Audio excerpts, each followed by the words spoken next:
music actually surprisingly dipped out a lot earlier. Whatever. Hello, hello. Let me just go ahead and get things swapped over. I remember this playlist. It's actually very nice. Hello. Hello, everybody. And welcome back to the drive-in. Logan Protoroc, 22 feet tall, handsome and sexy as can be, ready to entertain you on today's stream. Eventually I'll figure out some kind of slogan or something I can write down for every stream introduction. I don't think that's necessary. More organic, more moment of panic as I die in the game or something silly. Today we are going back into Legend of Dragoon. It's been a bit. I have not actually played it off screen, so unfortunately we're still neck deep in the end game of Disc 1 grind. But the good news is that's not very terrible, honestly. I don't want to work today or Friday. Oh, mood. I don't want to do anything that I'm forced to do tomorrow. But, well, I'll deal with that. I say as I casually get my adult beverage started at 10:14 a.m. Don't worry about it. It's not actually very light. It's only got a little splash something in it. But I keep thinking about tomorrow, and I'm not happy with it. I'm gonna have to go on a trip up into the next state or so over in order to go to some sort of promotional thing with my father, which he's been gung-ho pushing on, but he is kind of trying to pilot my life, and I'm starting to really think about how I let him do that, thinking he had the best ideas, or he just knew a little bit better than me, and then it's coming to the realization that it's like, oh, yeah, well, he thinks he knows better, but try to tell him differently, and you're an idiot. Ugh. Oh, shush, Path. But anyway, hello to all of you who are here. Let me see who we got today so far. We got the Olive, my little cutie pie. Biscuit, the Floof. Alias Unknown 404. That's a heck of a name right there. But hey, hello there. I see you over there in the corner. Arakusu, hello. Deadpool, my man. How's it hanging? Mega Man 12 and Pathfinder. Oh, this is actually kind of better than I expected, not gonna lie. Especially since Inu is supposed to be starting up his stream today again, so we'll see how that goes. Yeah. There you go. Hi there, Alias. I saw you over there. Oh, hi there, Ian. Okay, so some people are rolling in. It's early. It's gosh, what day of the week is it? Is it Wednesday? Yes, it is. It's Wednesday. Okay, well, you know, I was lurking. Why'd you have to call me out like that? Listen, the list of people that are currently here is small enough for me to call you out. I'm like, get out of here. You're my viewer, not.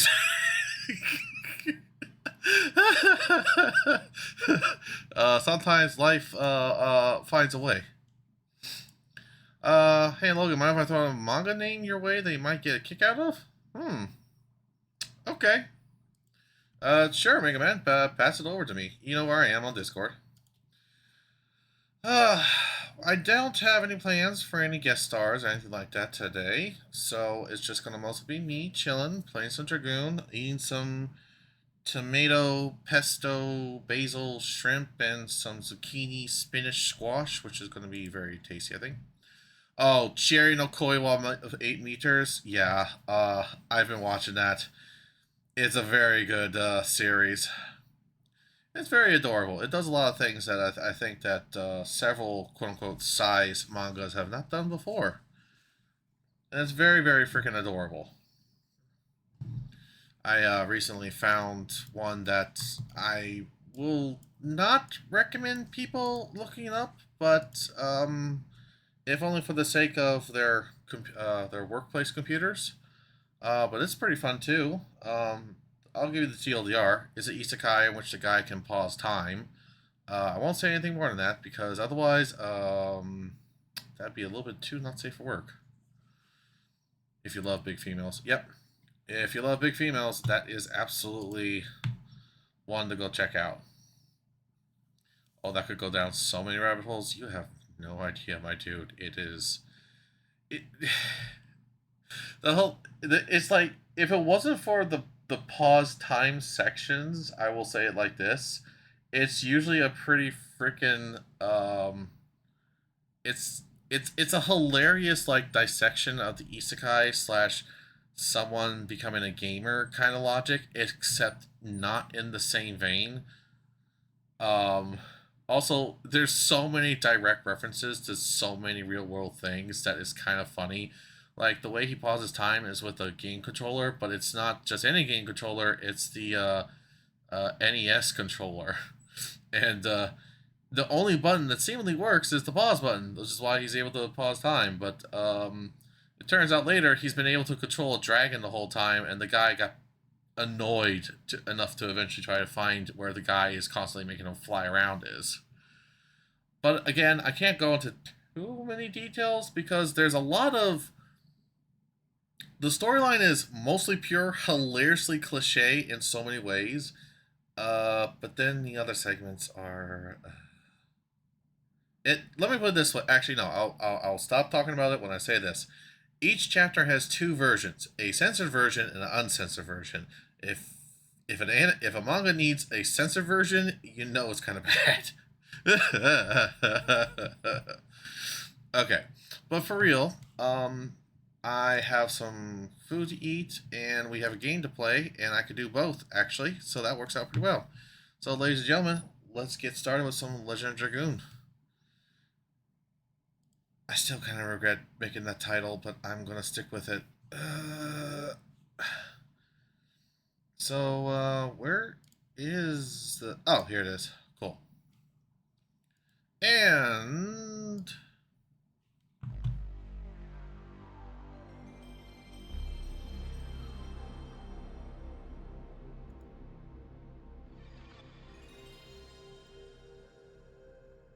yes. Oh, is that why it's so quiet? Hmm.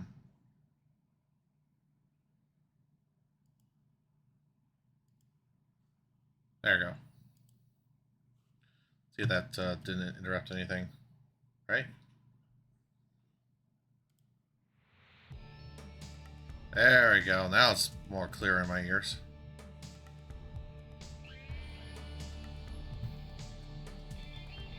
No, I'm not skipping this.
Oh no, you think you're playing Rogue Galaxy and have all kinds of flashbacks? No.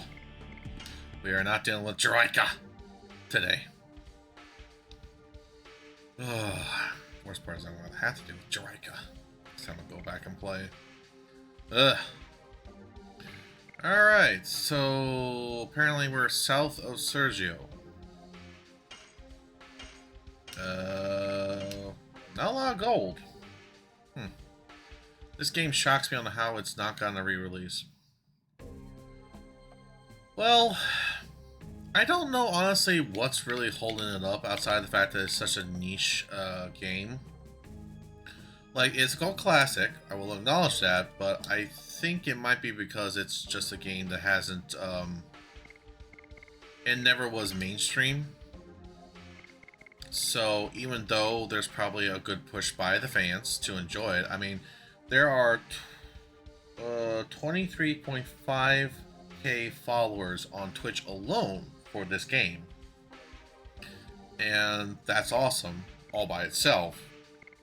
But if that's even like nebulously a good sign of the percentage of people actually interested in this game getting a remake, you know, it's unfortunately a little bit too low, I think, for Square Enix to consider, especially when it has such a mainstreamer like Final Fantasy.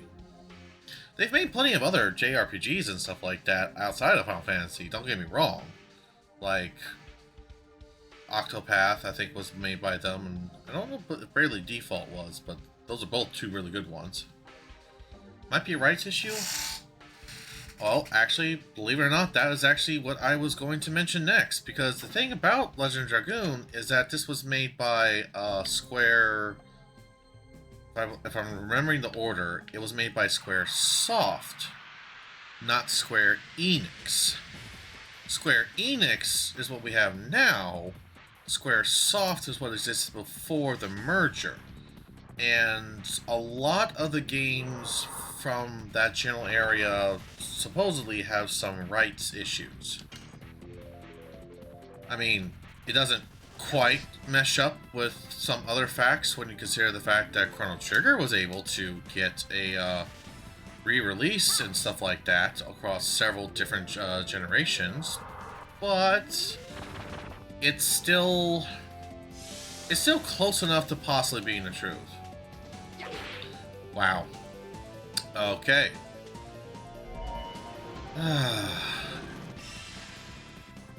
Man! Fuck you! Wouldn't imagine that merger would make it difficult as the two become one rather than something else.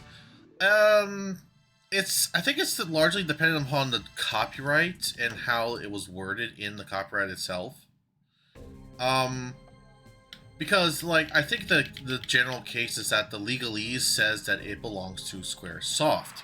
Therefore, a company named Square Enix doesn't have the rights to it. So then you have to wait for the copyright to run out, which in most cases would take like 20...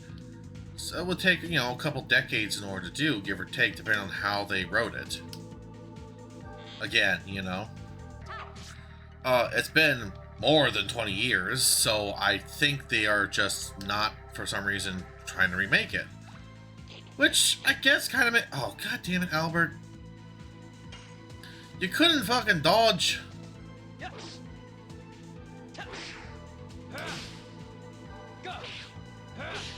Crush dance! Hey! Also, love that the enemy killed your ally and then immediately ran away. Yeah.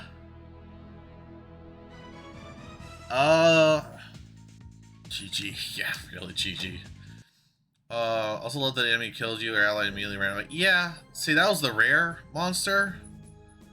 And that damn thing, typically always runs away after doing the insta-KO. And I had a really awful aiming accuracy. Those things are high. They're basically the middle slimes of Dragon Quest. That's TLDR. They're the dragon slimes, dragon slimes of Legend Dragoon. I don't know what I'm saying. Oh.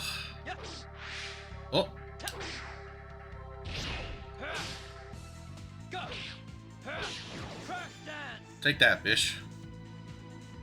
What? Hey, thank you for the follow, Alias. Well, thank you so much. Thank you so much for enjoying my play.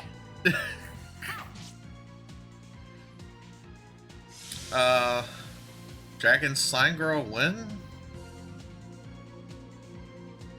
If I pick up Dragon Quest 8, Boop thinking Gudras. Oh my god, I am. Dragonstein Girl win. Maybe if I play Dragon Quest 8 or any of the Dragon Quests, you know what I mean? Or maybe if I do my own, like, Pokemon run of some sort. Hi, Splat! Also, Albert's faster speed is... It's a blessing and a curse, I'm not gonna lie. On the one hand, he's easier to work with since I'm used to playing with him longer than Lavitz. On the other hand, well, we know how fast he is. We know how fast some of his additions are, so that's a bit of a problem.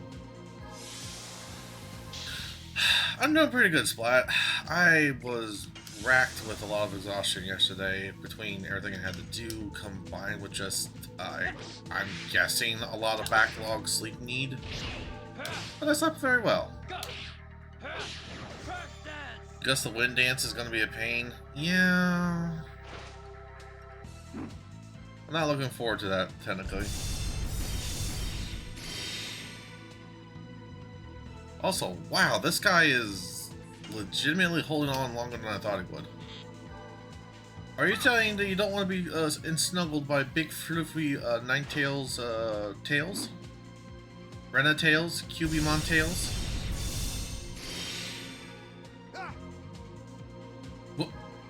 That was a shocked exclamation of pain.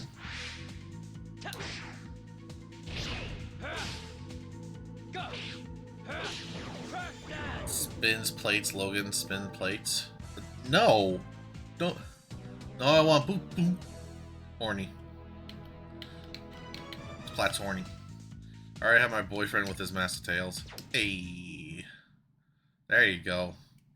Get yourself a boyfriend or a girlfriend with a massive tail. That is, end of the day, Logan advice. Everything else could be massive, and they could also have massive things, but they need a massive tail. All caps. Also, neat trick for those with multiple tails, fuse them into one giant poofy tail. Yeah, actually, one friend has a character that has typically wrapped up her tails actually in the same way.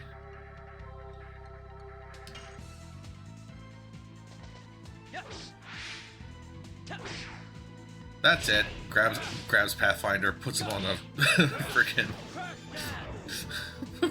puts him on a pottery wheel, spins him around. I'll spin you. Well, Kitsunes could just use magic. True. Hey, there we go. Spinning King. Gotta add in that extra flourish.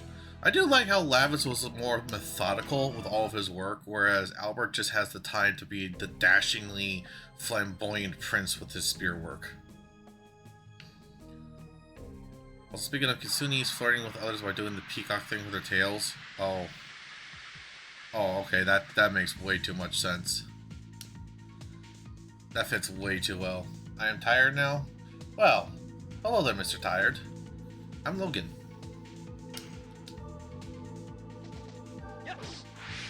Laugh, damn you, laugh. Beans you on the side of the head with Moonball. Ah! I got attacked by a freaking Tribble. Maybe I should get Biscuit with her tails tied up. I am tired due to exhaustion. I am tired due to exhaustion. Then exams. What my words are English. I assure you. Well, I'm glad you got through them, Splat. Really.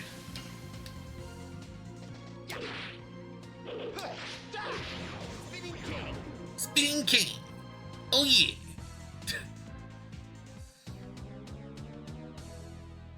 Honestly, I would love to see the idea of like tail styles, like hairstyles where you just like do up braids and stuff like that, but with the tails. But I'm also like, oh, please don't tug them too much. Today was math, and I was able to do 7 out of 10 exercises in time. Very nice. I am not hearing that rare monster music.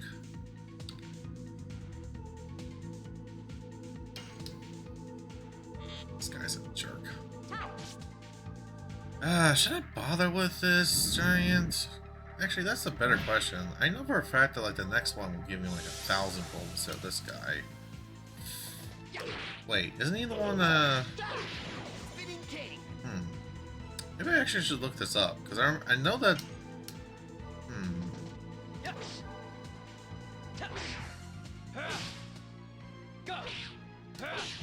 I should look up the rare monsters actually. Where does that tab go?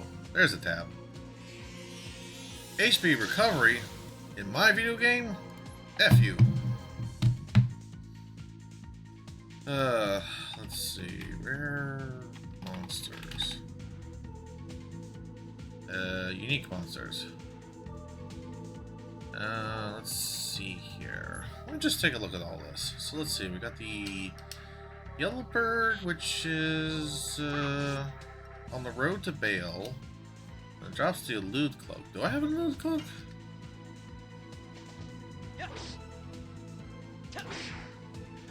Smack him around. Crush dance!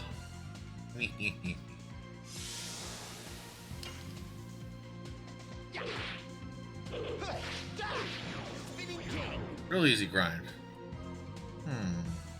Let's see. The Yellow Bird gives out 300 gold. The Curse Chart gives out 300 XP. The Ooh Parts gives out 600 gold. Alongside a Spirit Potion. Location near Kazas and Moon? What the fuck? Okay, I don't know why that's specifically there. Let's see.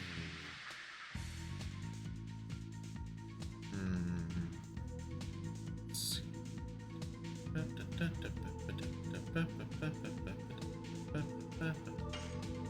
At least this grind is going pretty decently. Night Raid, road between the nest of Dragon and Lohan, Spirit Potions,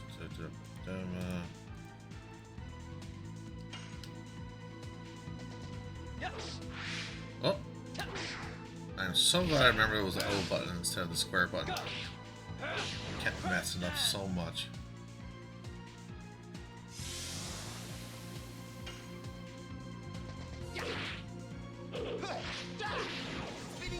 I remember sometimes when I played this game in the past, my general take on when I was ready to advance was when I was able to one-shot more than a few things. And I'm like, I don't think that's a good idea. You know? Let's see, the next one to give out gold is the Red Bird, which also drops a Phoenix Plume, which is... Oh! Interesting. Phoenix Plume, Void Sphere, Confusion, Pollution, and Dispiriting. Oh, okay, that's actually kind of nice to know. But where is... Oh... It's only vulnerable to magic damage. That would be terrible. Oh, actually, that would be that wouldn't be too expensive. That's actually, you know what? That's not too expensive. I would do that with Abba, not Biscuit, because I don't want to hurt Artist. You know what? Fair. I'll be back later when at home. Okay? Could I join voice chat then? Not today, Splat. I am solo today. No intention to inviting any guests or anything like that. In fact, you'll find that I'm not anywhere on any Discord that you can find.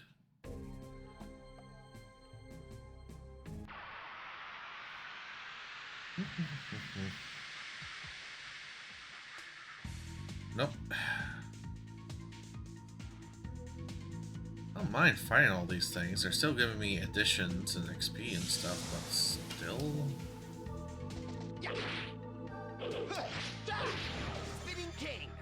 I'm kind of stuck between either just... What? Oi! Get back here! Well... You know what? You gave me 1 point of Spinning Cane, so I'll allow it. The disrespect on this thing. Can't go to hell in a prison for that grind.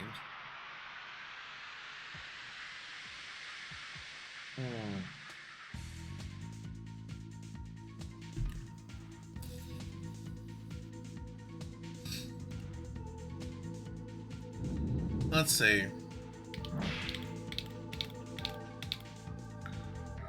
Shanna's at level 3. Most RPs are like that if you grind too much. Yeah.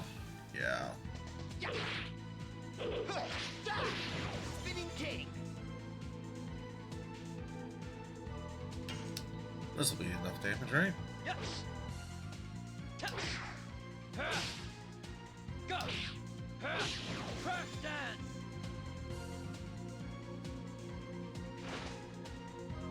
Kinda can't wait until you can use Dart's Moon Madness, because I think that's the one that where he just goes stab happy. He just goes stab happy, and he just like completely goes ham on the guy's chest for like 4 to 5 strikes. Although I think that's actually locked in terms of a level I gotta reach, so I really don't want to hit that. Let's see. Remember the first time you ran across an ultimate weapon in a Final Fantasy game? Well, actually, when was the first time I encountered something like that? It was Final Fantasy VII. Good old, well, ultimate weapon, in fact.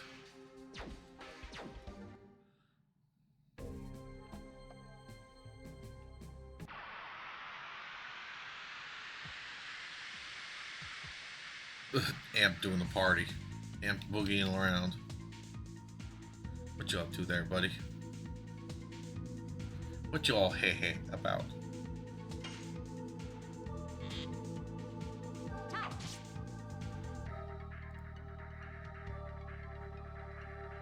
Alright.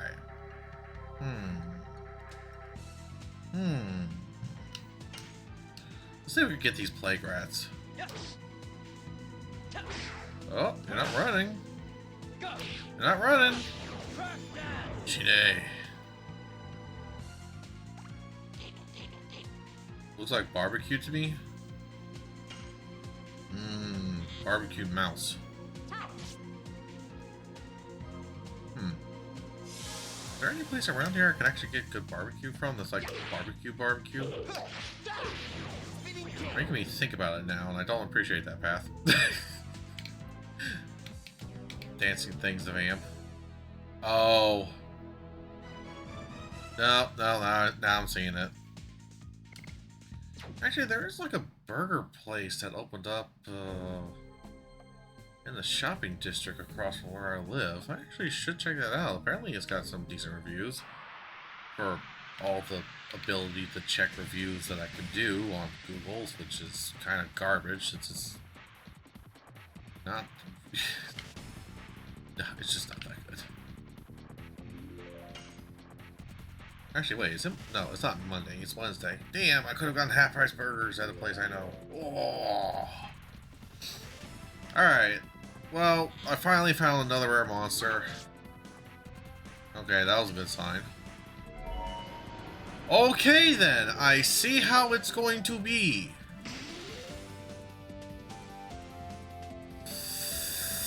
Styling on the baddies styled on me.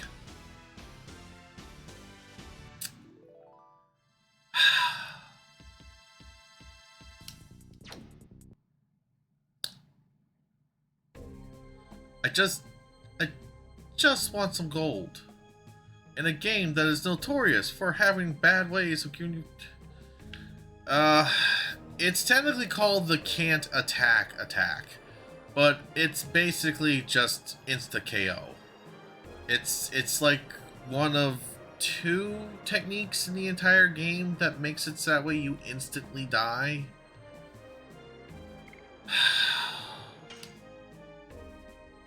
What a pain in the butt. You know what? Screw it. I'm gonna go... Can you learn it? No. Do you think this game is gonna give me an instant attack that's definitely a guaranteed? Actually, wait. Is there something that's why does that tickle my memory now? Oh, well, okay. So on a technicality, yes, there is an insta kill that exists. There's like two ways, and if I'm not mistaken, they're both only usable by Rose. So there's one weapon that Rose gets, which has a chance to proc insta-kill. And then she has Death Dimension, which I think she actually knows already. Hey Keyblade, I'm doing pretty good. I tried to fight the rare monster twice, and both times it was a bish. And it ran away after KOing one of my guys. So that loose plan for like the first hour is kind of scrapped, and now I just need to think about where I'm going to go to do some grinding and the story progression. I think I'm at the point where I have to invade the enemy capitals, so I think that is what I'm going to do. Jeff! Sir, ooh, parts bravely ran away, whatever that song is. What about Coward? The rare monster just ran away, like, instantaneously. I got one arrow into its eye, and it was like, my eye!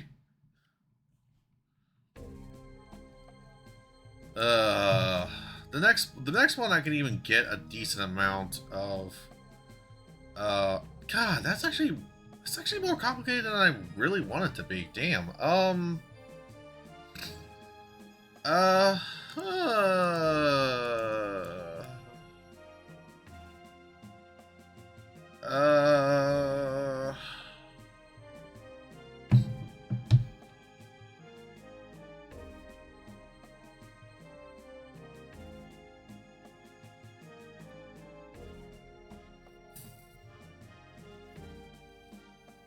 sip of my drink to be sassy. Do I have the evasion cloak? You know what? Just for the heck of it, I'm going to be gripey about this. Let me just see here. Do I have... Okay, got the Angel Robe, Powerless, what about Fake Power? I do not have the evasion cloak. If I wanted to be persnickety, I could try to go get that item real quick as just a completion's sake. Bernie? Oh, Laura? Oh. Oh, okay. Nah, never mind. I could buy that later if I wanted to. Ah, that's not even worth it then. It's just for an early game thing. Guess who broke Fallout? Hey, Shadow Tick! What'd you do? That was still common back when this game came out. Yeah, famous words from Star-Lord. I turned Runaway into an art form.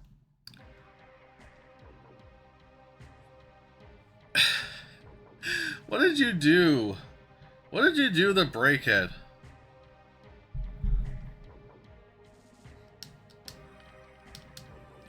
Aren't you new here? Well, yes, I am new. Alright, well, we're going to progress the story some. We're going to at least try to get to a spot where I can do some decent farming against the enemies here. I do have a soft goal of at least trying to make myself magically immune before a very particular gigantic gemstone fight. If I can help it, because that would be really, really advantageous for the literal rest of the game. So, let's see how that goes. Span the door fast enough that it loaded it 45 times. But why? Like, why? Why did you do that?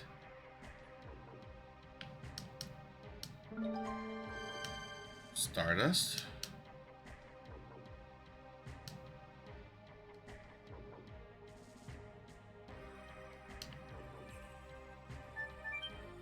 Oh, hey.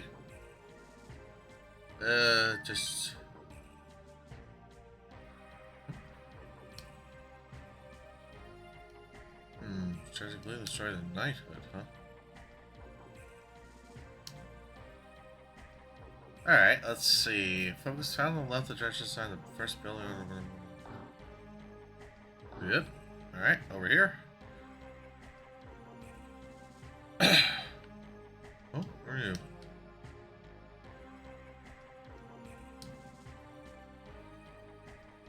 What is this? Are you in the register as well? Yeah. Little punk, you will be a dragon. Everybody know what you're thinking.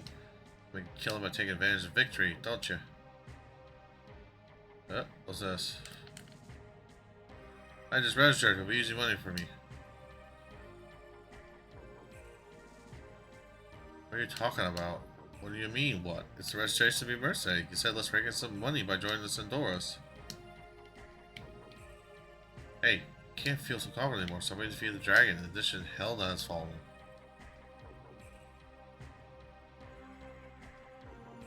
I don't want to register. I take it back. Why you can't do it? Why? My grandpa is sick. See, this member you're gonna give me. Well, so long then. Oh my fucking god. What an idiot.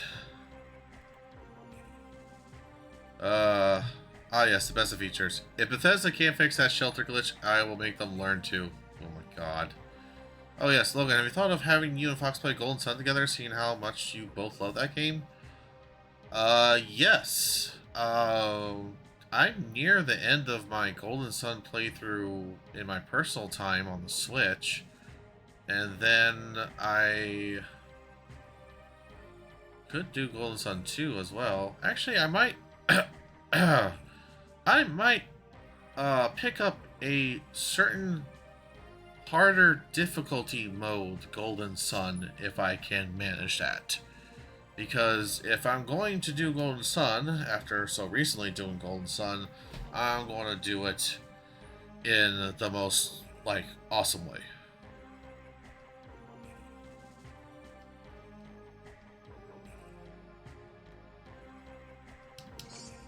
Oh! I didn't expect to get 100 gold.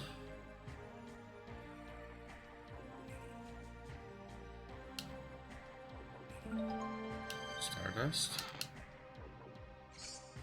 Attack ball. I know it's a long shot. It's never going to happen. They'll fix it. Then more Bethesda magic will break. Yeah, that's the thing. It's not just that they won't fix it. It's the fact that they will instantly break it again by fixing it. They fix by breaking. That's definitely how they do it. Also, what's going on here?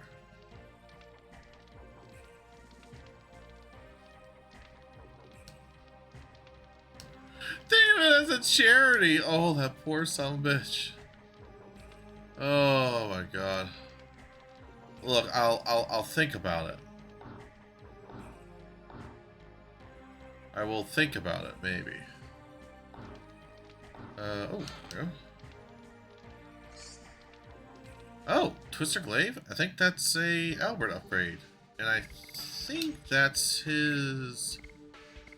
I think that's his elemental one, too. Yep, wind-based attacks. There you go. Cool.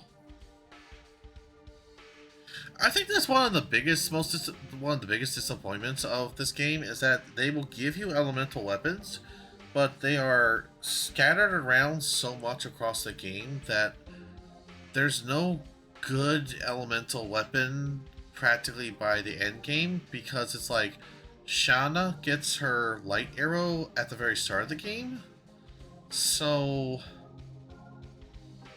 you're not going to use the weakest arrow, if you're going to use an arrow at all, frankly speaking, on the final boss, you know? I know it's a long shot, it's never going to happen. Fall 3 never broke for me somehow? Wow, that's actually pretty lucky.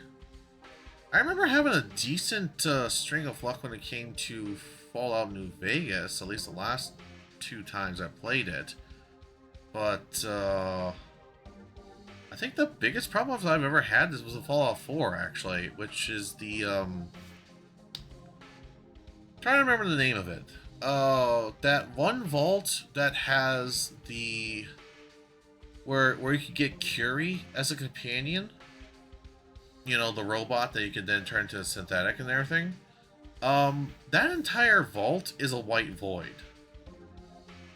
Like, you go in and you go down the elevator, and then everything has that outrageously mind-meltingly painful white glare of the void. And I can't see anything except for the NPCs and maybe the occasional railing.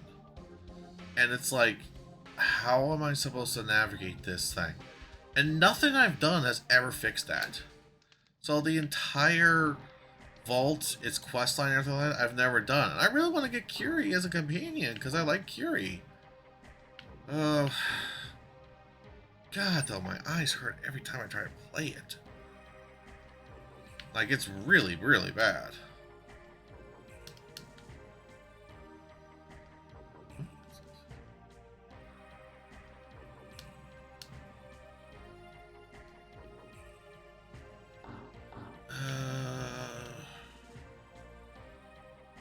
All New Vegas is Obsidian. I mean, yeah, but actually, here's a funny little quip about New Vegas. Actually, my buddy Matty the Mouse, who is a really long-term friend of mine, actually, has a famously infamous encounter with the bugginess of Bethesda that he still to this day wishes he could have recorded, because he was exploring around, and if you guys know who the lottery winner is, Maddie was wandering up that way and just saw this guy up in the distance. And this is a Bethesda game. 9 times out of 10, somebody that's on the road or near the road is obviously going to be in trouble. So he shot this dude, and he got the cool little dramatic critical hit headshot that blew it off and everything like that. And then he walked close enough to activate the trigger for the lottery winner. So, like a reversal of time, according to him, the body jerked back up, the head reformed, and then it ran all the way over to him to say, "Yeah, I won the lottery!" And he was just so flabbergasted. The best part was that, as far as I'm aware, he didn't just, like, re-collapse or anything, either. Like, as far as I know, it actually still stayed, like, dead. It still stayed alive and just continued running off. I can't. Oh, is this the new surgery body? People are said to be rule of power get to get help you to new surgery body. Huh. Oh, right, this is the shouting room.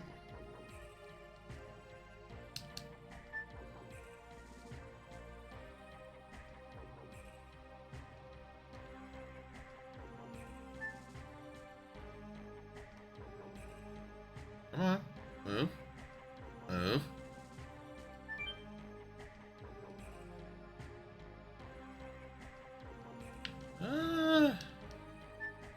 Okay. Okay, so this is definitely not the weapon shop. Where's the weapon shop, actually? Must be the blue one. The person who almost everyone shoots? Yeah! I at least played, like, halfway past that. I at least got to the strip every single time I played. But it's like, well, that guy still annoys the hell out of me. Also, can I talk to you a little? You guys look like adventurers, too. Oh, well, I can just tell from how you look. In addition, you have been on a very risky adventure. Well, I can tell from your aura. Well. By the way, I have a great story to tell you because you appreciate the real stuff. Well. Just between you and me, actually, I defeated the dragon, Feybrand. Well. Oh my fucking god. Oh, you don't trust me. Well. Take a look at this. This is the feather of Feybrand. Well. Whoa, don't touch it. It will be poisoned by it. You trust me, right? Well. Now, I want to introduce this great product to you. It's an all-powerful drug that beats dragons. The Dragon Beater. Are you sure it's a drug and not a tool? Well. For a limited time offer, I'll give you this dragon's feather for free. Swear to fucking God.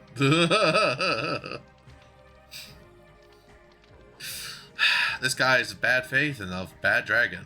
Is there a guy who'd be a favor in here?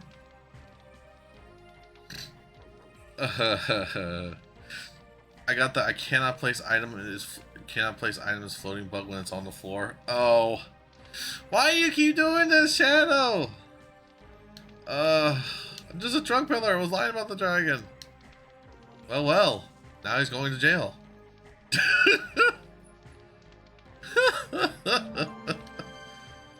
Alright. Let's see what the weapon shop has for me. Heat blade, fire base attack. Holy Hannah, that is an upgrade. Why is that such an upgrade? I mean, sure, cool, but why is that such an upgrade? Oh.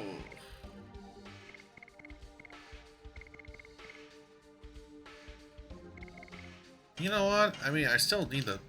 Sure, but... Poison guard...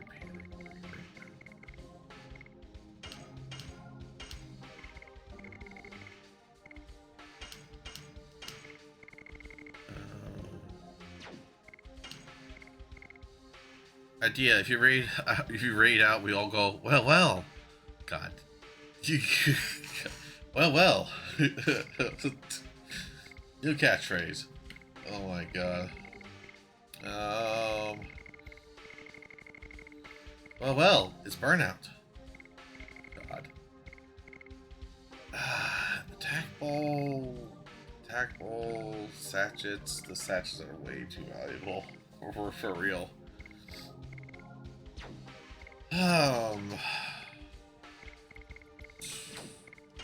Oh, I can look here. That's good.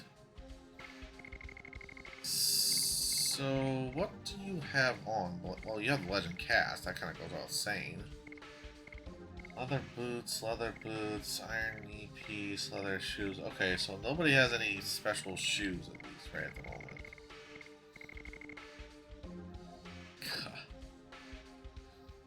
You know what? That will be the message. That will be the message. It's a it's a Protoroc raid. Yes. You know what? That's what we'll do.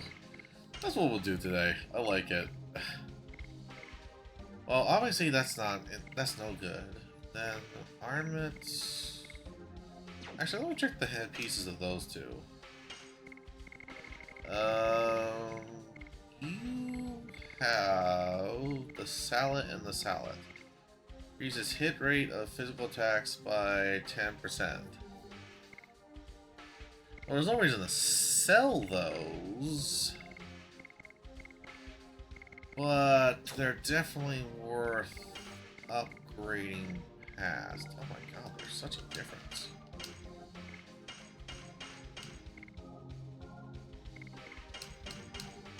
That's not nearly as much, but ooh, that is definitely okay. Well, ain't Inu a cutie? Well, this is true.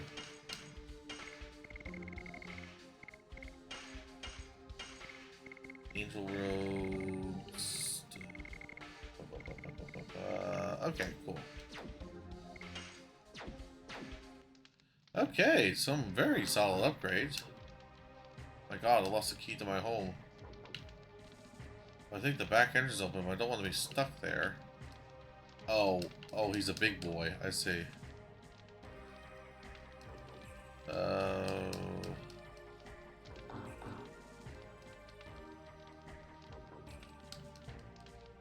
wow, okay. Well, there's nothing here. I think the rest are in Resistance Town. So, thankfully, we can just kind of leave the main area now. I thought Ian was actually going to be back today. I haven't seen him start up the stream yet. Not that I'm complaining, because I mean I'm honest about it, because I'm honest with myself, because it's like, oh hey, yeah, everyone here would go see Ina. No offense to you all, I understand it and respect it. So it's like, okay, Well, well, everything's breaking around me. Stop growing bigger then. Oh wait, no, that's just default for all my friends. Let's do some more research. We'll find a way to sneak in. Yes, yes. Well.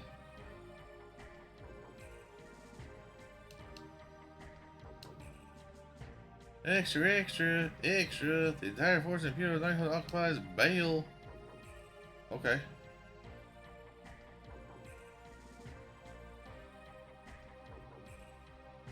Well, well, what's this? A shantytown? Random. Logan Enu is at the funeral home for his grandma? Oh! Okay. See, I'm very confused because I only saw the news and, well, he only talked about the fact that he'd be over doing more streaming. If he's at the funeral home, I understand that. When we came here, this fort was abandoned and was a mess. Then the messy fort made it livable. Well, that's cool. War's going on. Okay, I think it's in here. Everything broke because a jerk nuked my base. Wait. Who the hell nukes your base? I see you right here. Oh, shush, Path. I see your message. Top room. Bookshelf, huh?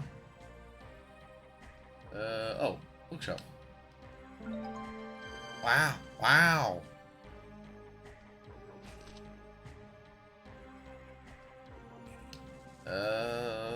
Okay.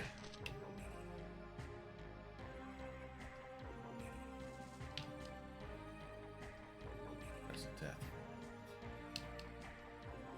One minute he will go outside the city and pick up plants, so being outside is dangerous. God.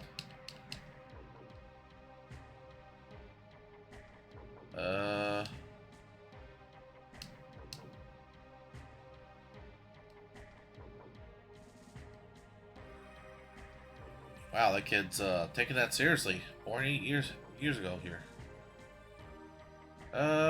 Okay. Oh, that's right. You have to go this way and stuff. Fort, but it's very durable. There are too many stairs for me, though. Oh. Yeah, I mean, they say this is a fort, but it really doesn't look like a fort. Continue to meet until the video doesn't actually. There's something called a gripe room in the city. Oh, yes. Did King Albert really get caught? King Albert. Kind of amusing. Let's see. Front of the shop in Resistance Town. Oh, here we go. Stardust!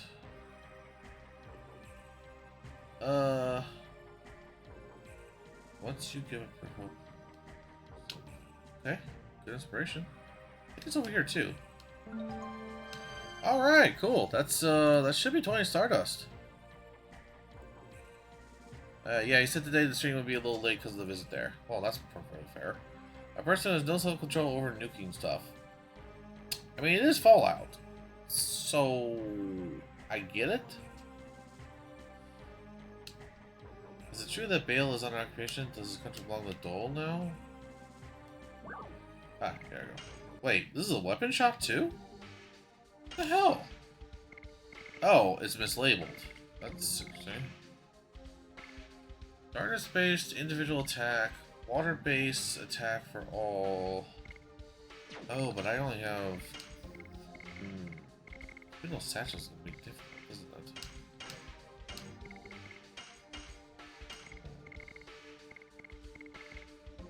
I should keep the sun rhapsodies. I'm gonna gambit on not needing the body purifiers. I do know there's a healing flame inside the castle, so...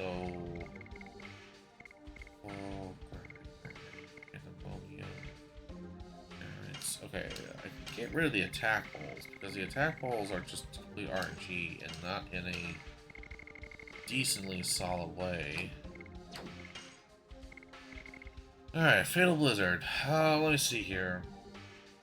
He's lightning, he's earth.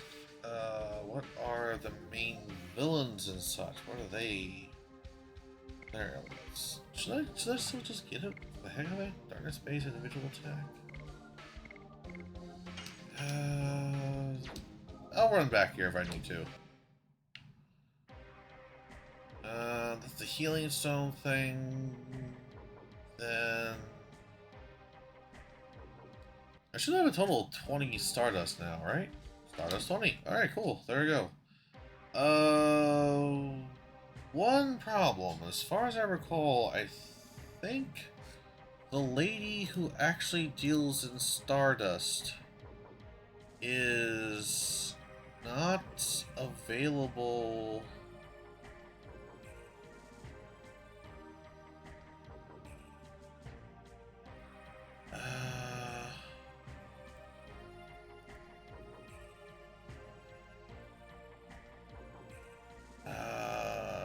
Yeah, I don't think she's actually available right now. If I'm not mistaken, no, she's still in Bale, and since I can't access Bale, I can't get the Stardust redemptions. No, that sucks.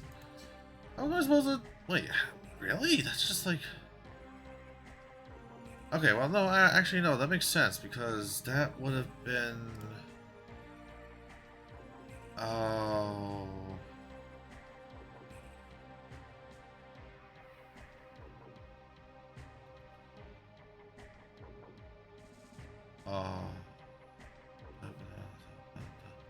Oh, right. Okay.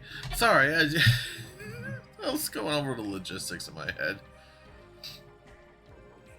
I want to try to get the Stardust items are all generally worthwhile. You know what I mean?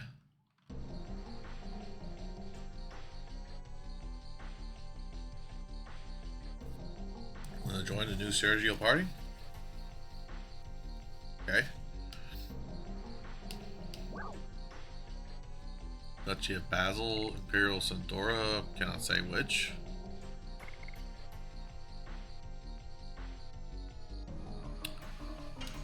That's the Duchy of Basil. Sorry, but I cannot let you in. Huh.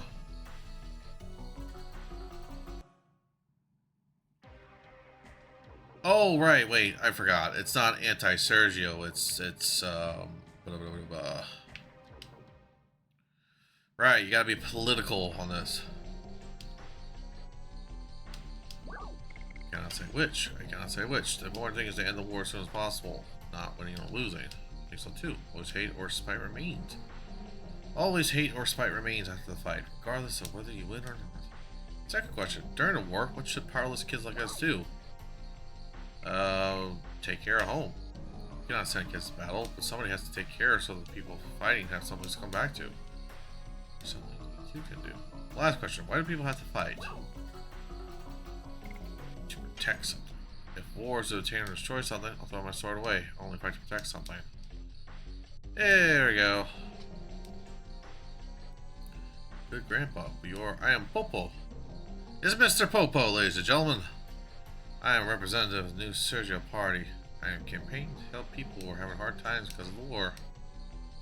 Yay! It's amazing.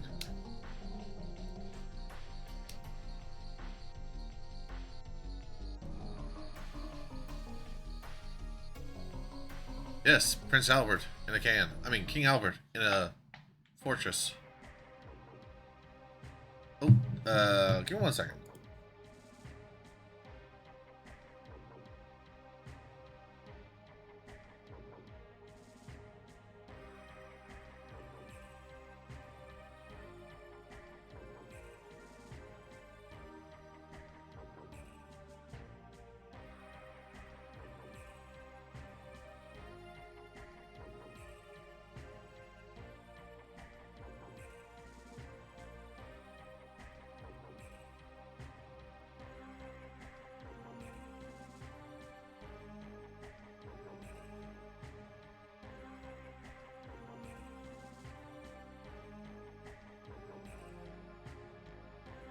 Phew. Sorry about that. I had to blow my nose.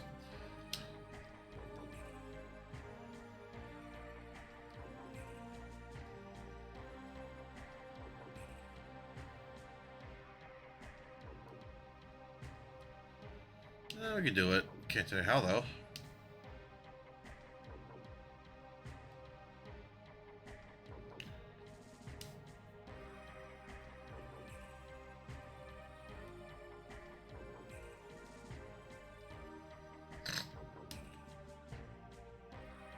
Oh. Right. Secret path to get to Black Castle. Right.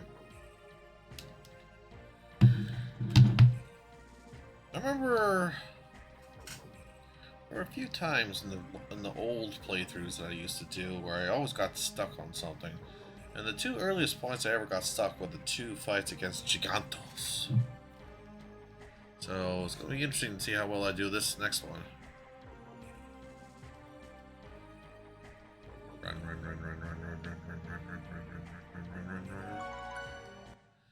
Let's just give myself a little quick save here. I don't really need to. I haven't done anything extremely, and I already prepped myself. And there. Probably should swap out Shanna at some point, but I want to at least get to Dragoon 4 before I... Well, we'll see. Are you ready to go into the Black Castle? Yeah, ready. Nod.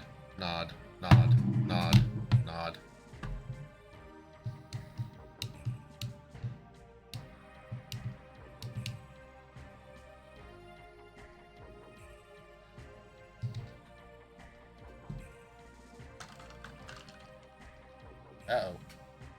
I think my microphone's picking up a little bit too much. Did anyone just hear me actually pour my drink?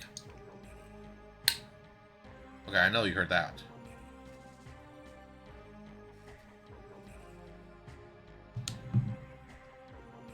Yippee! Splat's home!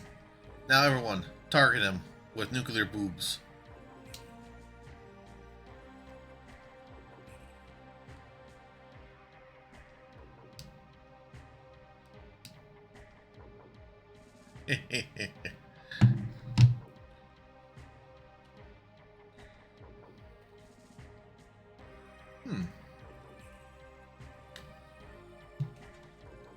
Wow.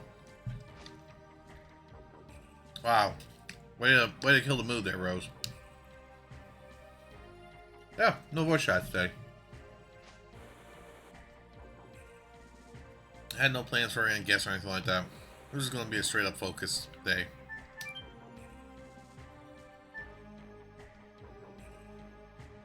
Okay, now if I remember correctly...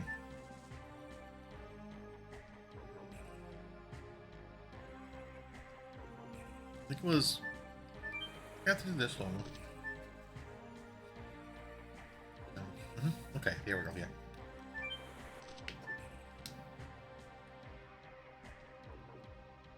And we're crawling, and we're crawling, and we're crawling.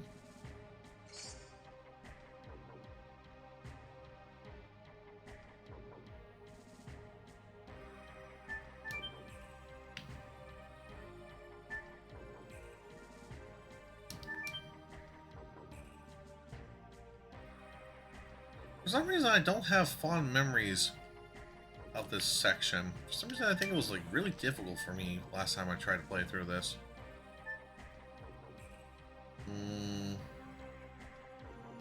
No, there shouldn't be anything there, so it should just be this. Then crawl. Yeah, okay, there we go. That works.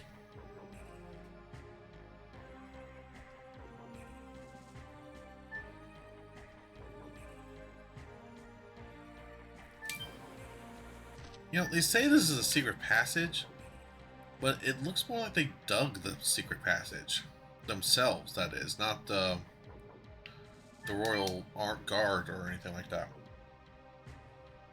Maybe they actually buried it so they did take it back up? I don't know.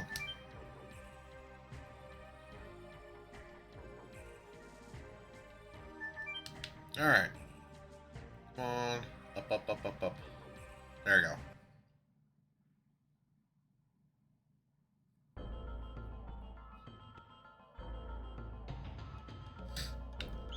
Hi there. There we go. I was like, where's the instant battles? That's what I want.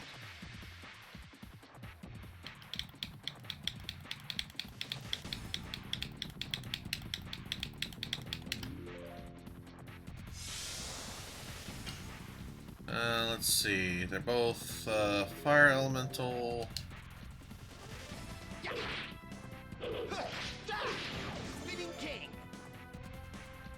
Wait, they're both fire elemental, and I just got a fire elemental sword. Ah! I knew there was going to be a trick somewhere in all this. Oh well.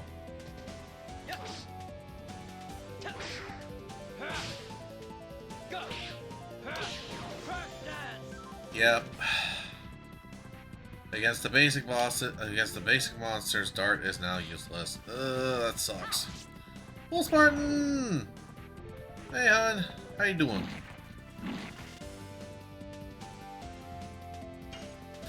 Welcome to a day of Legend of Dragooning. Say it like that.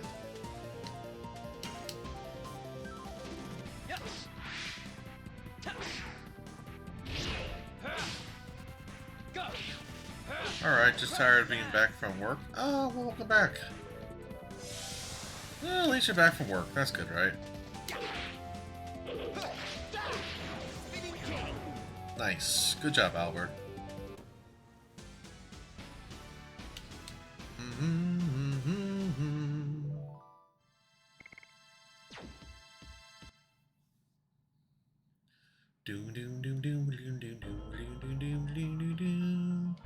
Oh, they don't regenerate. Well, if I left the screen, they would regenerate, actually. That's not bad.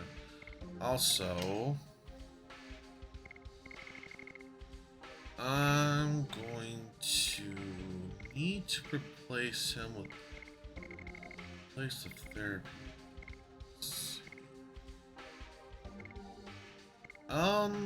Feel like I should probably put on the red eye stone because they do have a tendency to use fire. Increases hit rate for attacking all by 2%. Do not need the War God's amulet. Do I want to put the fake powers? No, I want to put the powers on. What am I talking about? Or actually, should be Shanna, because she's the worst off in terms of damage. You know what? Yeah, that's actually not a bad idea. Wait, why me? Well, because you're cute. Silly goober.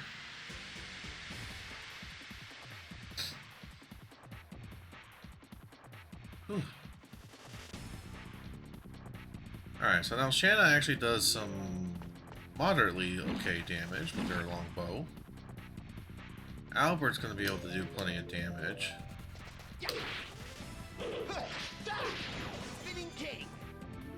The only downside is that, again, Dart is now going to suffer from a lack of real damage against these baseline guards, but it does mean that he gets to do more additions.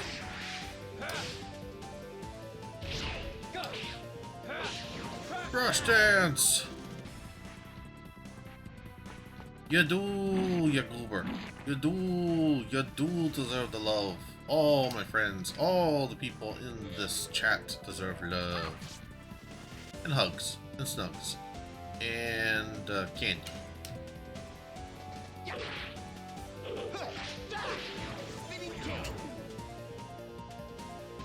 Speaking of, I finally managed to get some Turkish Delight. I was trying to find that like all freaking Christmas time.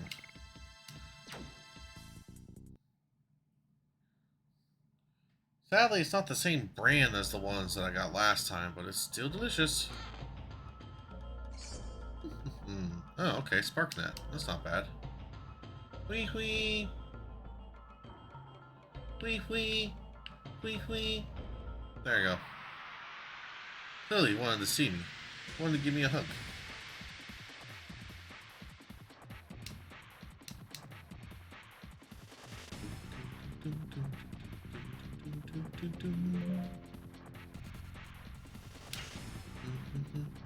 You know, for the hell of it, I'm gonna attack the Hellhound Fort first, and no, that was not fun.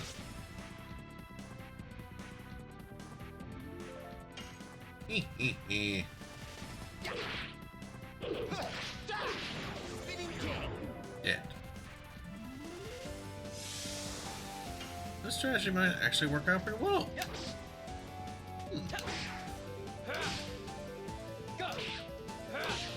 Crush dance!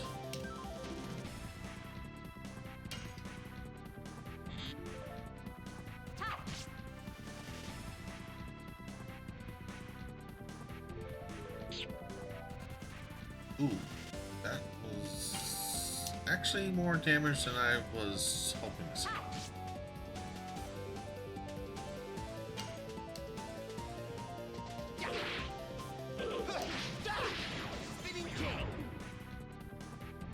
It worked out. I think Shannon's gonna have to guard a couple times. Oh, never mind. The healing potion. There we go. That works. I would like it if, when I overflow items, if I could just you. Did that thing flash like a random gibberish numbers or something for a second? Also, Logan, check DMs if possible. Well, sure. Oh.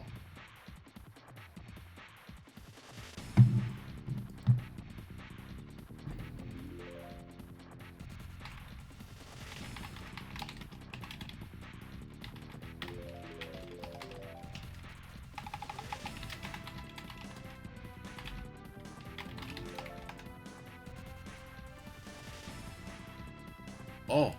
Well. Somebody died in that picture there, Splat.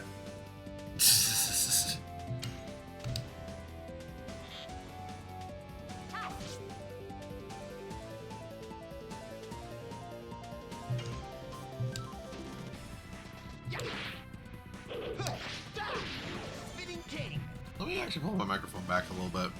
I know Alf asked me to be a little bit louder and everything like that, but it is picking up my controller and my keyboard. Well, the keyboard's not surprising. It's mechanical.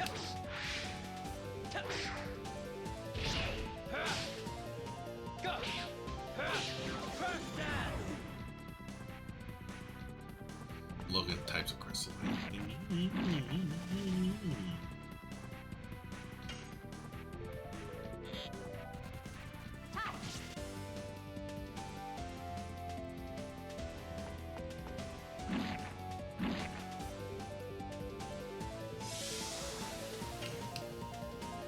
And wow! Oh, bad doggy.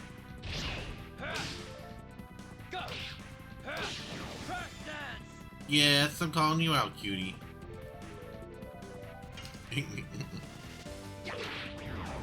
Wow! I got distracted by Aleph.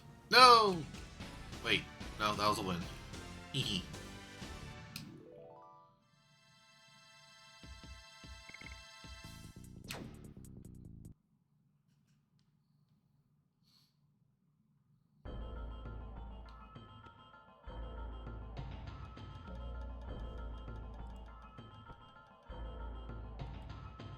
Hails and hails until the next meeting at least. Well, hi-oh and hi-oh there, before. How you doing, man?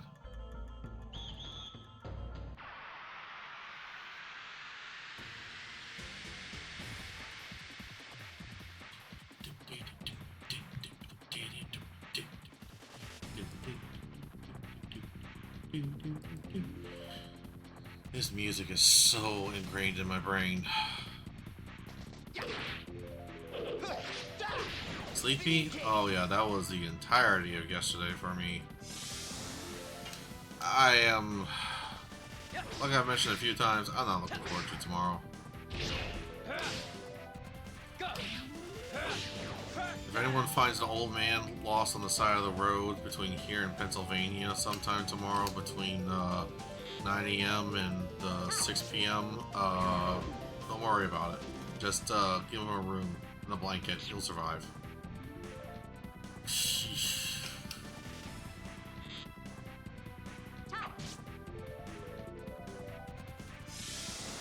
Worst part is I think he's going to try to make me drive or something. Actually, wouldn't it be better if I had to drive? Would it be worse? Would it be better or worse?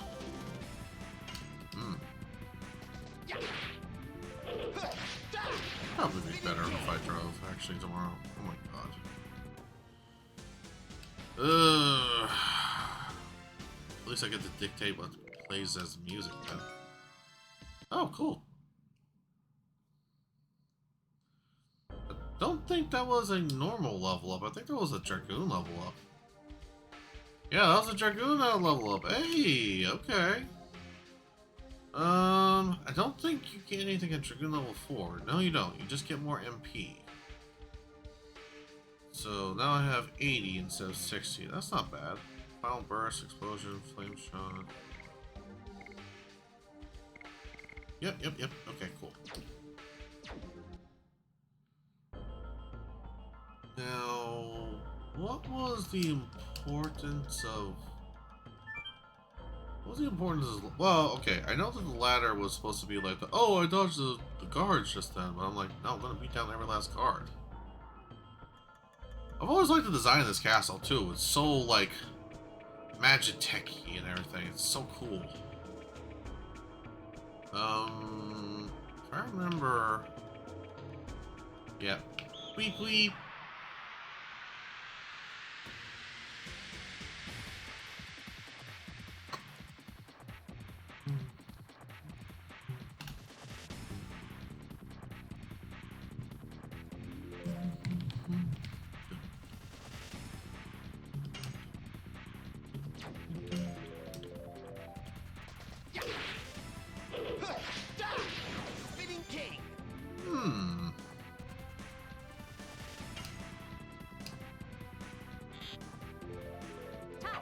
You know what? I'm so used to not playing this game as a Dragoon, hilariously enough. I should probably do the next few fights as a Dragoon here and there. What the? This is when can you recover HP? Huh. Yeah, just go Dragoon. Fuck it.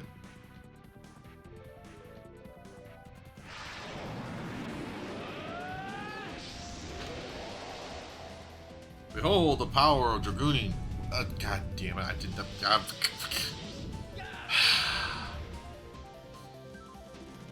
I hate myself.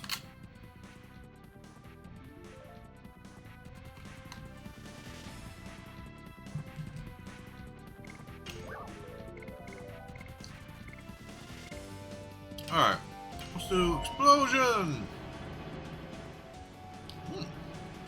Spanish is a key. Nice.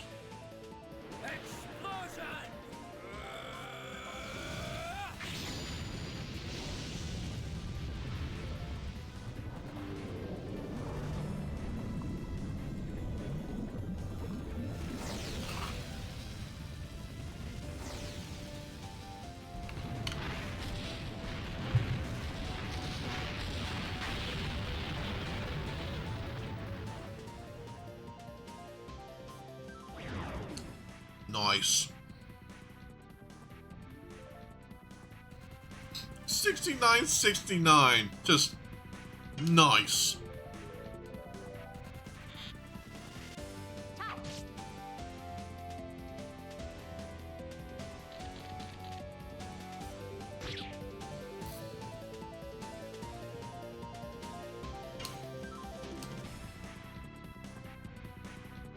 See how well I could do this. Yep, I only got 3.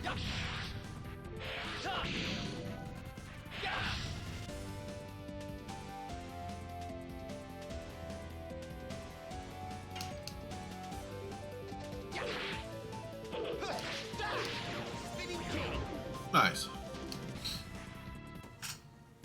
It is nice that Albert's actually like a pretty solid physical powerhouse. If it wasn't for the fact that he's actually generally pretty weak to magic. Make sure Lydia picks up full Spartan. Aww. Alright, so this is where we get introduced to the mechanic of this whole dungeon. What is this?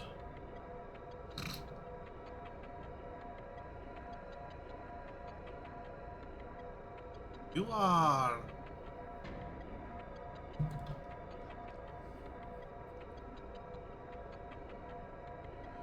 Green Flame Researcher. Are you here to see my research? Or...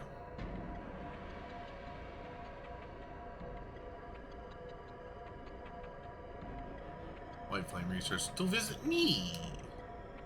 Either way, we are pleased. We like it when mercenaries like you have an interest in research. Indeed, recently barbaric suicidal attacks have become common, but if our research is successful, it will reduce the casualties of war. For example, that white flame has a healing power, and that green flame isn't extinguished by water. We put it to practical use to provide an advantage in war.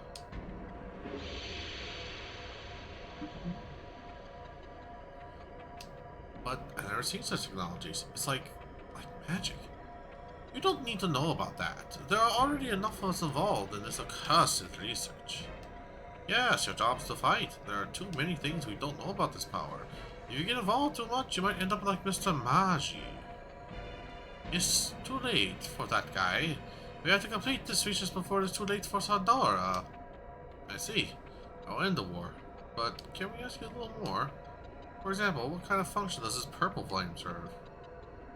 This flame is the power source of the castle. The purple flame drives the elevators and lifts. It helps people's lives. But that's the proper way of usage. But the war decides the usage now. Yes, even if this technology can be used for the happiness of the people, once it is used wrongly, it may bring unhappiness. What we are making may bring unhappiness to the people in Basel. I agree. This research is after all based on the calamity caused by the dragon. War creates catastrophe. It's a sad thing for both the people and the dragon. Dragon? Dragon's involved in this research? Oh, I slipped my tongue. Forget what I said. Now, back to the research. Let me give you some magic oil. This is the fuel for the purple flame. It gives you mobility. Yeesh. Oh, yippee, I got paid today, bro. Yeesh. Nice. If you want to be healed, come visit me anytime. Of course, they've somehow managed to extract the properties of basic magic out of everything. Although I'm not entirely sure why green flame, which is obviously wind-based, can't be extinguished by water. There's no interaction like that. You want to be healed, don't you? Fine. Slowly close your eyes. Now. Flash. Well, back to the research. I wonder if I can actually read any of the bookcases. Let's take a look over here.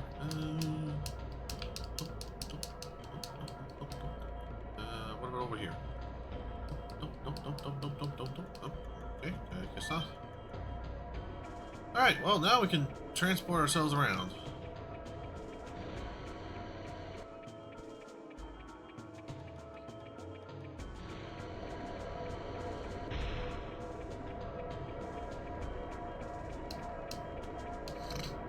Nobody can become happy without making someone else unhappy. That's the universal truth. Aww. We are just studying the principles of magic of Protoroc. The principles of magic. Happiness is on top of somebody else's unhappiness. No, that is so not true. Don't want to have people feel that there is a crisis. Please do not tell anybody what you've seen or heard here. After we use them, dragons particularly too controversial and dangerous. Dragon? Is that supposed to be a dragon's body? Oh, wait, I can kind of see it. Oh, I see. Ooh, I see.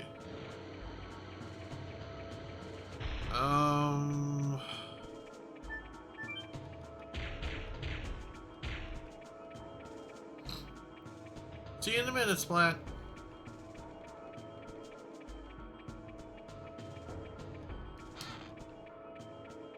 Let's see, Dark Mist. Okay. And Translight.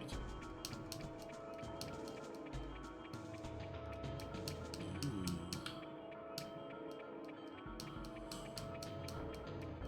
This is actually, you know what, thinking about this is actually a lot more grody than I remember it being. Ooh. Ooh. Ooh. Alright.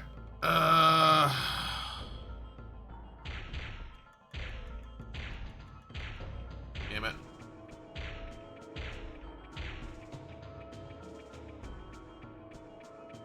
Hang on, it's probably better if I... What? Wow, they actually gave me a lot of time to do that run. What the hell?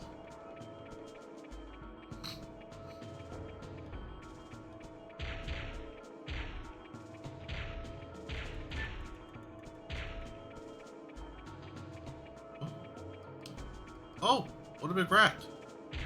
What?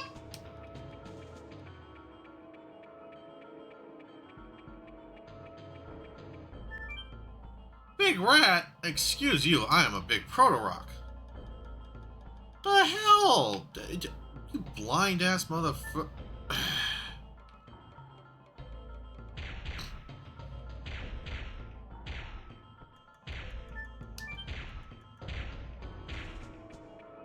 Uh-oh. No, I'm stuck. Oh, you gotta be kidding me. Dude. That's that.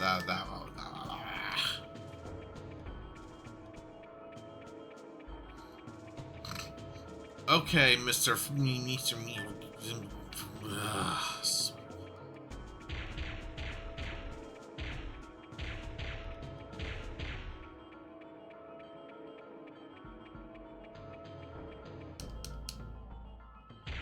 Frick you!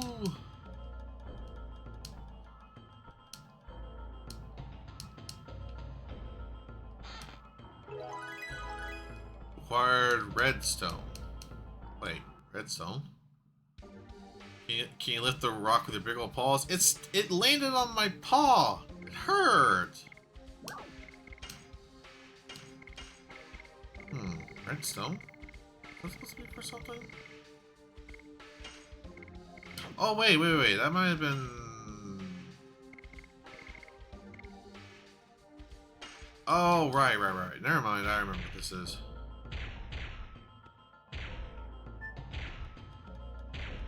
And there. For the most part, the castle is like straightforward, telling you, "Hey, you gotta go here, then here, then here, then here." But I'm like, okay. Call me a big freaking rat, I swear to God. Actually, a proto mouse or proto rat would be kind of cool.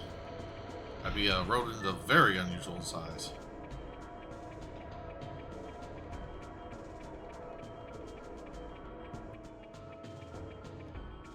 I think I should do this. If I recall, there's 3 stones. Can you lift the rock? Wonder how big those things actually would be in comparison to me. Let me think here. 2 feet tall, combined with the fact that the balls are actually hyperdexterous in size and abilities.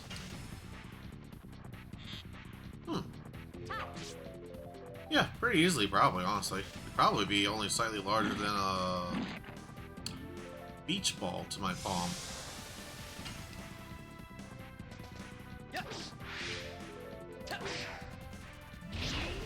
Get some additions going. Crush dance!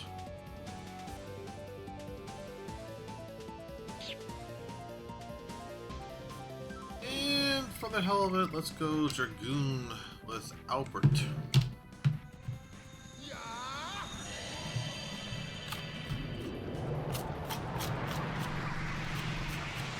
Oh, I forgot this thing had vibrating on.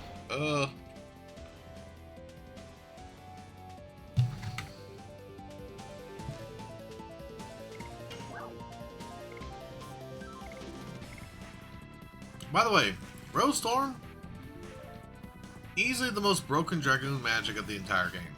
Just flat out. It's so good. It's so good.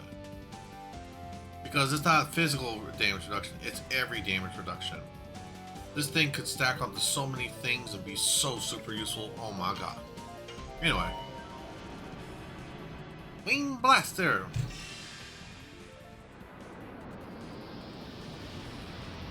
Wing Blaster!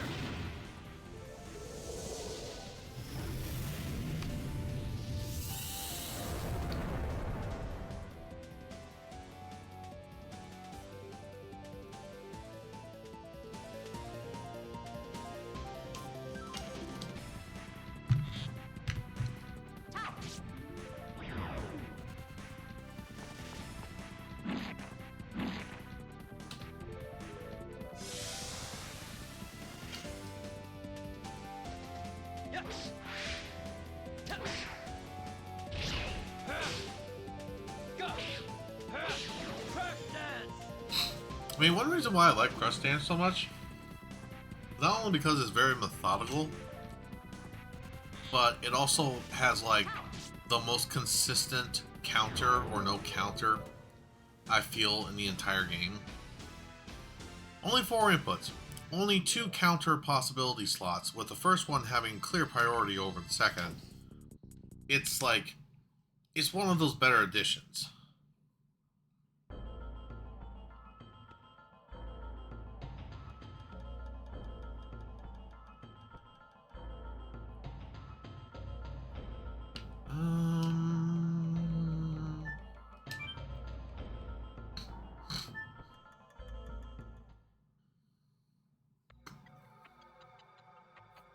You, who are you? I know, you are thieves who come to steal my magic. Wait, we are... No excuse. Watch out, we don't know what he'll do. Let him. It seems interesting. Take this! The steel shearing vacuum blade!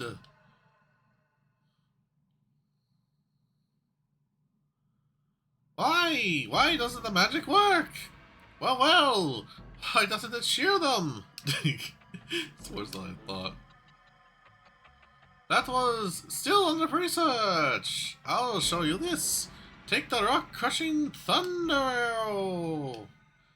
I kind of like the voice I did. I see. You're the researcher who is too late, aren't you?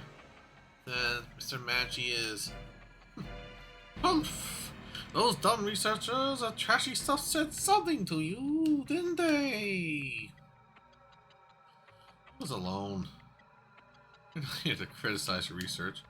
Shut up! I have already made a discovery. The secret of a magic that those losers could never even hope to know.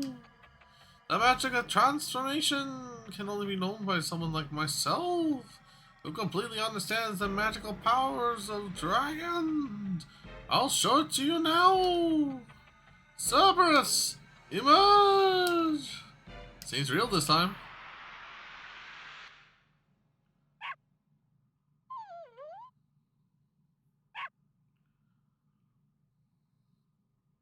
I wonder, is this talk Mr. Maggi? Guess it requires more research to be controlled by humans. Well, at least he amused us. God, Rose.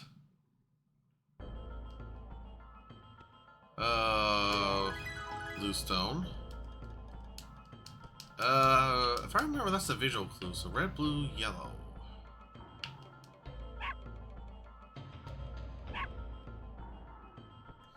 Well, and the man is now forever a dog. Oh hum.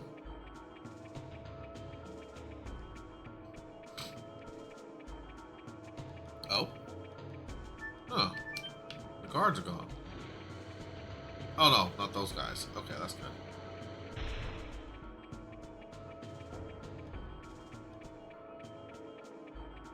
I can still access the... Yes, I can. Okay, cool. So let's go fight these guys. This time, I will Dragoon Shanna.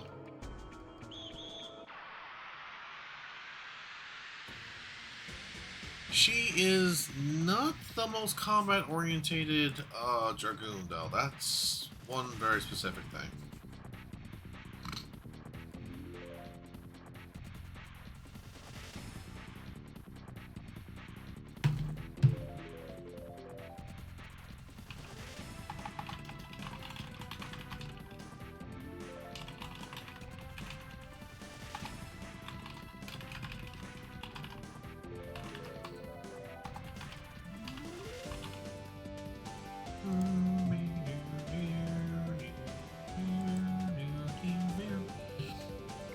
She's not very combat oriented, like I said, but she does have really good support stuff. And I think she does have one magical attack. Short skirt! I mean, Jenna! Alright, yeah, so 100% recovery, 50% recovery. 100% revive, 50% recovery. Yeah, so Moonlight is literally just a resurrection, and you get like half your HP. So it's literally just an angel prayer, but in Dragoon magic form. Star Children, okay, that's the attack. Allies, all 100% recover. That's just a team full heal. So yeah, I think this is the only magical attack she has.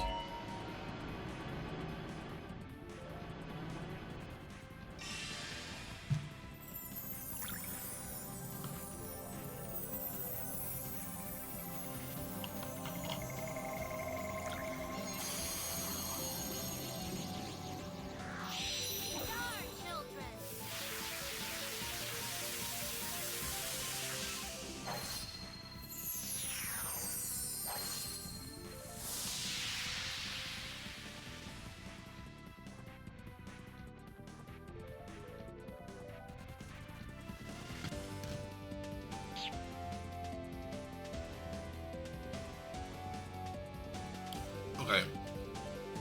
Not gonna lie. Something about the fact that the guard just immediately turned to her and said, "Shut up!" and threw a knife at her is hilarious.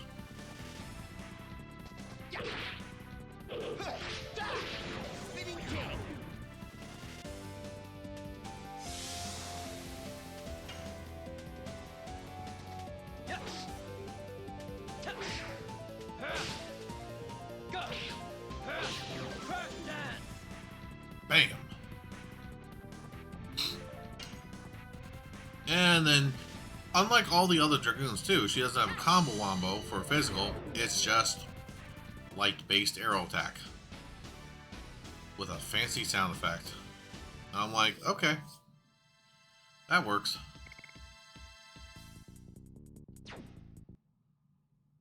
I mean, she's consistent, at least. It would be nice if we had a remake that kind of actually cleaned up these guys to be better fighters in some way or another. I mean, again, I mostly just expect a polished HD remake instead of like a full rehashing like they did with Final Fantasy VII. But still, it would be nice if they updated some of the mechanics. I don't want them to remove the additions at all. But, yeah. Just, yeah.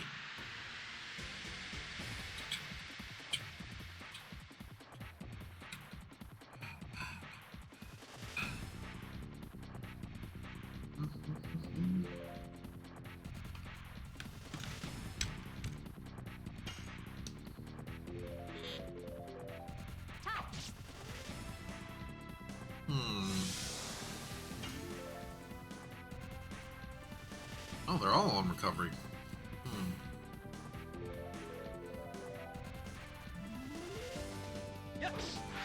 And boom.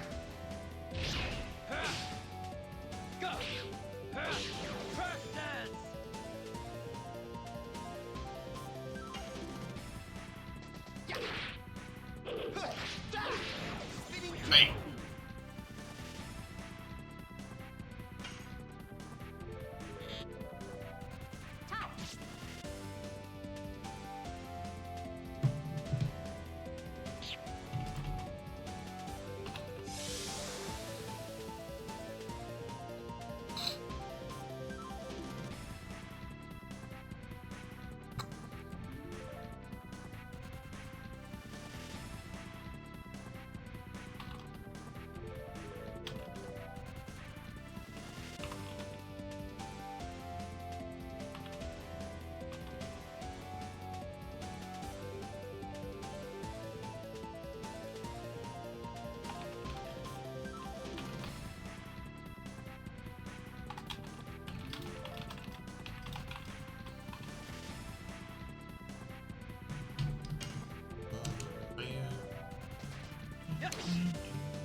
finish off the last of my lunch.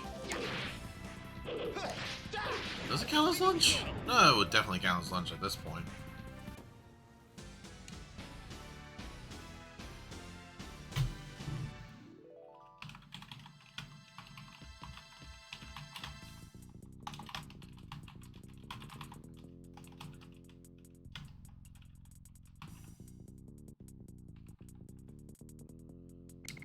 Healing potion!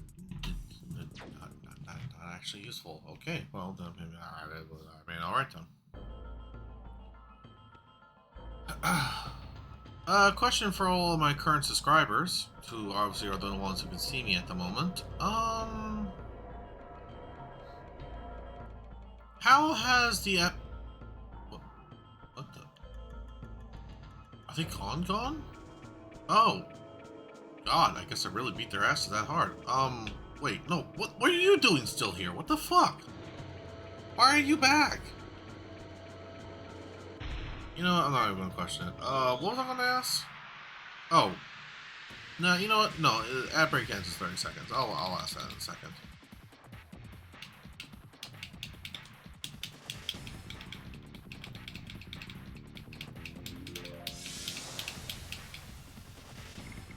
Let's do another Dragoon transformation. I don't use Dragoon transformation enough, so yes, it's going to be the full animation each time. I didn't disable it. Because honestly, again, I don't use it very much. Because this game almost effectively punishes you for using it later. Especially in the boss fights. Alright, so now that we're back from the ad break, what I wanted to ask folks is, how have the ad breaks been so far? I've been trying to make sure that I start up the stream, give it enough time for one ad break, and then I can just basically go in without it interrupting me again, everything like that. And then in general, how has the ad breaks been spaced out? Like, do you think it's actually doing pretty good?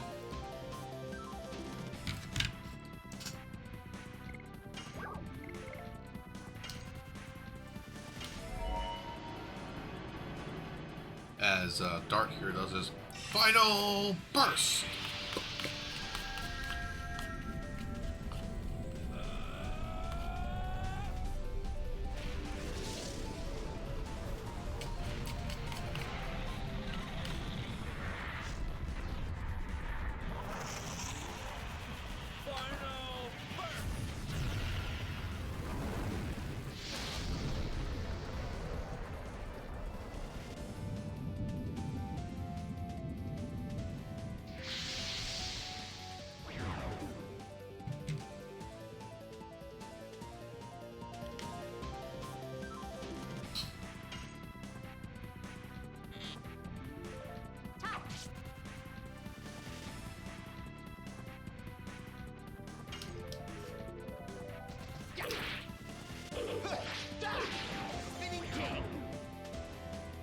Feel the love for the lack of answers. Ah, well. Actually, I've been streaming at this so long. Probably most people are just AFKs watching the stream now at this point. Oh, up to 17 watchers. Well, that's nice. That is actually way more than I expected.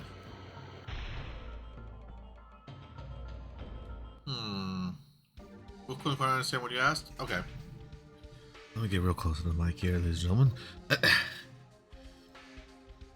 Let me actually put it above here since I'm now done eating. So, how has the pacing of the ad breaks been? It's been pretty solid. Like, as in, yeah, you have to deal with them, but they're not very intrusive. Because when I first started doing them, I do know that they were kind of spammy. I think they were practically dropping almost felt like every 5 minutes. I've been trying to adjust them so I can still do them, but not drive you all bonkers with the fact that they just keep popping up.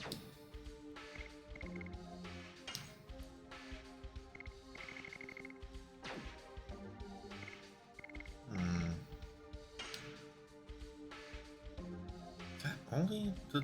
Is that as far as I really got with Crush Dance? Actually, no, that makes sense. Rose has done pretty well. Show's done... Fair enough. Yeah, I probably should mention this in case anyone here isn't actually subscribed, but yes, I do have the system of if you're subscribed, you don't get the ad breaks. So, you know, generic streamer incentive of subscribe to the channel and you won't be bothered by those annoying ad breaks.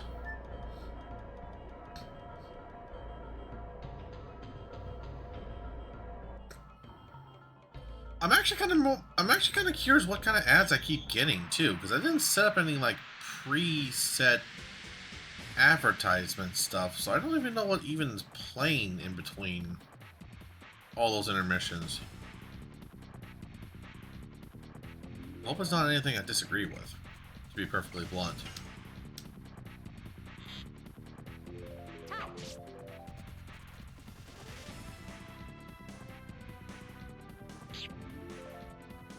I guess the ad depends on each person's watching, you know, cookies and stuff.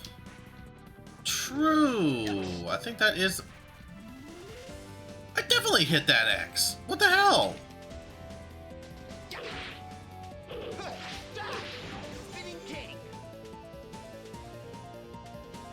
This stream brought to you by Factor.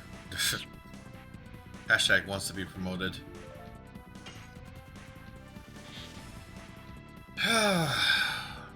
It would be nice to actually have somebody poke me at some point.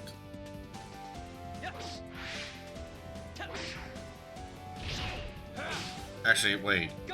Maybe I just realized. Maybe I should actually be double checking to make sure that my Twitch email is actually not being filled up by said things. I need to remember adult responsibility things a bit more often.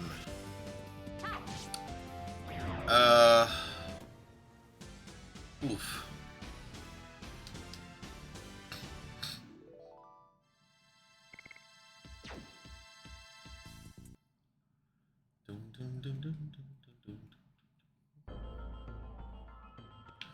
I am responsible. Yeah, responsible. It's just like my original email has long since been flooded by fanfiction. Don't ask. And so I've gotten into the habit of just not paying attention to it. And that's no good. Oh, it's Mike. It's fucking Mike. What you doing, you goober? Oh. Okay, item shop lady. Hello there.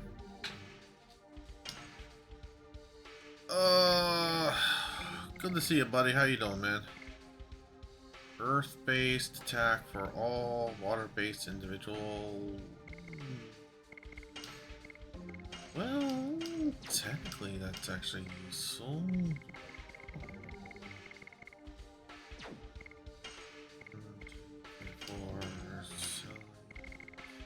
Get rid of you. Dark mist. Vanishing. Frost. Okay, cool. Oh.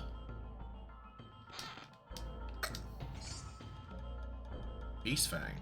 Oh, that's a Hashell thing. Stuns enemy with a given probability. Nice.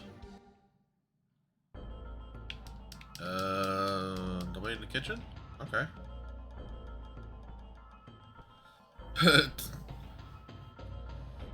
Everybody go crazy when it's mic time.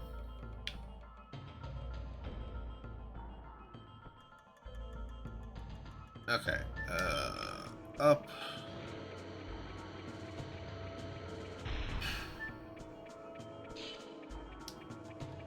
Invaders?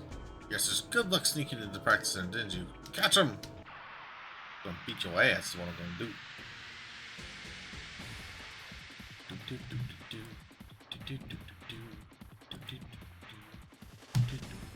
Okay.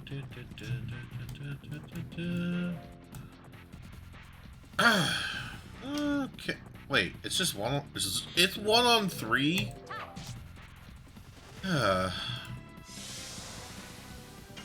You're gonna die, son.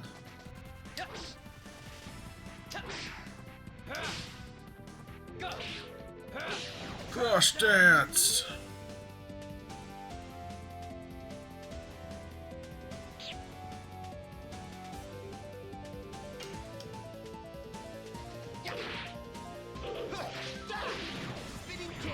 Have these guys done anything besides throw a knife at me in any of these fights? Like, they have a sword. I know for a fact that they're supposed to have magic, but have they done anything besides just throw a dagger at one of my characters?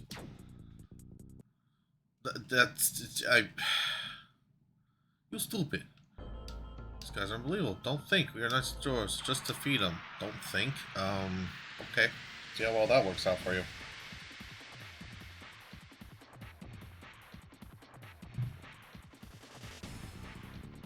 What? I kind of feel like I'm bullying them now. I just don't know what to say otherwise. I'm bullying these poor soldiers.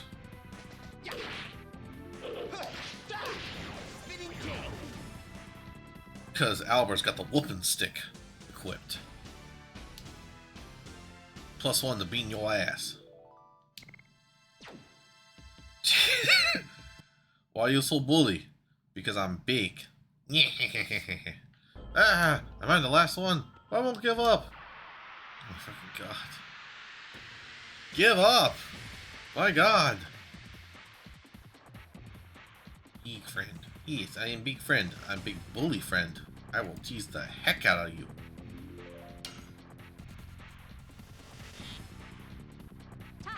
The bigger they are, the harder they fall. Well, yeah, especially since one of my attacks is sit on you.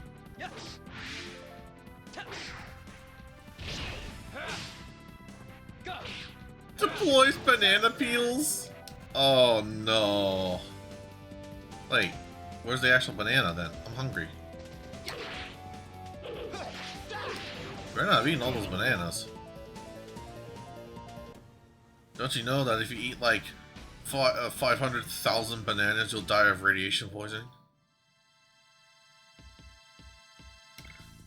He's probably doing /me and then typing out the rest. Well, we took care of that. Yeah, you kind of did. Not gonna lie, you took care of that. Oh, hey, it's him.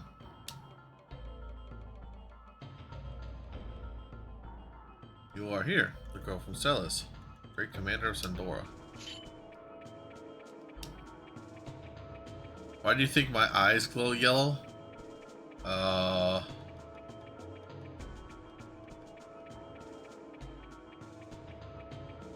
Huh. I never questioned. Fair enough. I thought it was the case of Ligma. Immense clicking proceeds. Look, shush.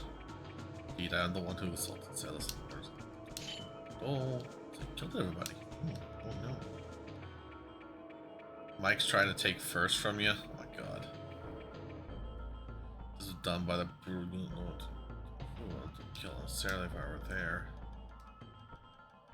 Anyway, it doesn't change the fact that I'm going to score Celis. If you want to venture home, draw your sword against me. Please do me one last favor. Managed to hold change after a man called Lloyd showed up. He must have instilled something into her control. The demonic word that ignites his desire to vanquish. And make it here so you might be able to do it. It's testing. See? There you go. I beg you, wake Emperor Dole up. Understand what will result? Yes, if you can accomplish that, the Imperial Door's dominance will end, and we even might be defeated by Basil. But the result will be the same if the current impression of Emperor Dole continues, so we might as well make it happen faster. Remove the hardships from our people. There was a man like this in Sandora. Lavis would be happy to hear this. So, are you in? That's what we're here for. Hugs the big friend. Oh. Also now, both Goobers, the big rock and small raptor are ahead of me as they deserve. Oh. But you know what? I pinched you up, and now I'm just gonna carry you on the shoulder. Alright, Yellowstone. What is this? It's the key to the chamber of the Emperor Dole. My question is, okay, so let's put this in the frame of reference here. To reach Emperor Dole, you need 3 stones. You need to put it into a special pedestal that we will reach in a little bit. In order to reach this pedestal, you have to go through all this whole fancy elevator riding stuff, and then go up through a little arena spot and everything like that, and that will allow you to access Emperor Dole by unlocking the statue in the doorway that's there. Question: why is one of the stones in the possession of the garbage man? Why is the other stone in the possession of a madman? And why is the third stone, the only reasonable one, in the possession of the great commander of Sandora's army? Like, how did one of the stones end up in the trash? And why is the other one in the possession of a madman? I reiterate. What the hell? Oh, Lord. I mean, I know it's video game logic. Don't get me wrong. I know it's video game logic. But why?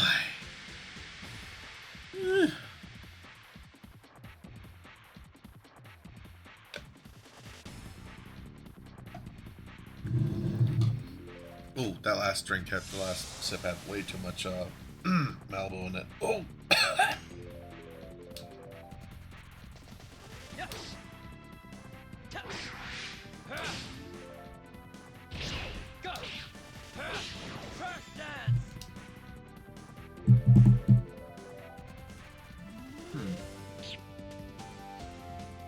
That's weird.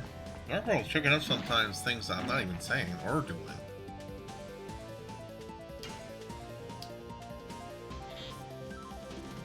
That feels like something that could happen IRL.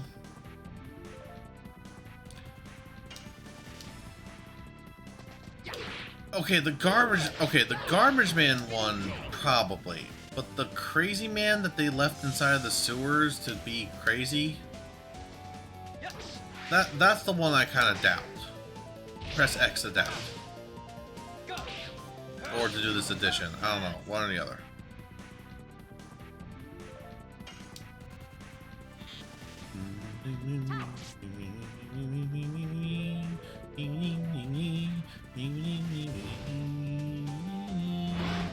Finally, a magic attack from something. Of course, it was on the least useful target, but hey, you know, I'll give them points for trying.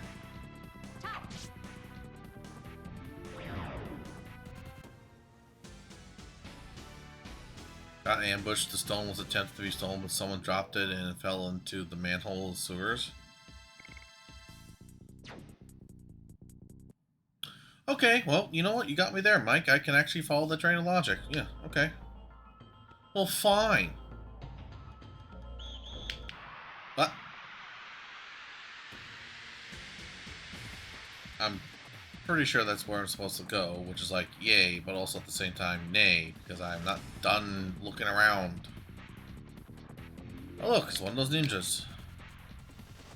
That just Imperial Sandor just for some reason had. What the hell was that damage output?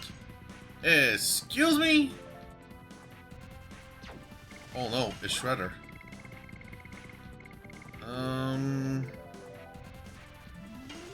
You know what? You're dark type, so deal with it.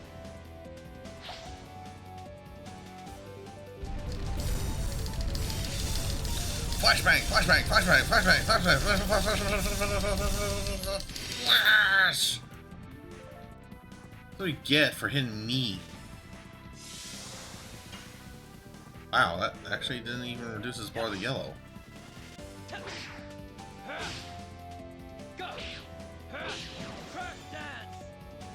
Okay, well, still did more damage than Crush Dance. Fair enough.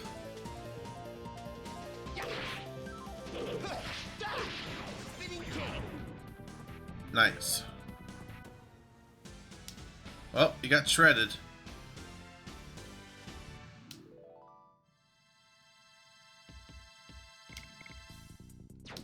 Okay.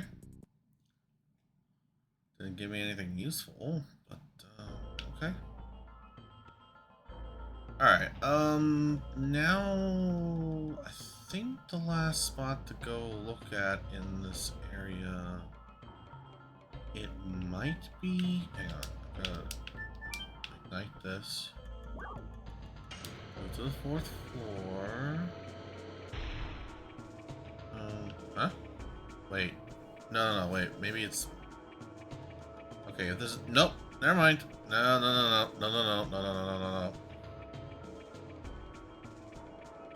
Wait, actually, hang on a sec. Nope, never mind. Yes. No. Yes. No. Well.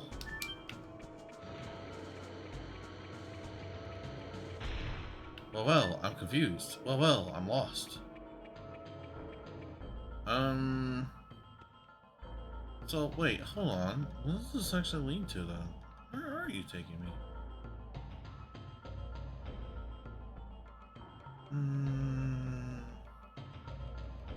Well. How interesting. Wait, what? Where are you taking me?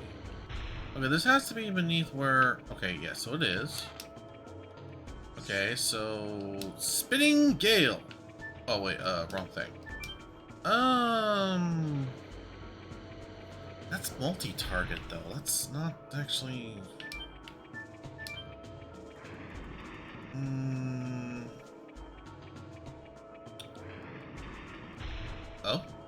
Oh! Workers are saying all sorts of things, but I believe Emperor Dole.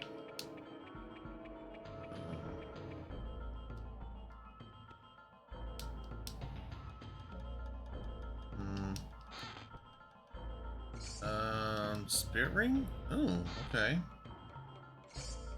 Spear Frost, another magic. White flames, green flames, purple flames, all just made for war. They're not something that can make us happy. Magic is silly, it's just a tool for war. Well, it doesn't have to be for war. But at the moment, yes. Spirit Ring recovers SP at each turn. Still not nearly as good as Therapy Ring.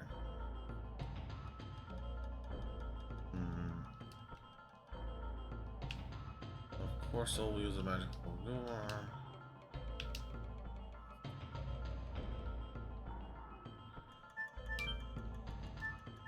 You know, sadly, this is one of those instances where some of the clarification of like characters' motivations and personalities would be probably really helpful in like better expanding their character arcs and the like.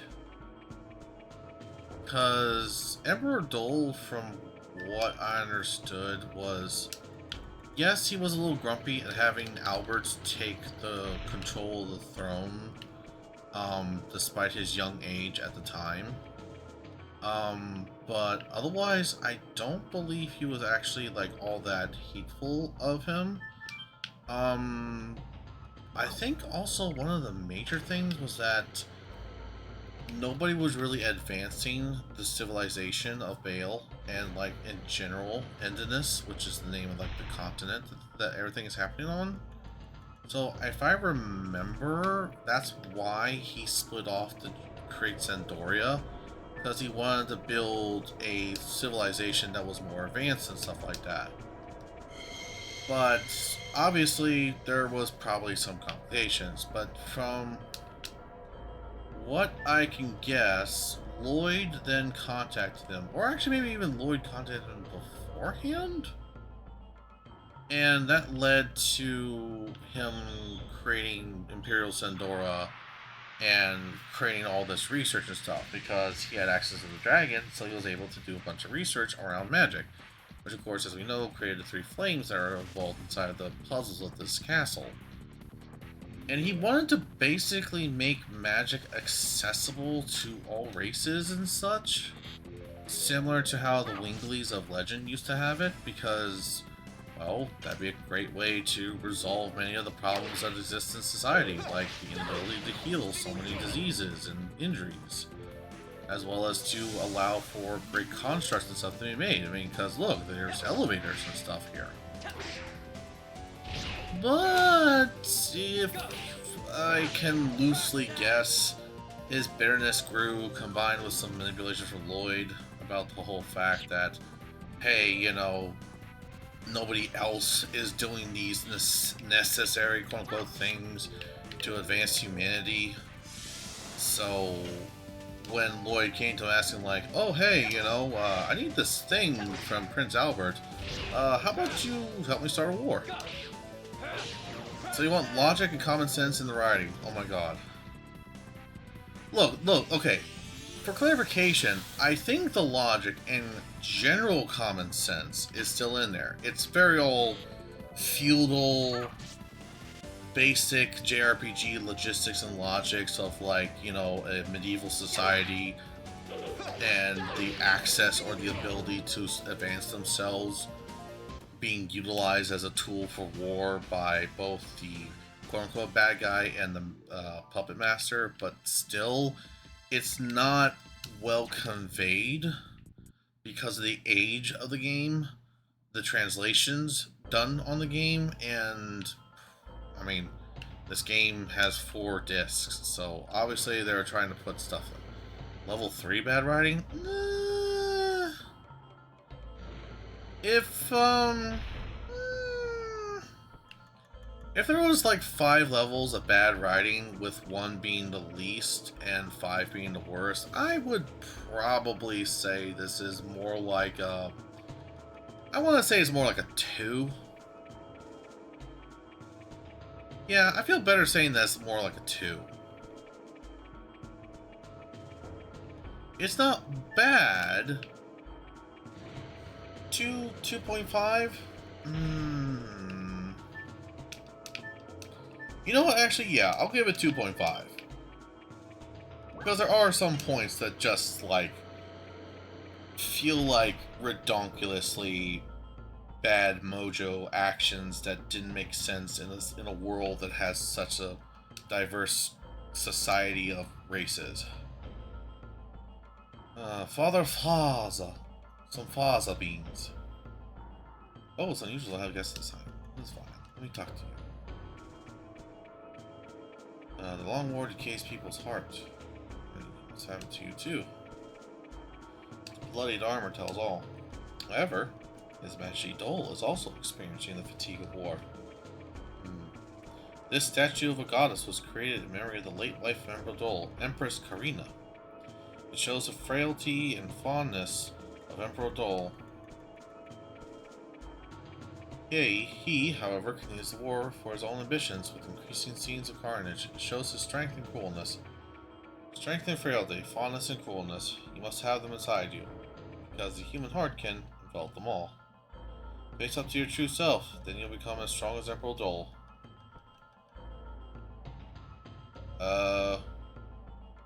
It's certainly interesting. That is all I want to say. If you are lost, come visit me anytime. I'll help you find a way. Okay there, Father Faza. Alright, let's just do this. Still definitely want to keep Crush Dance on. More and more. Double Punch, Spinning Cane. Oh, Spinning Cane is... Okay, so I'll get it to 99. Who has the best magical damage? 84, 46, 56. Wow. Why does... Hold on, that can't be because I have the Legend Cask on. Idea, girlfriend turned into Kitsune and can now use magic to strengthen and grow. No, this is a commission already. Good. And nothing else, a bad translation with a bonehead that wanted to be more American? Well, yeah, this game was released in the 90s, so that in of itself defines... Actually, no, hang on, was this 90s? Was this early 2000s? This game was near the end of the PlayStation 1 days. Which I think was actually another reason why it didn't get as much attention as it could have, because when consoles start transitioning to the next generation, some games end up being lost in like the craze. And I mean, the PS2 was the PS2. You know what I mean? 3 holes. What are they? They might be something to do with the statue of the goddess. Why do you think so? Because look. It seems this place is for admiring the statue. Something.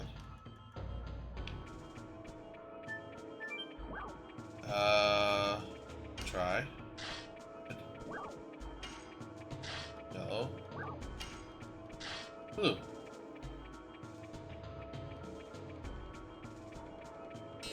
Pokemon. Rice Ball became Joe the Donuts. Boneheads at work. This frying pan becomes a drying pan! Oh yeah, you know. Door open, I got it. And of course, all the infamous times that beer was turned into apple juice or something similar.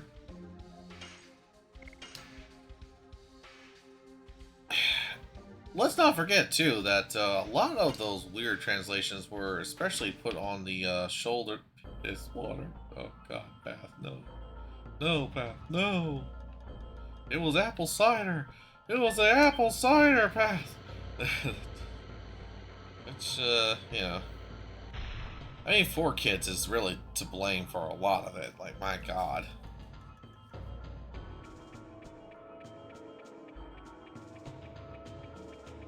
And then, of course, there's some things like that weird paranormal investigative anime that was like the first dub ever, in which they just literally took the piss for every single scene and were so off the cuff that it was like, oh God, it was the abridged before abridged. Although apparently Samurai Pizza Cats was really super abridged too. Although I don't really want to play the Samurai Pizza Cat that's coming out. Reason why I can't find all of Yu-Gi-Oh! Zexal? Wait, what? Really? They chopped up Yu-Gi-Oh! Zexal? I smell blood in this air. It's not human. Tongo!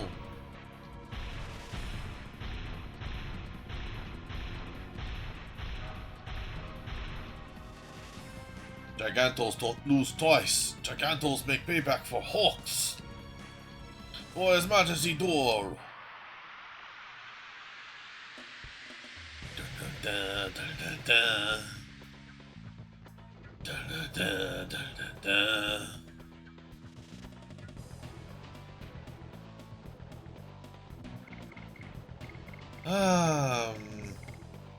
I probably should have swapped her out, I'm not gonna lie. She's gonna get her butt whooped, especially since Dart is actually the better option. But I will try what I can do. Seriously though, why is Dart the better option? I thought the girls were all more magically... Oh, wait. Maybe it's because it's not Miranda right now. That's actually... Alright, here we go. Special effect.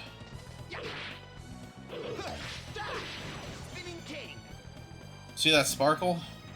When you are wielding an elemental physical weapon that does actual extra damage because of the typing, it does that whole sparkle. And it's such a cool little effect. I wish it happened more. Fox Kids lost the license to Yu-Gi-Oh! For selling it to people they didn't have the rights to. Wow. Hey, yeah, wasn't Yu-Gi-Oh! Originally on 4Kids and then it ended up on WB? Yeah, no, it was on WB because I remember some of those crazy advertisements, but then I do remember it being on 4Kids as well. Oh, well, that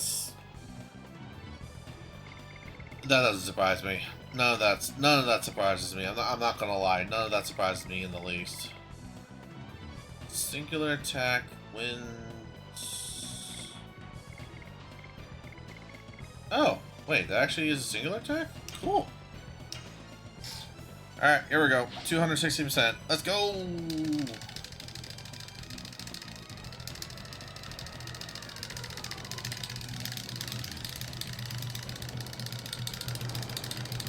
$266.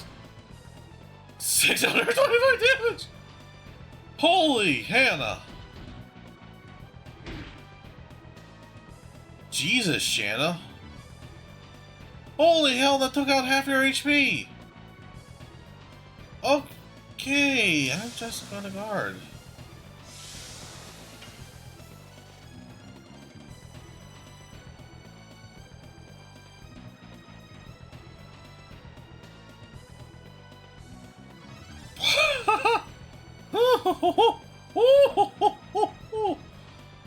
Holy, yeah, I mean, that was a double exchange of disbelief. I thought this armor was supposed to give him higher magical defense. Like, that was like one of the reasons why he hit. Oh no, it probably was just boosting his physical defense and his physical attack. Because that's the entirety of Conkle's MO. He's actually super duper weak to magic, worse than even Albert. Oh my god, oh wow, I actually don't have anything to say because I'm now legitimately feeling bad for him because he just got freaking trashed. I'm gonna just hit him with a Spear Frost.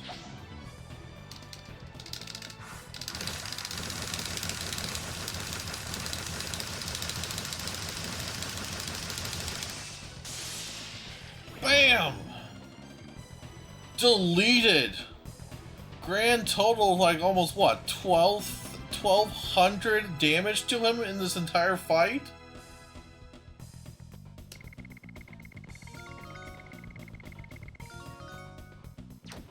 My god!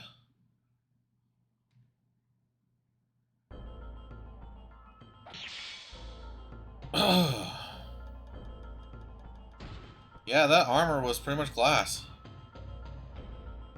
You forgot where the cryptid event spawns? I think it's north of the Red Vine area.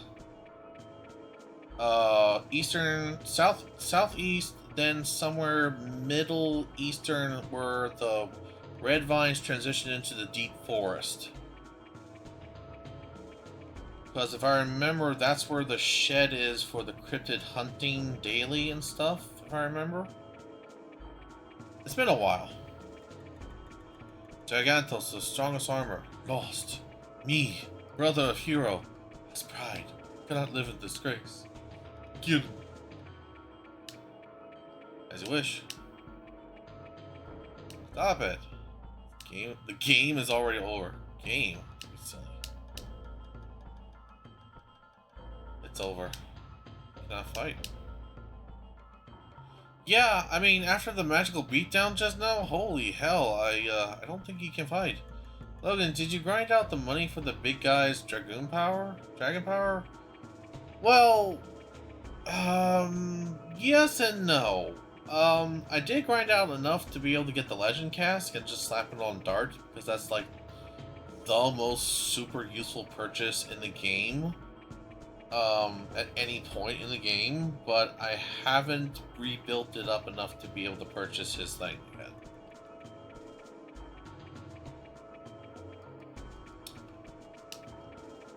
You lost. Why are you kind to me? Because I whooped your ass so hard, it's kind of embarrassing to even think about potentially being kind to you otherwise, because holy shit, you got whip smacked. Speaking of whip smack, should I? Oh, I mean the Dragoon Sling you could buy in the market. Yes, I know. Like I said, I got the Legend Cask, so that dumped all my money out. So right now I have to rebuild it in order to buy the thing. So if I remember, it's about, I think it's about what, 3,000, 5,000 gold. A lot of times I use Hashel for this fight. I got Graham. I don't remember what that means, Shadowtick. It's been a while.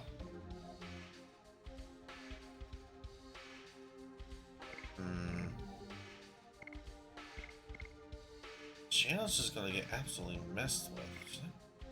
He's the supermoon trader who wanders the whole map. Oh, nice! Hey, cool. I remember that big guy. I didn't know his name was Graham. Should I use a shell? I usually like using a shell. Why not? I haven't used them much, so he's still on double punch, but at least he's at tier 3. Yeah, that's actually not too bad. Alright. High School XD70, thank you for the follow. Welcome to the drive-in. My name is Logan Protoroc. I am a 22-foot tall protogen Protoroc, Lycan rock, and whatever other definition of words you want to use. Welcome to the drive-ins. Sit back, relax, have some popcorn and soda, and I hope you enjoyed the cinema that is Legend of Dragoon today. I responded, he was at my door. Wow, that's actually really nice. Material shield. Oh, there was a treasure chest there. I didn't actually even know that. Inu! You're alive! Hi, hon.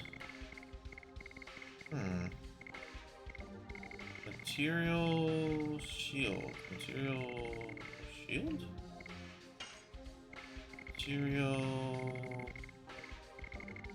Material shield. Nullifies physical attacks for 3 turns.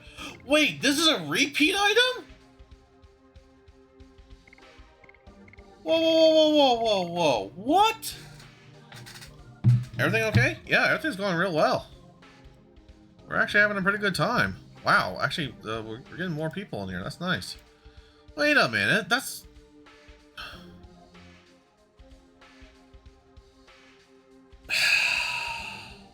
I'm kind of embarrassed to say this. I haven't been able to play the remastered version. The remastered version? There's no remastered version of Legend of Dragoon yet. Is there?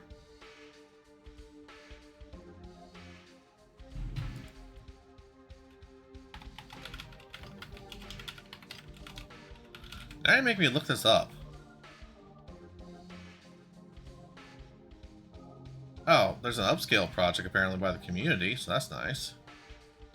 Oh, wow. I mean...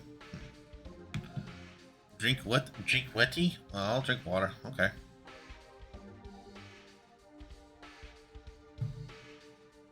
So, chat, here is one of those things about this game that I still kind of love, but I'm fondly exasperated by at the same time after all these years. I knew there were multiple repeatable items, as in you can use them in the fight and then they'll come back afterwards. I had no idea the material shield was here. I legitimately had no idea it was inside of this place. I cannot believe this.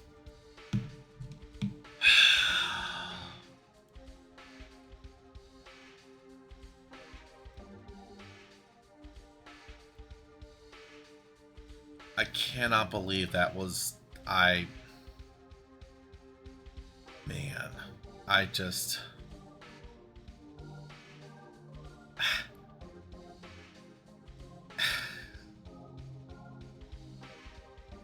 Is there another one? Do I need to be worried about another one somewhere?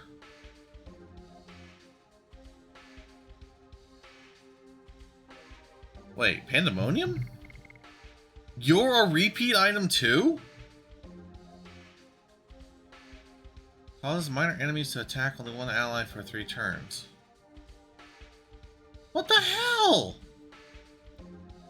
I mean, I kind of knew because it was like 200 gold, so that's why I didn't keep selling it, but what?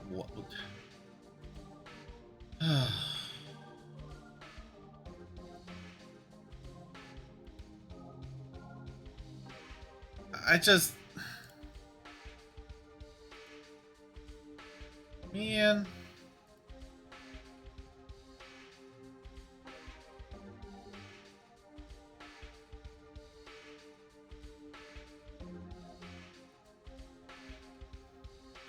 Is there another one I need to worry about somewhere around here? No. No. No. No. No. Okay, so there's no more in disc 1 at least. My god. Logan needs to stop working. Please reboot systems.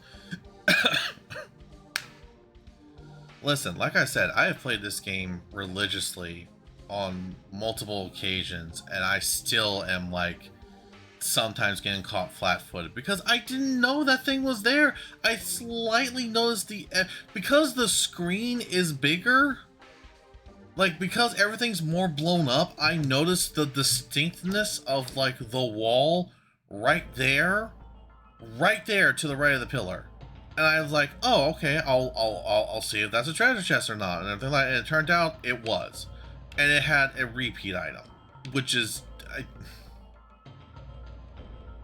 I'm glad I have it, but it also means that now I have less inventory.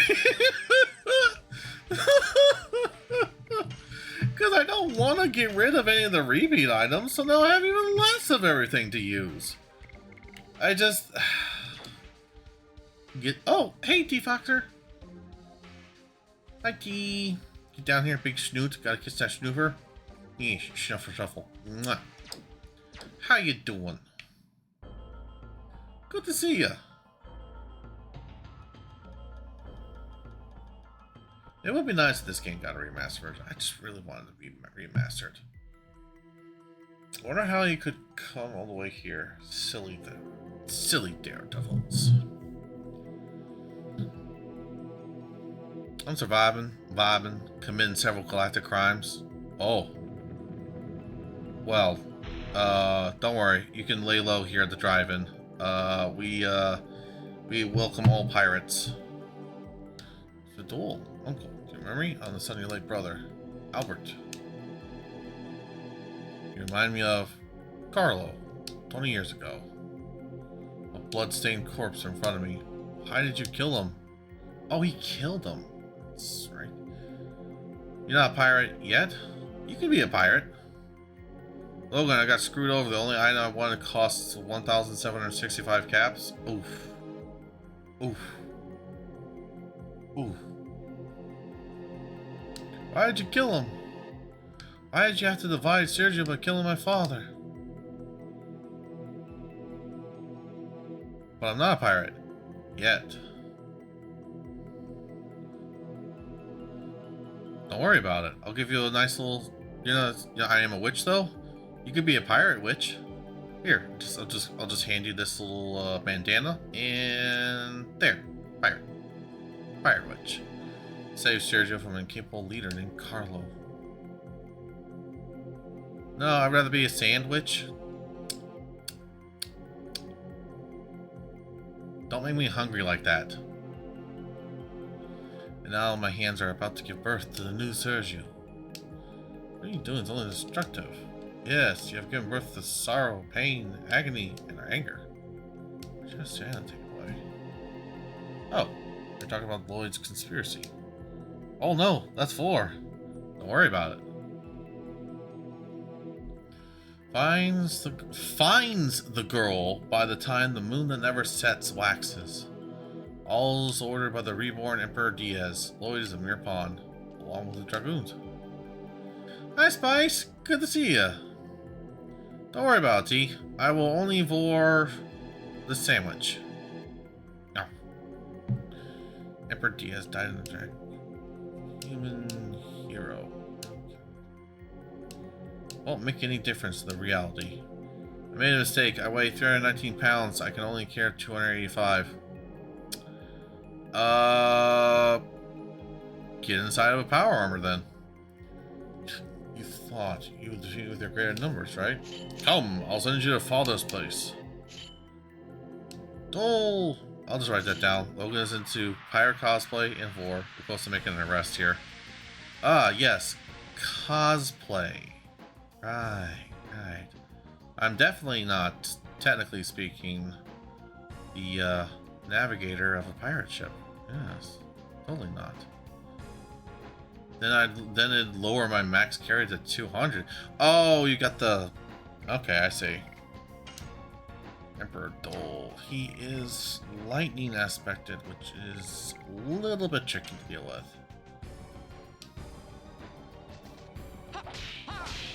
Double punch! Simple, basic, clean.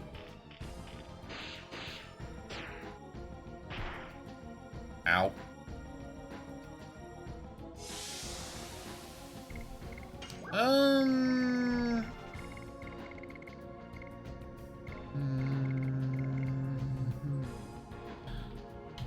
Lightning is only relatively weak to itself, so... Or is it not weak to anything? We'll find it out in a second as I spam this button!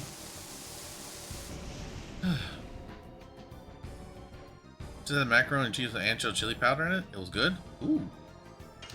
Yeah, that sounds good. Also, 175. Not bad, not enough. Double punch!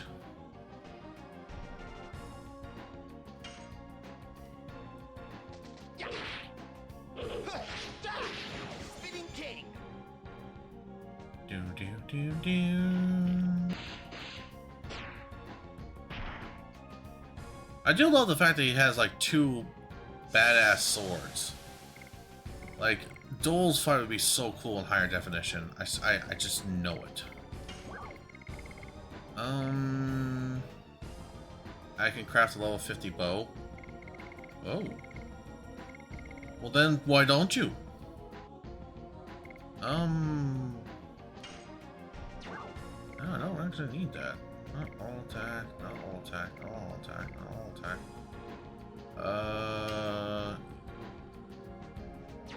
Wait.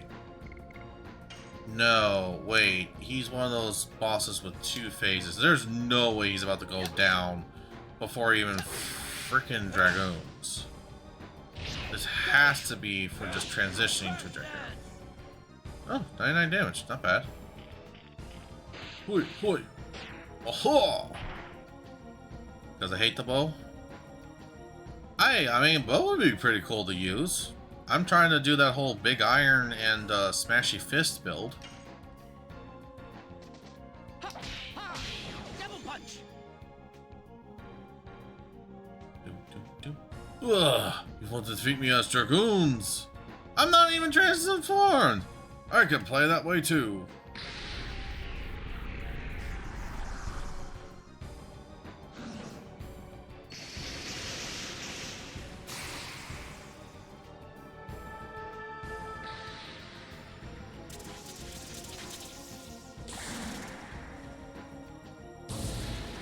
Good night, Path. Sleep well.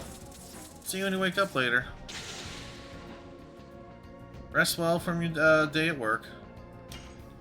Alright, Dragoon Duel. Do I want to stay or do I want to... You know what? It's only appropriate for Albert to at least do that. If I'm awake, you know what? That is a good question.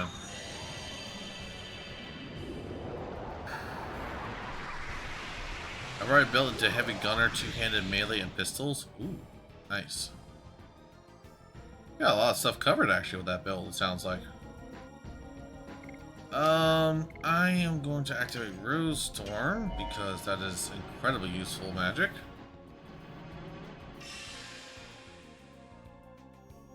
I like ancho chilies, mild with a strong chili flavor mixed with sriracha. You get heat and depth. Oh.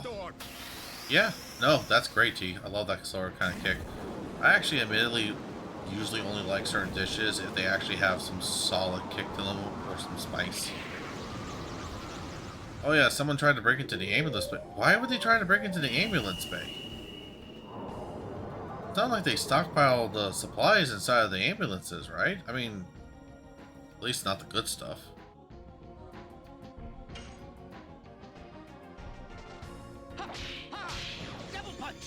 Now I'm gonna stop. Now I'm gonna sit on top of your head, peeking out of the fluff. Aww. Yes, I shouted it out. Alright, now we'll do Dark Mist. He was drunk and high on drugs. Yeah, why am I not surprised?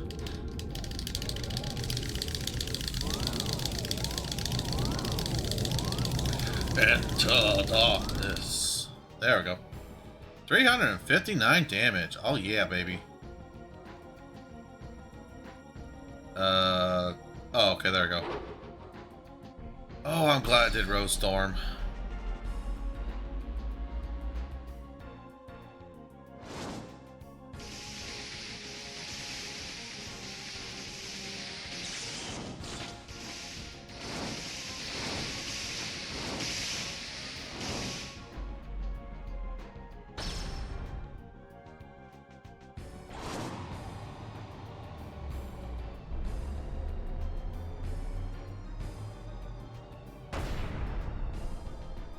Yes.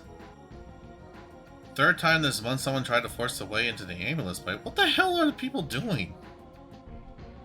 Path, you live in one hell of a town. I swear to God. Alright, let's see how well I can do this combo.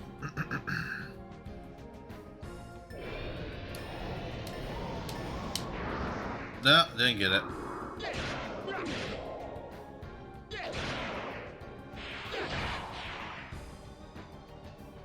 Well, okay, decent damage. It's a long story. Later, folks. Later, Path. Also, T, if you're gonna sit on top of my head, no leaving crumbs, okay? Otherwise, that Rockney will get really annoyed at you. I make a wicked Tex-Mex chili with anchovies and anchos and chipotles, charred tomatoes, kidney beans, and a lot of red pepper.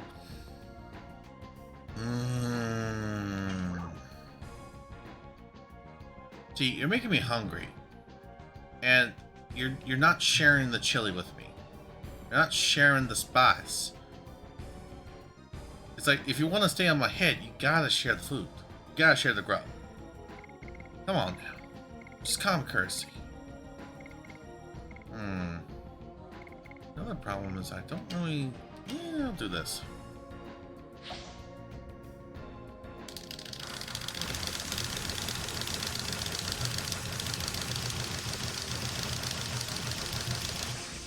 Well, I mean, look on the bright side. If I'm successful on...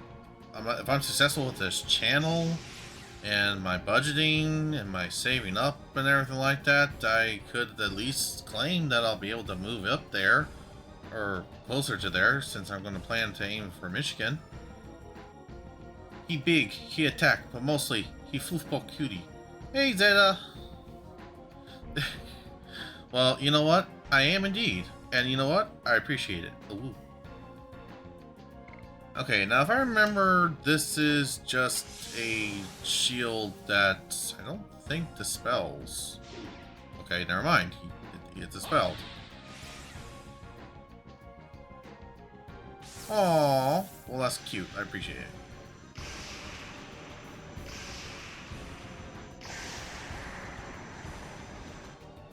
What? Aw, well, thank you for the follow, Zeta.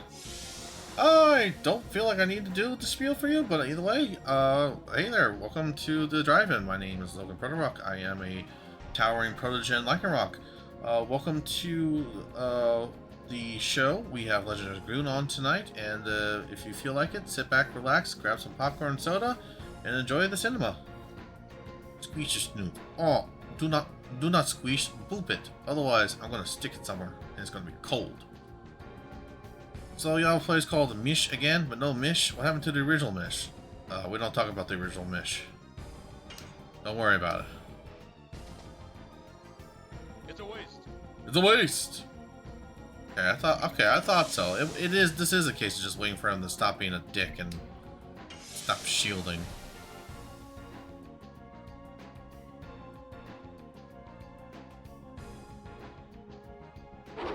Oh, here goes that sword combo attack. How are you cheating the fast travel? I mean, the fast travel isn't that expensive, is it? Or wait, are you cheating the fast travel because you're over encumbered right now? So you have Arkansas, but no Batman Arkham Sass? So much hate in my head. Oh god. That sword attack is a speedrunner's worst nightmare. Hi there, Mindeezy. Oh god, you're right. Yeah, that thing takes so damn long to just go through. I mean, all the boss attacks take so much effort. Also, Albert, stop dying. Alright, I didn't put back on the therapy ring on him. Whoops.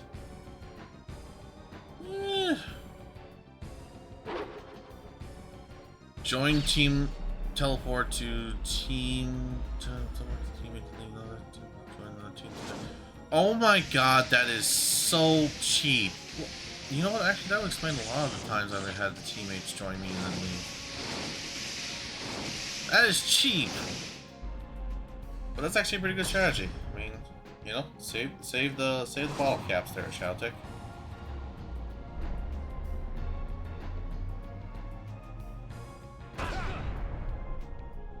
Okay, this is just getting a little ridiculous. I'm just gonna punch him and stuff.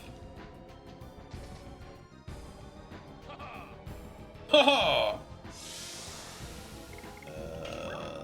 I will instigate some heals on poor Albert. I mean, I'm almost broke as is, so I'm not screwing around. Yeah, you know, fair. It's a waste.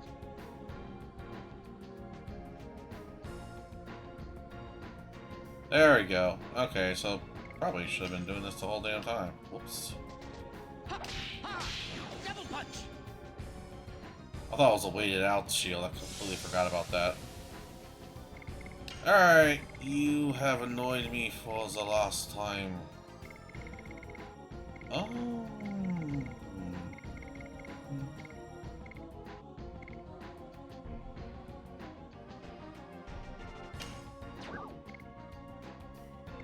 Darkness, Spirit Frost. Well, just burnout. Go with the classic.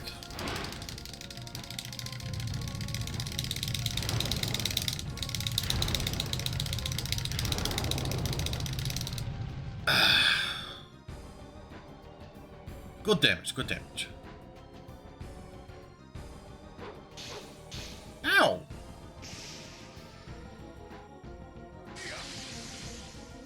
Yes! I must have qualified as a magic attack. Double punch.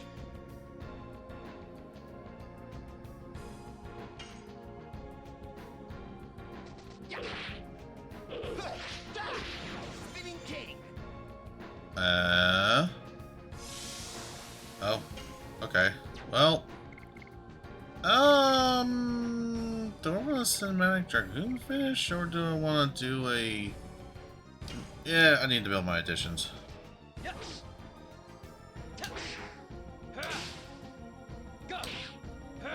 Crush dance! Okay. Double punch. Wow, 2 stuns that didn't actually trigger.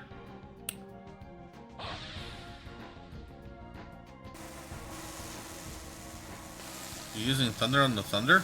Okay, well that's kinda gonna work.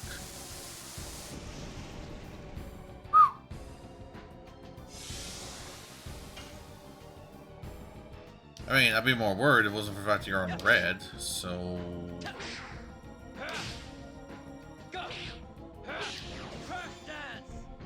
Thunder doesn't discriminate in this game. Yep, it does not.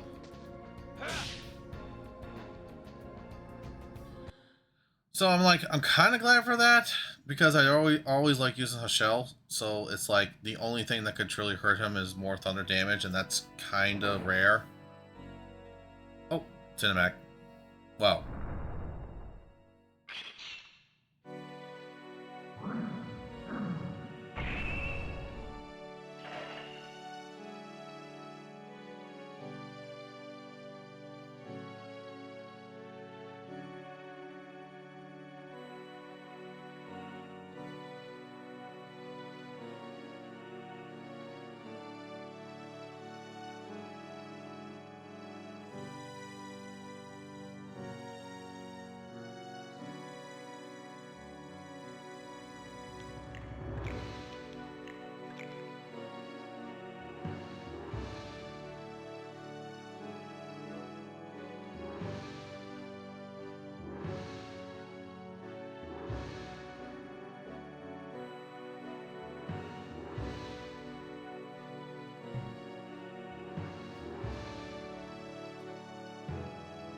Man died on his feet.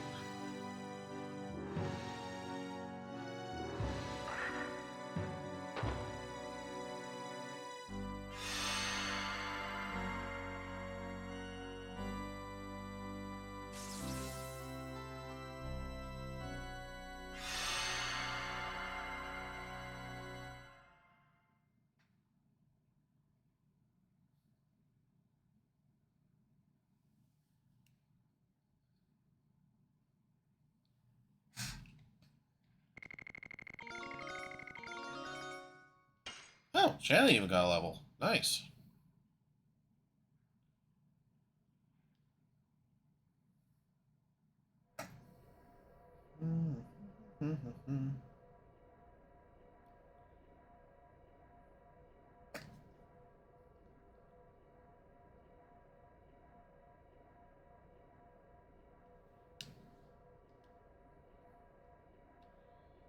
Place an end to the ceaseless long war that has divided Sergio into two.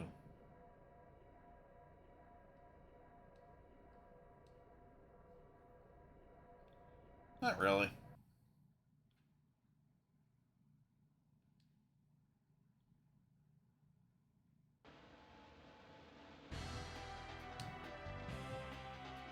This journey began when Shadow was taken away.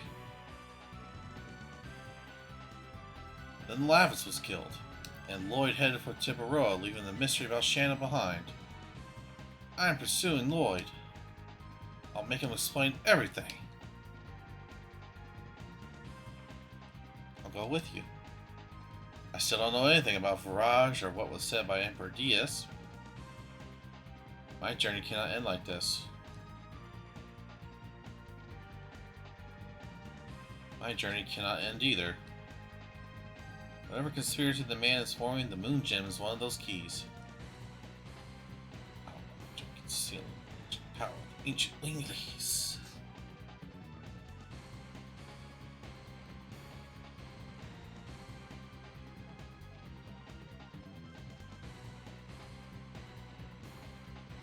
I don't think Lavitz would technically have agreed, but still. Rose, how about you? I told you, I'm interested in you guys. So? Besides, you feel naked without me, don't you? Psh! If Rose is going, that's the end of my role.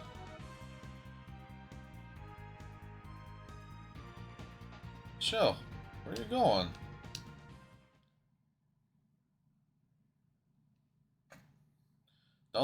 We ain't done with you yet, old man. I'm being thrown around like a ragdoll. What are you fighting a scorch beast or something?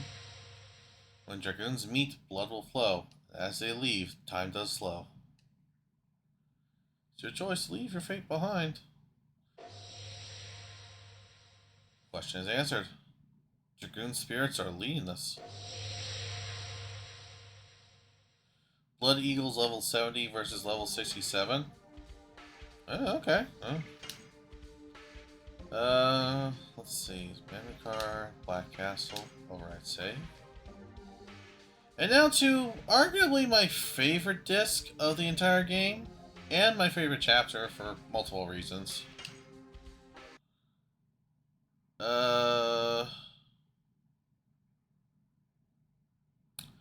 Oh, that's right. I gotta insert disc 2.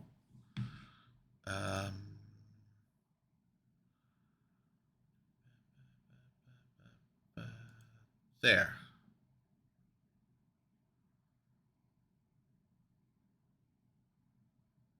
Please wait.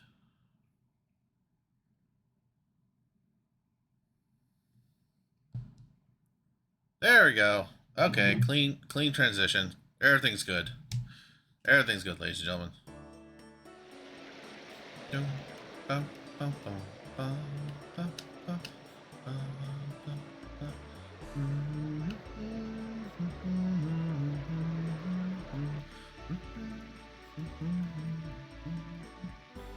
Sasuke! I mean, Lloyd!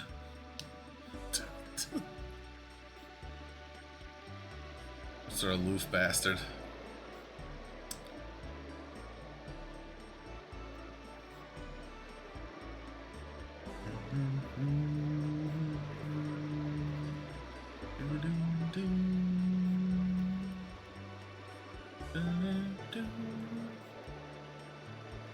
More than anything, I really want the music tracks to just be redone because my god, do I love some of these. There we go. I smell the ocean from this river. It's close to the sea. Is anything wrong with the bridge? It says Claire Bridge.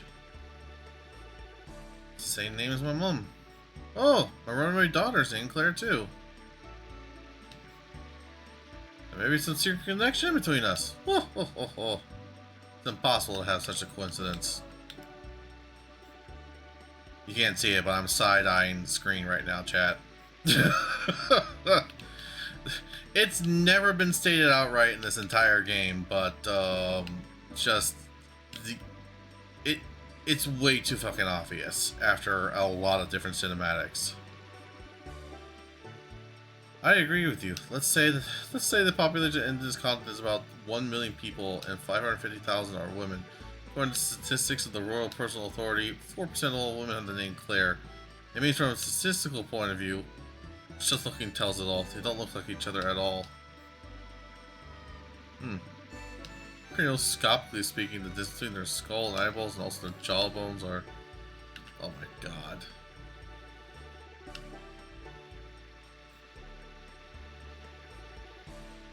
Funny how that's technically wrong.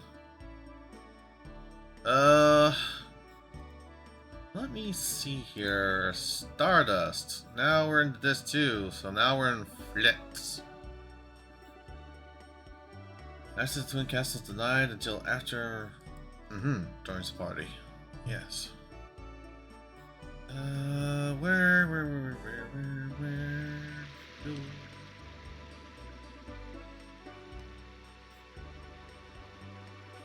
I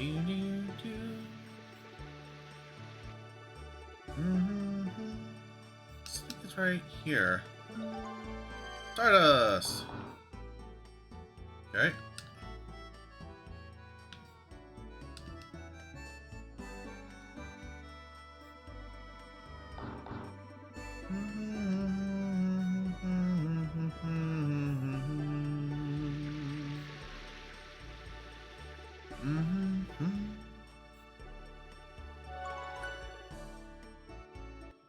Well, let's take a look at my stats real quick here. Let's take a look. 36 out of 40. 49 out of 60. 89. Bad. Cool.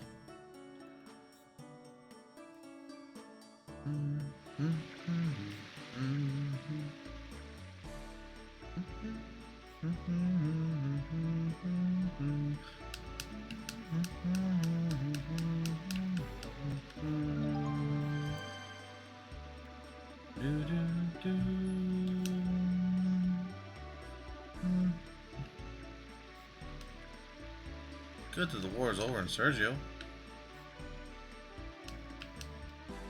The royal family of Tiberoa has 2 princesses. Well, those are beautiful. Yes, they are beautiful, but... ... That's not ominous.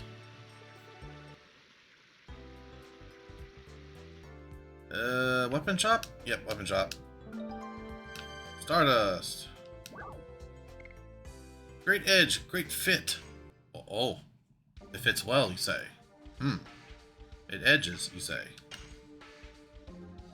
Oh, there's her shadow attack weapon. Okay, well, Rose arm, chainmail. Really?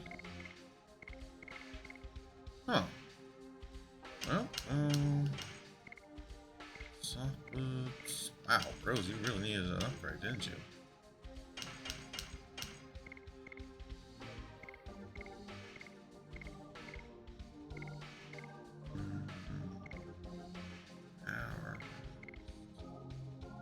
Automatic addition, but a half damage in SP. Not really worth it. Light based, iron knuckle. Keep those. Demon Stiletto frightens enemy with a given probability. Let's see. Scale.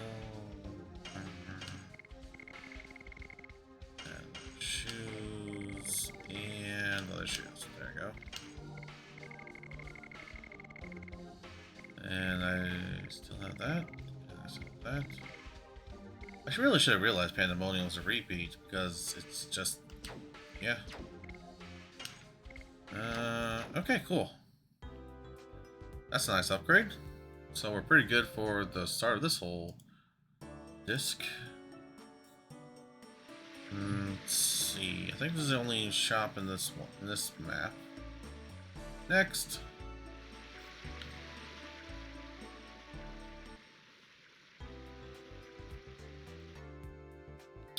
I think it's over here. There's stone among gems. First. I think this is an accessory shop too, so let's take a look here. Ruby ring, sapphire ring, platinum collar, emerald. Well, I mean they're there. They're all things, but they're not really worthwhile. Maybe the MP one would be, but at the same time, Yeek! Eh?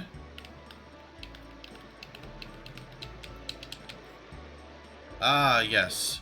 One of the two famed princesses of the whole area. Shoot! Princess Emile's here. It's too sudden. It's scary. Gods, please help us through this.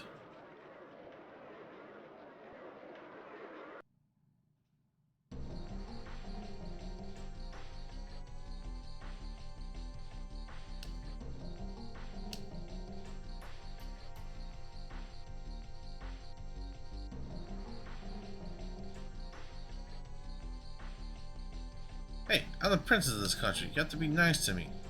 God. Ooh, we got free T60 power armor? Nice. Your Highness, I would like to name my soon-to-be-born baby.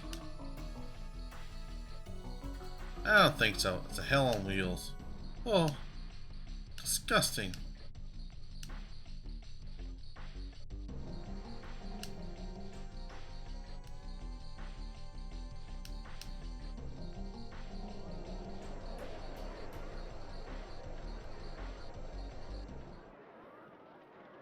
That's a great way to showcase that something's all fucky in this area.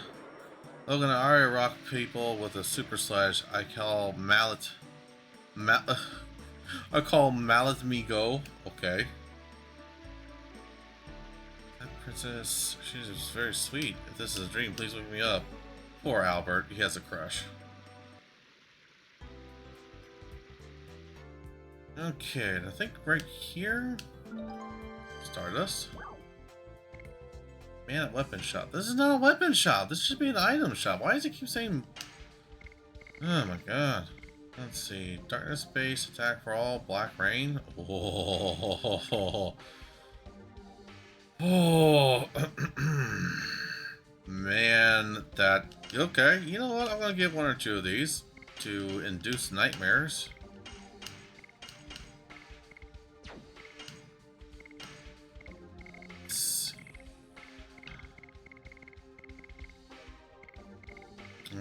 Spear Frost, Dark Mist, Thunderbolt, Thunderbolt and Lightning,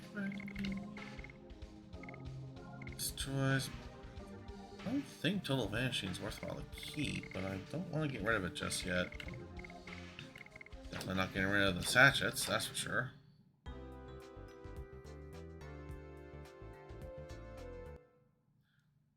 Super Sledge is just a bonk hammer for horny. Alright, let's see here. I don't think we can get into the Twin Castle stuff yet. No, we can, sort of. Nobody's allowed to go into the castle except those with permission. Okay. Oh, right. This is,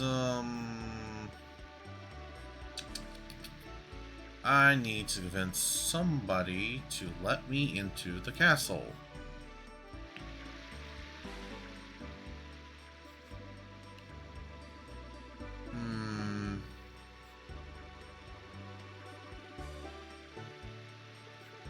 I mean, I would have called it me mallet. Oh god, with the Fallout sliders, I probably could make use of spags. Ah, there we go. Welcome, come on in, all the way to the back. Oh, it's just slowpokes.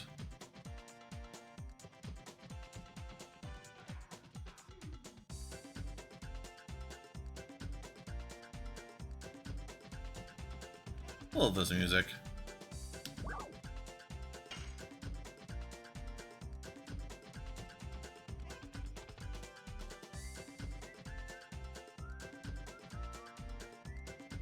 I'll rename it as me mallet and put the Cappy mallet skin on it. Aww.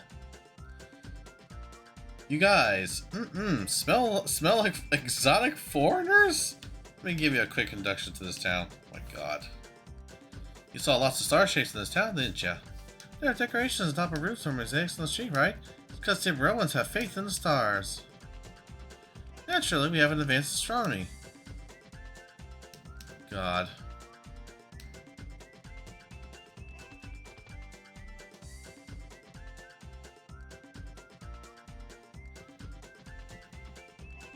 What do you say? What are you two guys whispering about? I'm becoming more interested in stars. Sorry, but...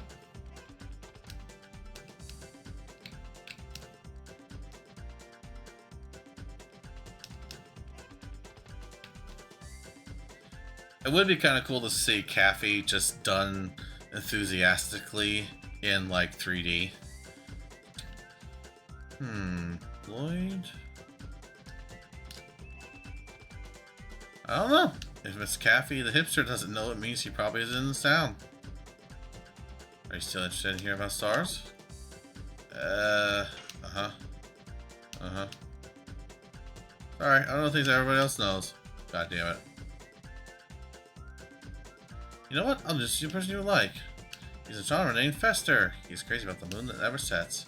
He can tell you lots of interesting things. Moon that never sets. You know, the one over there. It's a strange star in the sky all the time, day or night. Heard you doing research about the relationship. Black, whatchamacallit.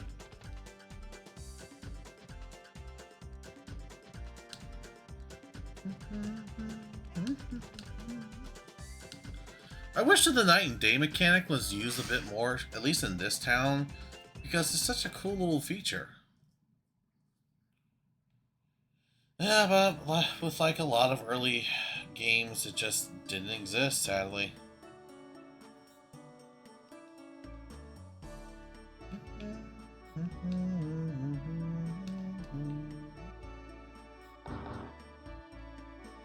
This is a meal I used to admire you, but I feel deep shock as a member of your fan club. Oh my god.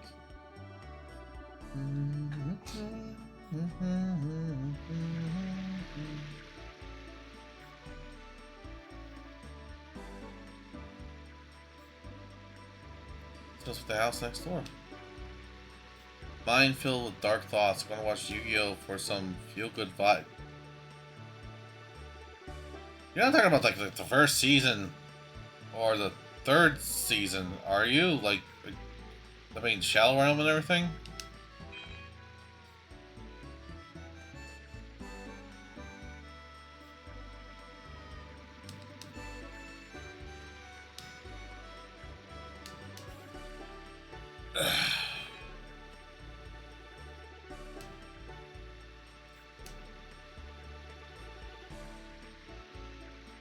Either season 1 or 3, maybe 2.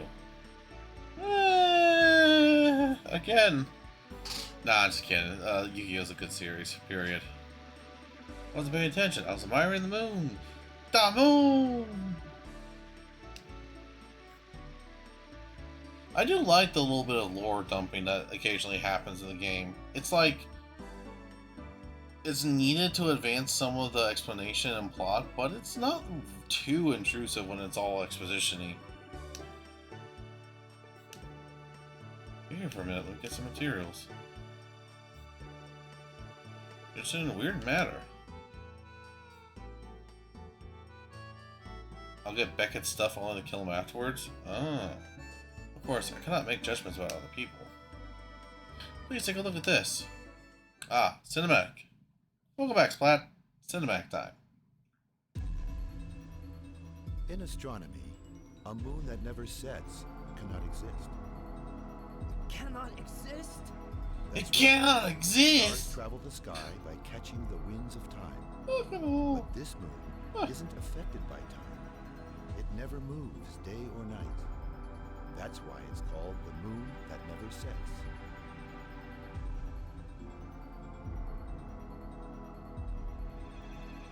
After counting 108 years, when the moon that never sets glows red, a moon child descends upon the earth to fill the world with holy bliss.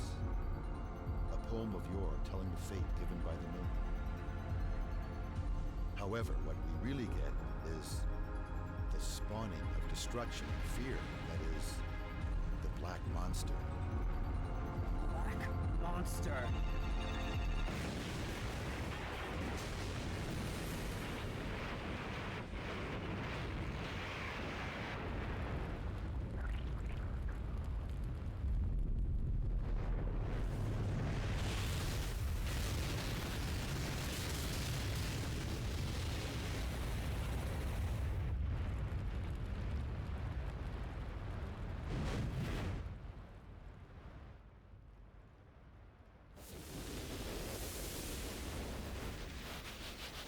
Why a demon, not a blessing? What does it mean? The mystery has yet to be resolved.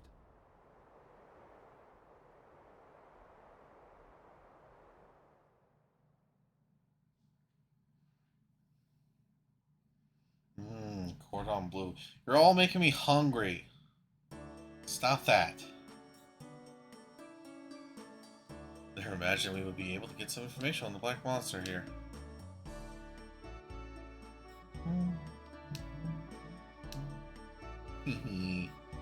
Well, I'll forgive you, but only if you share.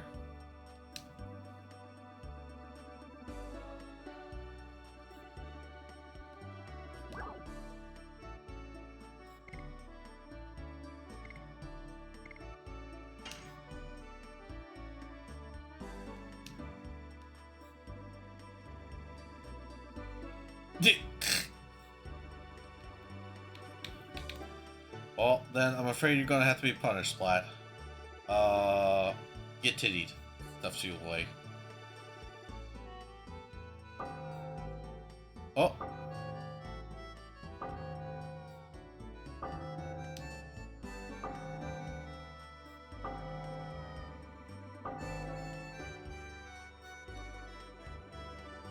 Nee. Oh, if you want to take a good look at the moon that never sets, go upstairs and take a look through the telescope. Stand in the direction of the moon that never sets. Now head to the castle.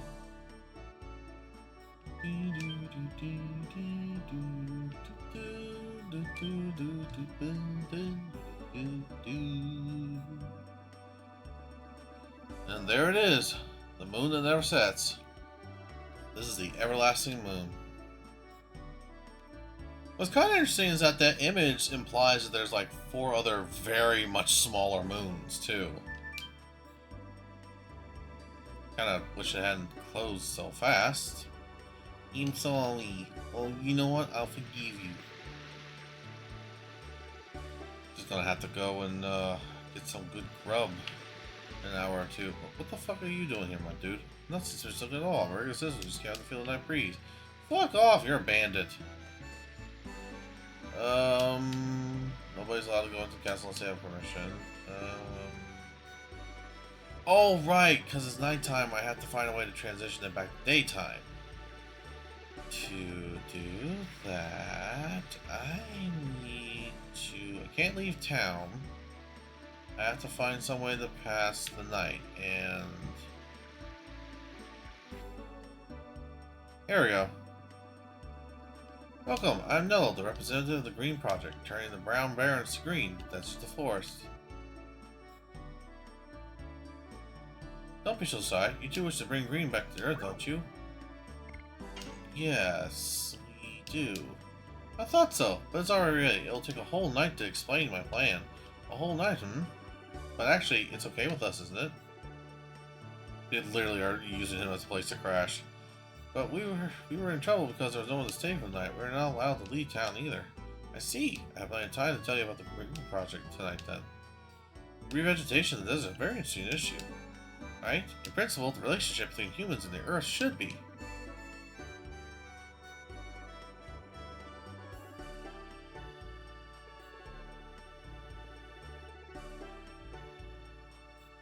Watching the buds. Maybe there's some kind of flower buds. I've never seen anything like this. Wonder how they bloom. You're excited about it, aren't you? Talking about buds, you've always liked to see flowers blooming. Aww.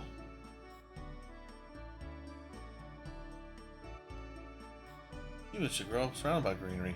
Exactly, green not only gives peace of mind but brings us marvelous things. Fruits, vegetables, delicious air, all are brought by greenery. Guess they really will talk until morning. The king has such curiosity. I hope we can fill cellars with green someday. Yeah.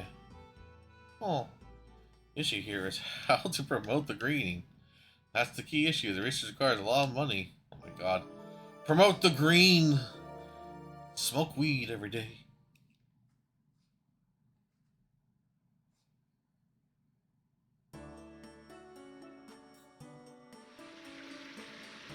Oh my god. Have you been to Donau? It is also known as the Flower City. Ooh.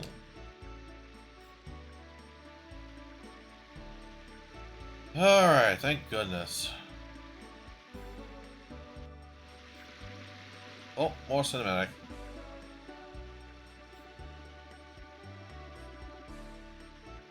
There are no signs of Lloyd after all. Can't imagine that if Adult told us a lie. In his last moment, Uncle was himself again. Interesting information that Lloyd headed for Tiburoa.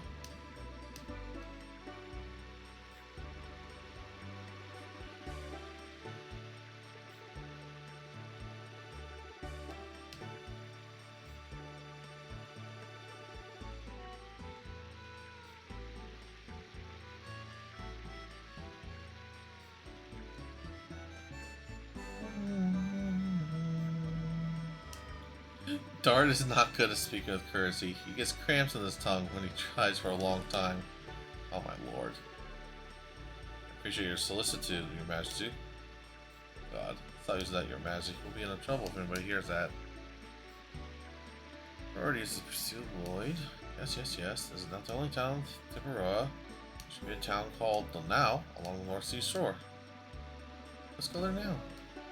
Let's go now to Donau. Well, well. Okay, let's leave as soon as possible. Well, well, not quite yet. There is, in fact, another thing to do.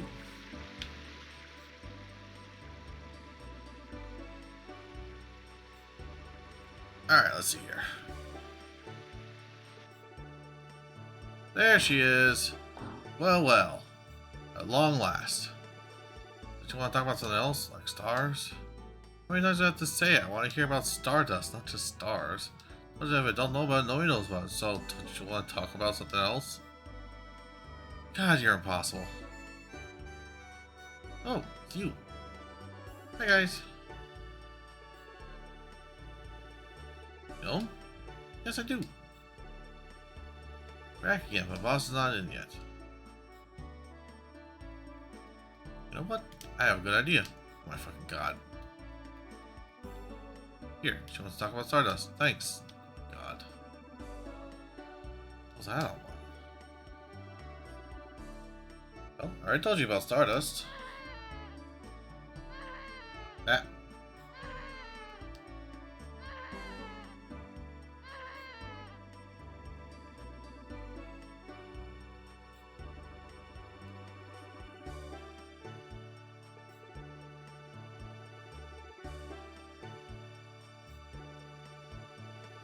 Alright, now let's drop off some of our Stardust. It's hard to find Stardust, I suppose I knew it though.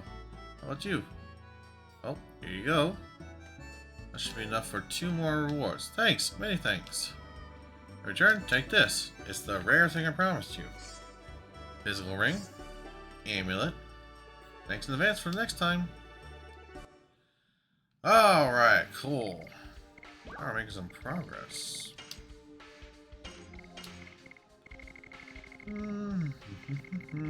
Now let's see. The physical ring is the HP. Yeah, okay. So HP up by 50%, which is pretty useful for some characters like Shanna, for example. And then doubles maximum MP, which is really useful for anyone that needs to spam Dragooning. Why did I say that again? I can't believe I keep saying that. But right now, I don't see a reason to use it, actually.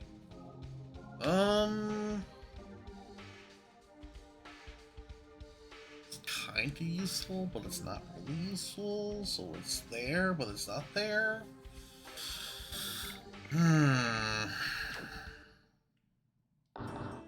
Okay, so I don't think I can get...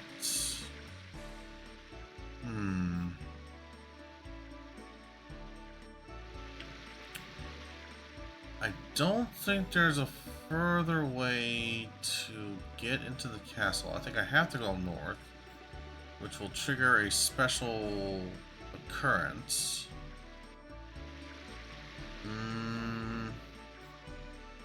Hazard is... Okay, yeah, so, yeah, okay.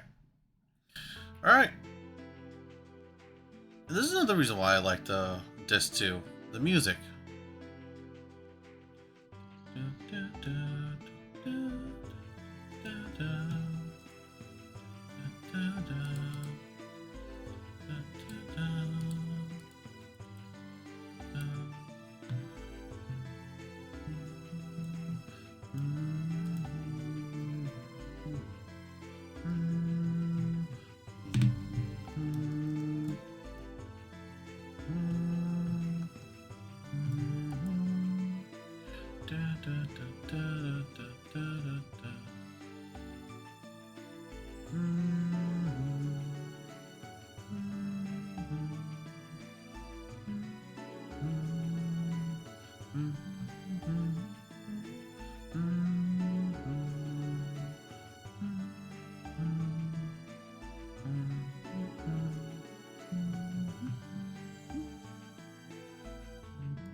Oh yeah, did you know Mike ate a single pizza for 7 hours last night? Mike, my fellow trash can. Pizza trash can, that is. I feel you, man. I've ordered pizzas sometimes, and they have gone for nearly 12 hours with me. I'm not gonna lie. Because it's like, if you get a large pizza, it's like, if you're not sharing it especially, you gotta eat it. Somehow. And it just lasts. It lasts the whole damn day. And it's like, oh, okay. Oof.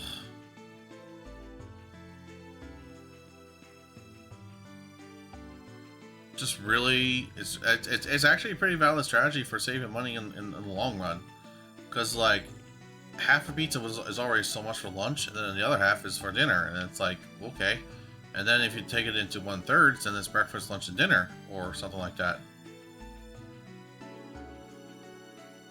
I don't put my pizza in the fridge. I put it under. I kind of put it in some darkness and stuff. Yeah, well, I mean, it's a bad habit of mine. I do not freeze or fridge my pizza. Typically because I eat it within 2 days, at most. But also because seriously, it's don't worry about it. I'm still alive, aren't I? I'm still alive! Yeah, I could get several meals out of a pizza. Exactly, B4. Wrap my pizza in a pizza call and call that shit dinner. Yep. I get that pizza roll pizza. 7 out of 10. Bringing to mind the horseshoe I tend to eat Monday night ended up being nearly the size of pizza and even heavier. Oh my god. Wait, even heavier? Oh god. Did you fall asleep? Alright, so I'm not going to go to the end of the Barrens for a bit. I want to try and see if I can get lucky and push Dart to level 5 Dragoon before that happens. So we might be here for a bit, folks. So this is definitely AFK session period. Feel free to do stuff. Also, warrior dress. Boob! Majin Boob. Hi there, Inu. What are you doing? What are you doing, darling? What the? Warrior dress. Wait, that's the only one? You're a warrior dress? You know what? Fair enough.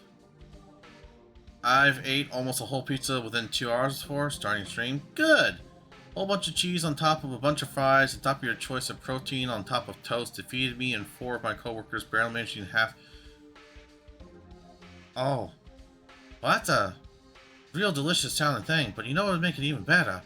If you put it on a pizza.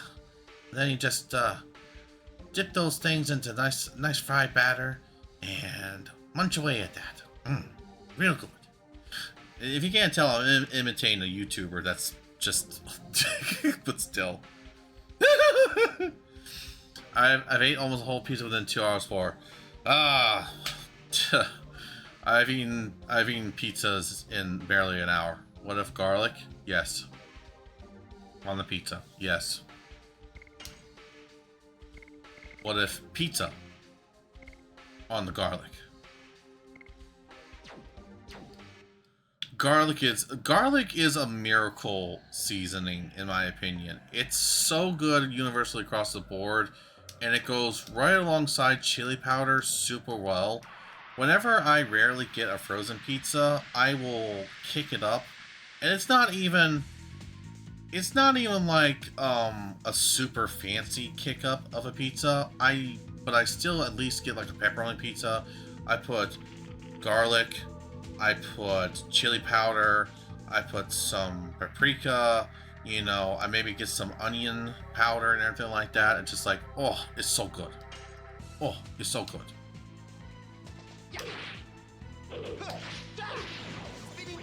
Ankle biting time. Ah! Shadow! Likewise, on the throwing garlic and more on pizzas? Hell yes. So, you know what? I'm going to hilariously say this in the defense of B4's hatred of mushrooms. I do not think mushrooms work naturally on a pizza. It's funny, because when you think about it, if you had a pasta, mushrooms on a pasta works pretty well. But at the same time, most pastas that I enjoy are the, the angel hair, the fettuccine alfredo kind of pastas, the white cream sauce. I typically don't like tomato sauce stuff. Shadow, I know exactly who you were biting. You do work on pizza, but you need regular... Yeah, so when it comes to mushrooms with me, the only pizza that I've been able to enjoy mushrooms on has typically been the Philly cheesesteak pizza from Papa John's, which normally has Philly cheesesteak, Philly steak, green peppers, an onion, and an Alfredo sauce instead of tomato sauce. And then I throw on mushrooms, and that really kicks it up very nicely. Also, recently I got black garlic and Parmesan powder that I throw onto my pizzas, and it is so good. It also depends on mushrooms, actually. I mean, yes, but I mean, let's be honest. We're probably talking about like the baseline portobellos and stuff like that, like the things you just default to most of the time, and they're okay.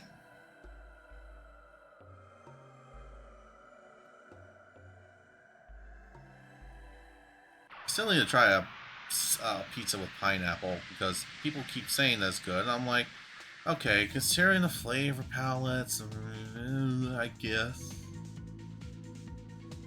Also, am I beating these guys? I'm not even paying attention to the fact that I've been fighting these guys.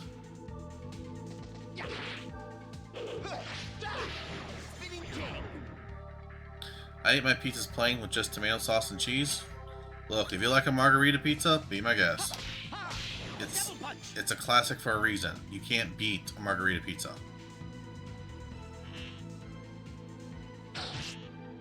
Thunder arrow. Oh, oh. Well, he's down for the count.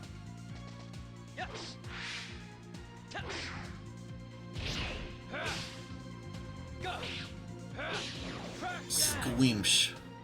What the heck? How did you squish the GG?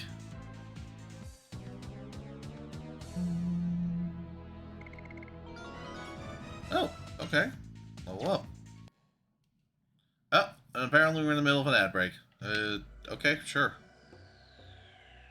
Well, 3 minutes of me just grinding stuff nonsensically. Via redeem? Oh, that's kind of cool. I didn't even know there was a redeem like that. Is there a redeem like that? Modify a single emote. Oh. Yep, okay. Makes sense. Also, who is poking me today on... Oh. Oh. Oh. Well. I see that Fox Fencer is awake. Oh. He is awake, and he is already up to no good. And Path Link's the same thing, I swear to God.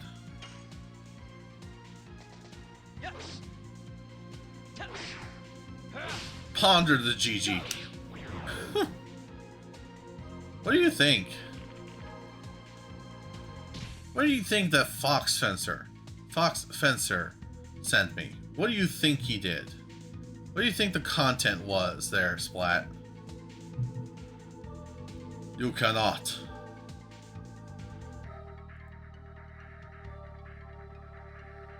Okay, fine, I'll share it with you. Let me just find where you are. Where are you, goober? There you are. I share. Be destroyed.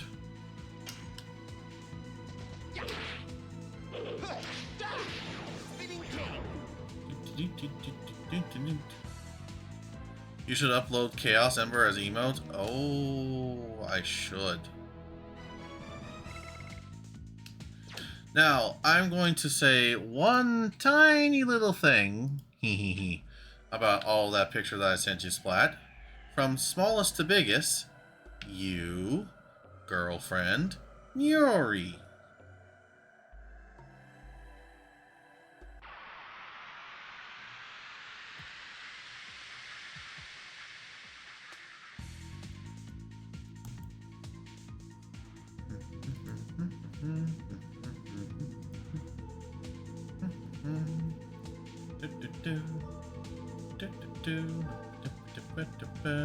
Hold up, since we do, I have a chest.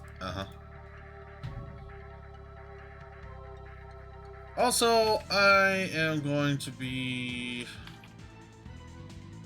I feel silly to do this, but since he is streaming, I'm going to shout out Inu.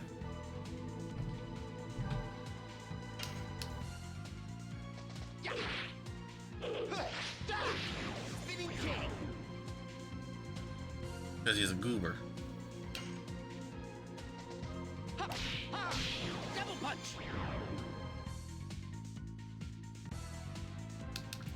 Well, we're grinding very well. Well, in that case, guess what I'm gonna do? What you gonna do, Mike? Time to throw myself into the trash. Oh, okay. Hey, Shadow, you and Mike can now be trash buddies.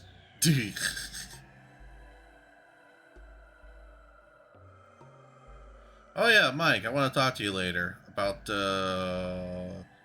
being my editor in Dork and Crime. You know? I managed to upload a lot of the VODs to YouTube, but I forgot one, but then I also need to like double check for some clips, although I doubt there's any really good ones. I'm gonna shout you out on the stream. Ah! Why would you do that? That's criminal intent. Also, I mean,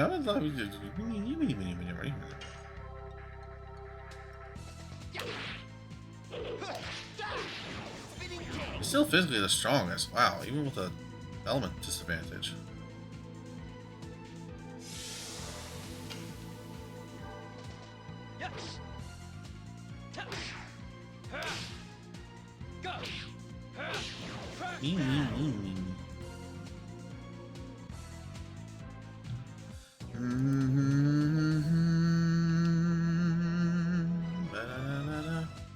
Why do I have to be a trash buddy with Mike all of a sudden? Because then you can be trash cans.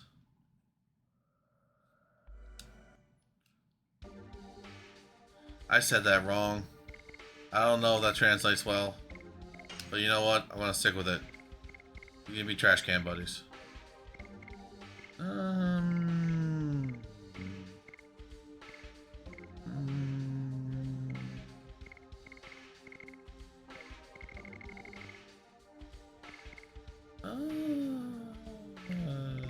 Yes. Also, I haven't been clipping that much as I've been getting work done on art recently, and boy, have I been getting some stuff finally done. I saw, Mike. Congratulations on getting that stuff done, buddy. I mean that sincerely. Also, again, I've been uploading the VODs to YouTube at least, so I have that going for me at worst. Like, I don't know for certain how it works on YouTube, but maybe I'll be able to do some shorts based around my clips there. I've only lost one After Dark stream so far, because of poor remembrance of when that's going to run out of time, and I probably should do that during the intermission that I'm going to do in a short while here.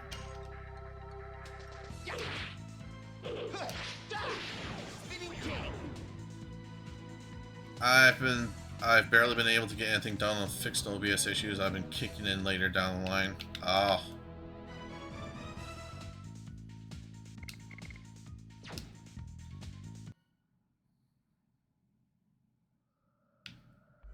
Yeah, I need to I want to set up Nightbot. I want to probably make sure I'm connected to Streamlabs or whatever it's called that my friend Cream has operating in her stream channel, because she was kind enough to say, hey, if you want to add on your name to that whole thing, feel free to. And I'm like, yeah, I need to do that. It's like, oh my god, it's all over the place. What I know from YouTube is that mixing video links on one channel is recommended. So at some point I move all the VODs to a playlist and unlist them from other searches, and then upload edited videos and shorts. Oh. Is eventually going to hit the point of saying, fuck it, we ball. Yeah. Honestly, that kind of makes sense. Splat? I mean, those things are different length things anyway, and they're all several hours long, so I totally get that. Plus, it does clutter up the feed. Right now, it's just a pure VOD channel, but if I ever do any of the little side bits that I'm contemplating, I probably should keep the channel clear for that.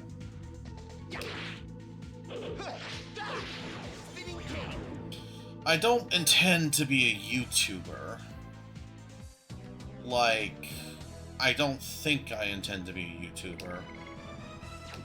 That's a whole nother scale of things that would just...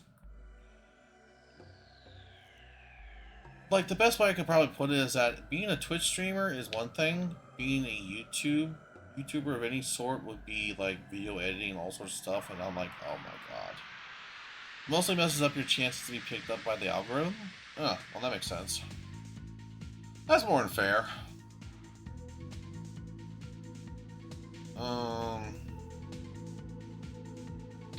No, there's a way to upload VODs directly from Twitch with one button after you connect it, so you don't have to record and re-upload it. I think I haven't played with that myself. Yeah, so I've been exporting them from my VOD collection on Twitch over to YouTube. I've edited the title, the description, and tried to put in some baseline tags for it all. But otherwise, I haven't done too much extreme past that.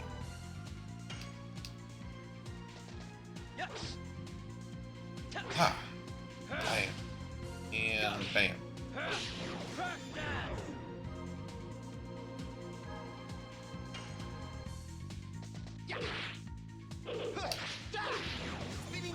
It might actually be the 99th one, so hopefully I'm done with Spinning King. There's a lot of interesting things you have to do. It's just the problem is a mixture of having the time to do it, and at the moment I am not in the best mental state to do it all the time. Plus there's just literally the lack of time some days.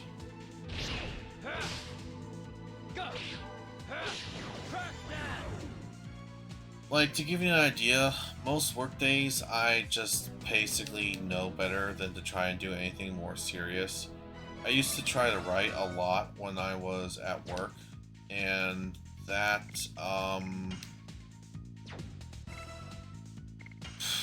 it kind of fell apart over time because even on lighter days, it was more so like I'm being forced to do this job, which is effectively just a nighttime 9 to 5.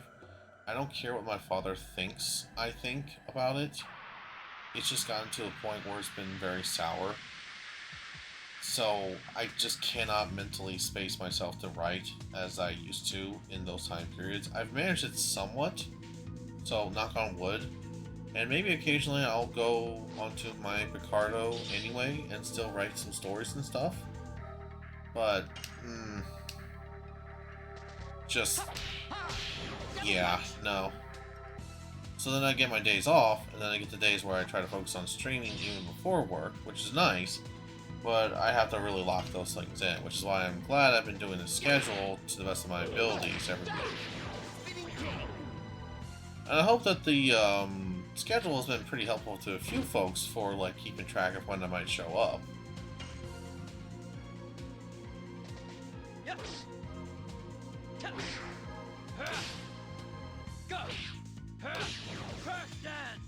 Crash dance! What? Wow, okay, fine. Well, now I remember what the frilled lizard's all about.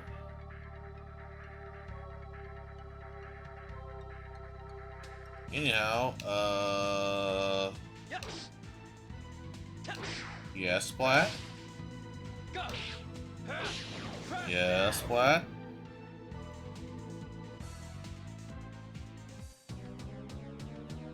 You shall not explode. What are you guys doing right now? I don't actually have a stream up, so I don't know what's going on at the moment with him. Crush Dance is 44 out of 60. More and more. 60 out of 80. Wow, that's a clean transition. 99. Okay, cool. Rod Typhoon. Ooh, boy. Rod Typhoon. Alright, so let's take a look here. It is now 1:52. I don't intend to stop just yet, but I probably need to take a break. So I'll test out one battle with Rod Typhoon, and then we will go into AFK. You know?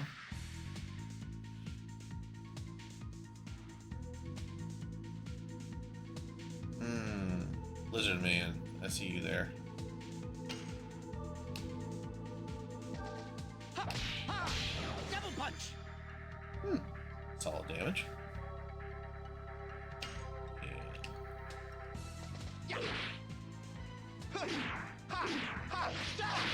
Rod Typhoon! Ooh, almost goofed that up, not gonna lie.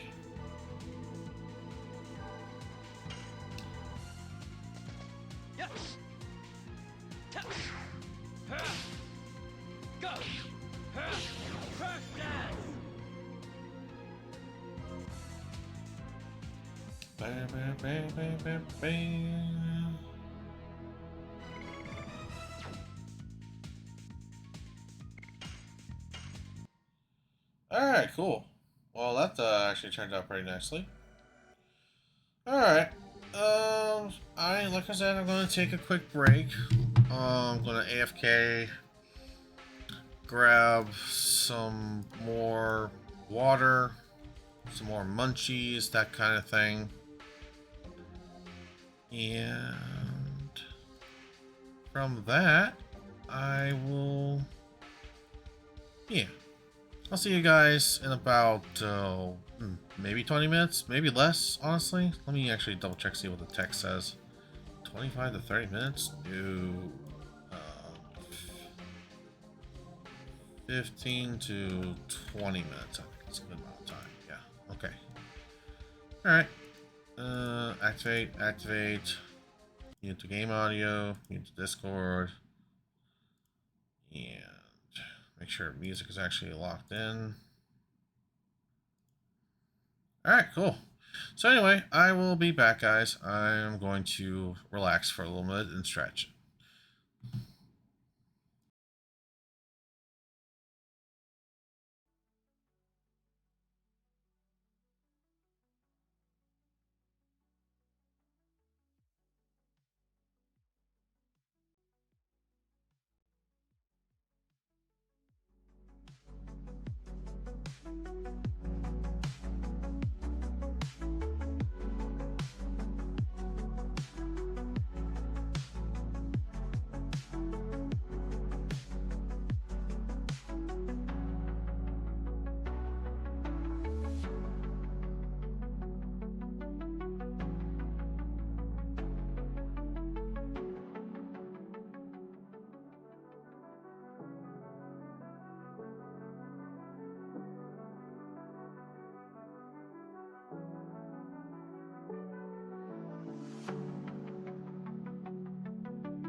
Well, ladies and gentlemen,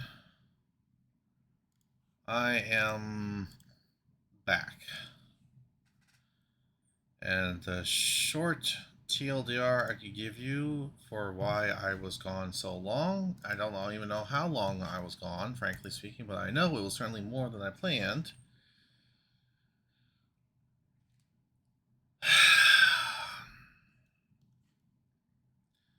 I now have to somehow scrounge up $1,100 because of the safety inspection that was only supposed to be $20 fucking dollars. Has revealed a ton of natural degrading over time issues with my vehicle.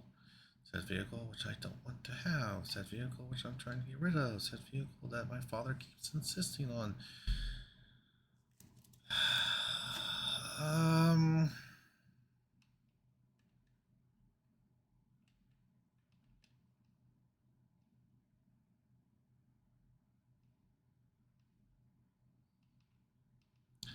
I'm not in a very good headspace right now. I can probably handle that financially, but of course,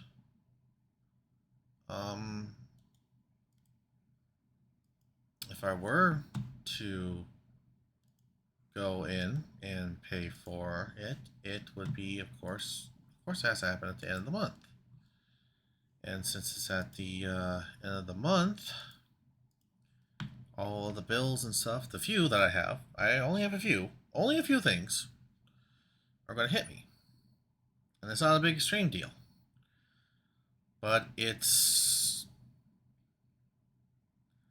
I'm getting a little sick and tired of being in a pretty decently improving space. And I'm not even indulging myself. And then everything comes together and hits me all at once.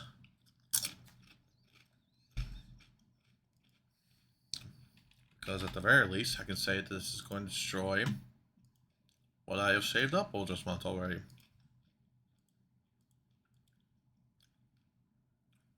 I will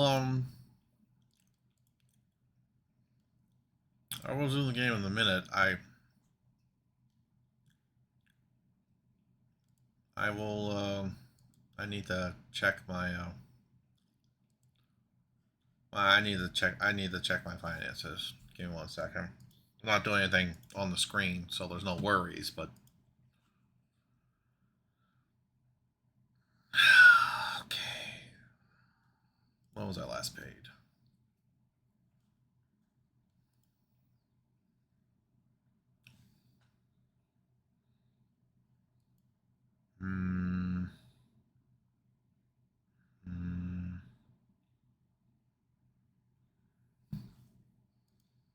Okay. I could definitely pay for the car. The car that I don't want.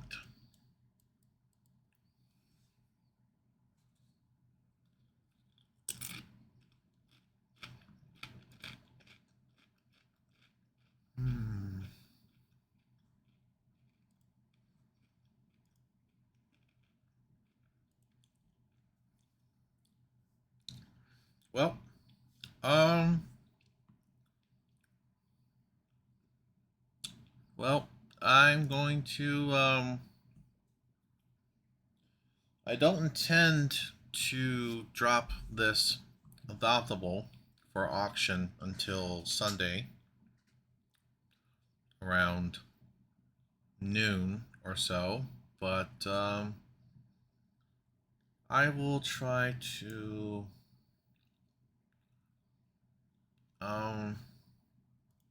showcase it to you all right now as a nice little preview, I guess.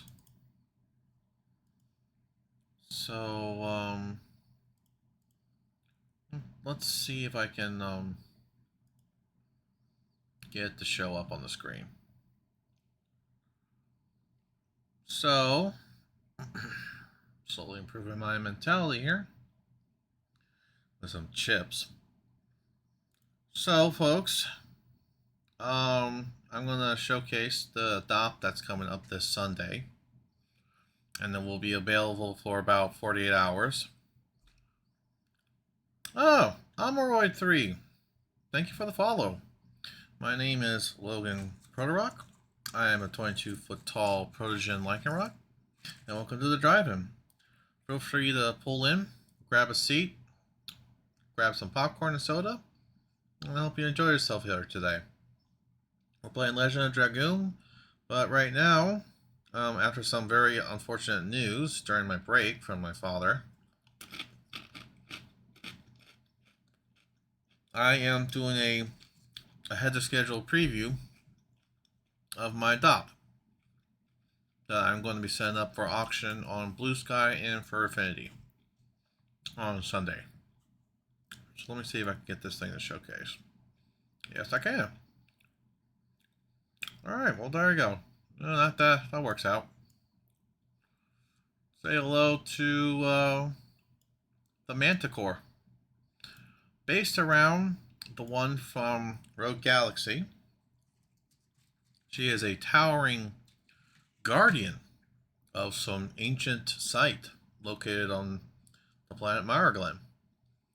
Corrupted by the in-game evil goop known as the Rune, she, unlike several others of her kind, instead of being twisted into animals that viciously attack anything on sight, she appears to have warped into some sort of super guardian.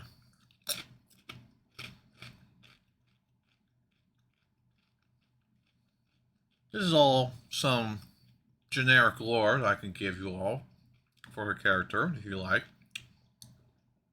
But of course, if anyone buys her, feel free to say something else. But she is a Manticore of a sort. She's able to fire lasers and utilize barriers from the purple crystals imbued inside of her body. Ah, you saw it. That was very nice. But yeah, I'm very happy with it. The best compliment I can say about Fox Spencer is not only does he draw some amazing ladies in general, but over the last two adopts, he's made characters that I totally wish I could keep. And that is high praise because it's like, oh, they are very good and they're very hot.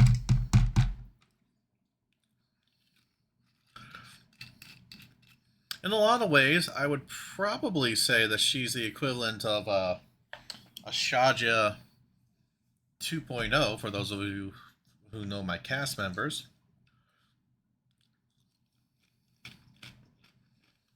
Yeah, she turned out great. So yeah, on Sunday, I'll put her up sometime around noon, and probably either Monday or Tuesday around noon, the auction will end. She'll start at $90 and go from there on bid increase of $5 each. I have no intention of doing an auto buy, but well, I hope she sells pretty well, because I could definitely afford some money back for this unfortunate car service fee that I suddenly now have to deal with. Anyway,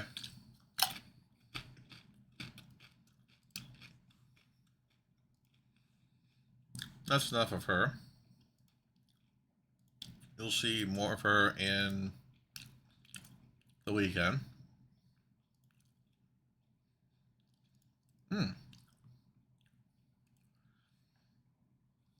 For now, back to the grind. Back to, honestly, this little second job that I thoroughly enjoy and love. Despite what a lot of people think about my other job being better. Just because currently it pays better.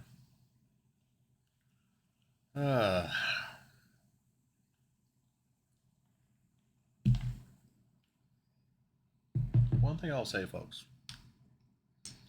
There's logic and sensibility, logistics and everything like that.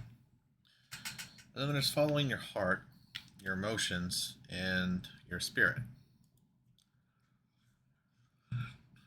I'm not some diehard who thinks that, oh, I gotta be a streamer to be happy and content with my life or something like that. I'm realistic enough to know that, obviously, I need something else besides this, unless I somehow manage to hit it big, like, say, Pirate Software, or Protoroc Mango, who does all those Elden Ring games and stuff, or Settled, who does all of his streams for old school RuneScape and stuff.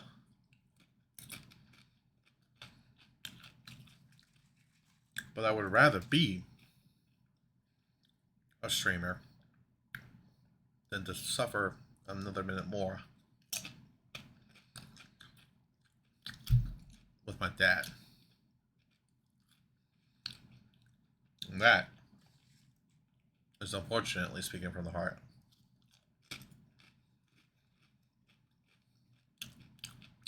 Shame that comment is going to be put onto a VOD.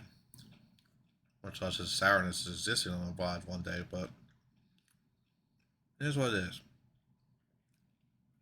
And I'll say this. People really need to strive to have more heartfelt lives than logistic lives these days.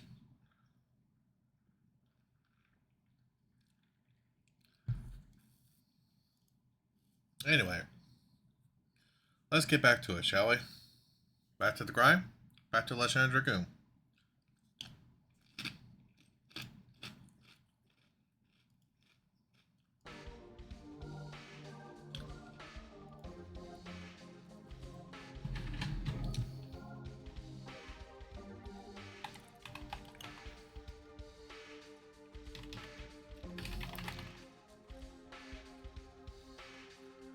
Yeah, hey Saint.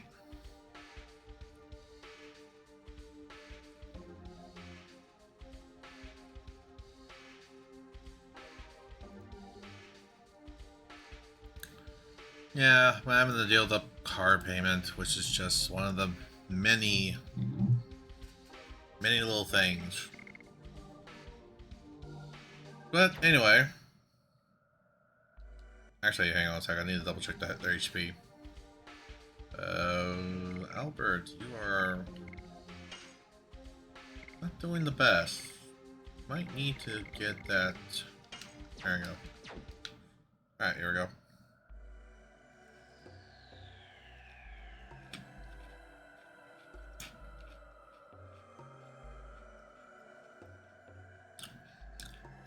With that being said, folks, my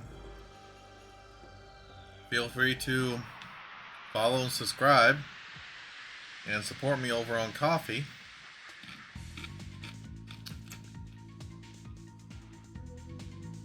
I've started up a new monthly goal of $150 for general expenses that, well, is supposed to be for stream, but might end up being for real life issues. But beyond that,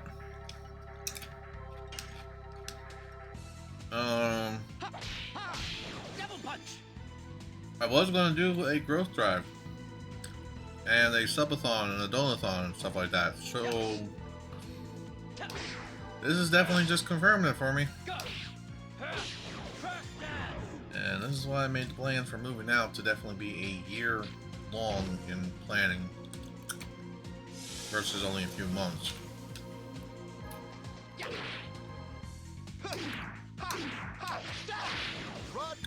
It's almost like I have way too many fucking people trying to bind me in place because my life is so good. Why turn someone? You just fucking get up and leave. Double punch.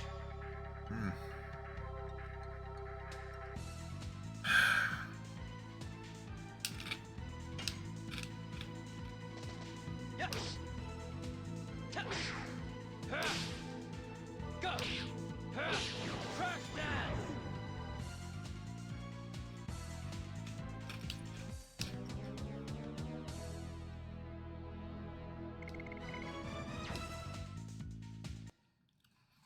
think the worst part would have been, I would have been totally fine. You know, no, I have to be kind of realistic. Lining up to be a little bit more cheerful, best I can.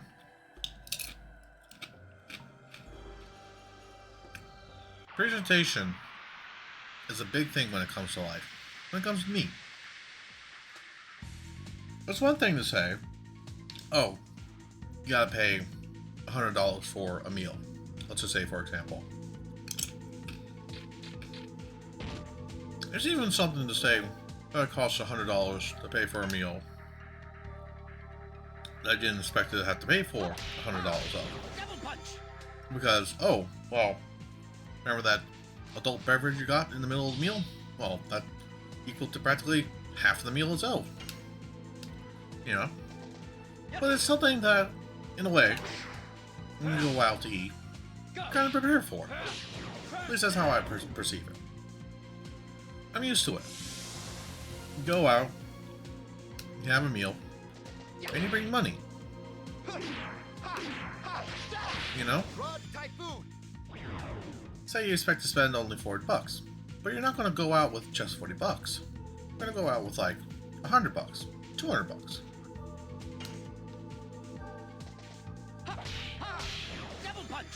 I sent my car in to get safety inspected and to get an oil change. They gave me a rough estimate. But I'm like, alright, in case anything really weird happens, I'll definitely have the money to cover it, no issue. You know, because like, oh, you know, things will crop up. Maybe I'll get one or two things.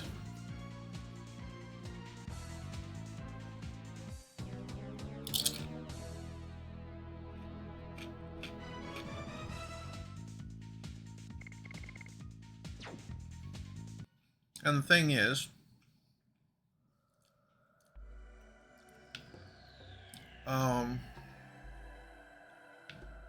you get that bill, and it's like, oh, it's $200, right?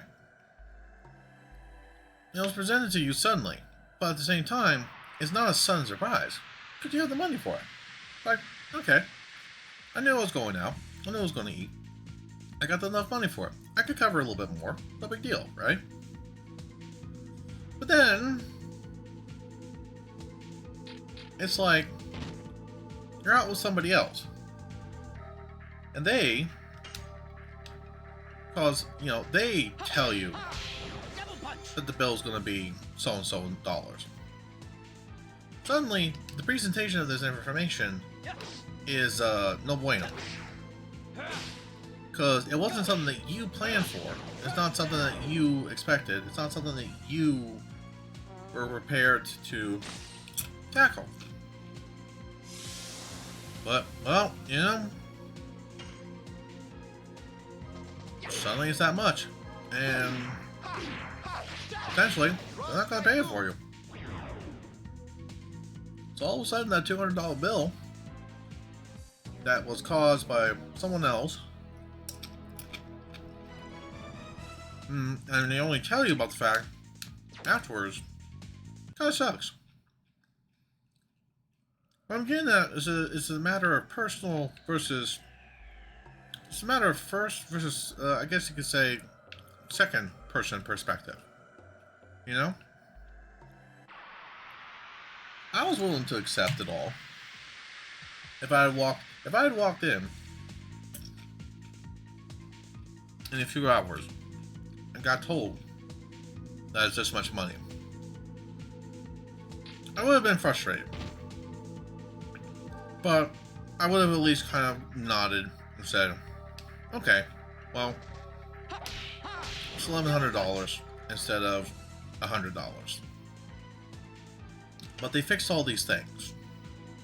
They changed the oil, to buff the lights, to fix some lighting safety concerns and everything like that. That's good. And apparently they replaced my brakes, which was like obviously the most major thing that they had to do. Therefore, there's the huge chunk of money, you know. But I wasn't willing to pay it. Instead, I get informed by my father, who just loves to give me this kind of information and rain on the parade every single fucking time something in my life is going to be particularly tricky or difficult, and he wants to make it a big deal, and he wants to push it onto me, and he wants to make it a life lesson, and he wants to tell me about how it is, you know? And that's where it all falls apart, you know? That's when it suddenly becomes, it's all on you for telling me this. And it's like, the issue becomes majorly a problem. I hate to say it, you know?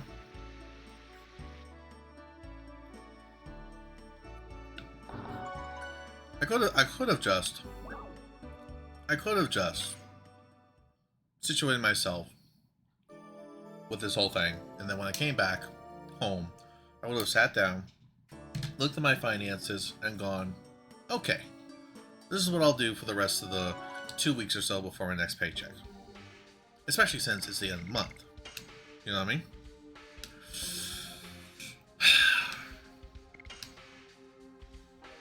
Nope.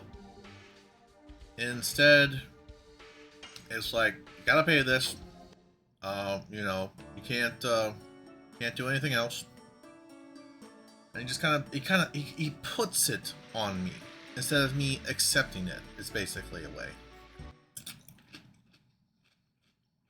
And that makes all the difference in the world. I'm not even drunk, and I've been doing sad old ramblings. This sucks, man. I mean, you never know what you're going to get when you do a stream. I'm going to get bad news in the middle of the stream. And one of the things I do is that I most certainly try to have just like chillax streams, or streams that can just kind of go in any different direction. But man, I'd rather this kind of conversation to be an after dark stream instead of a mainstream stream. You know? Oh, that motherfucker ran away. God damn it. Also, Albert is still poisoned.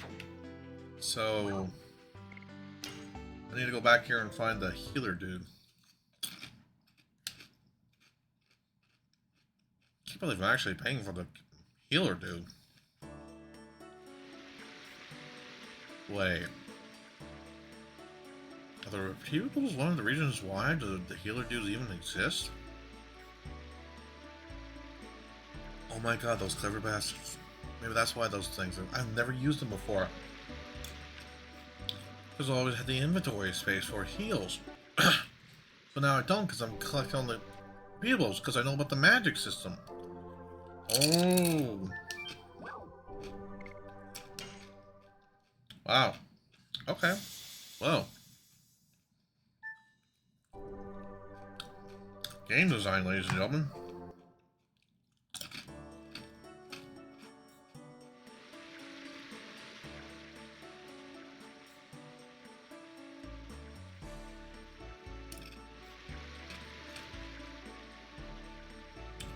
I mean, 20 gold is like, one battle? Yeah, it's like one battle.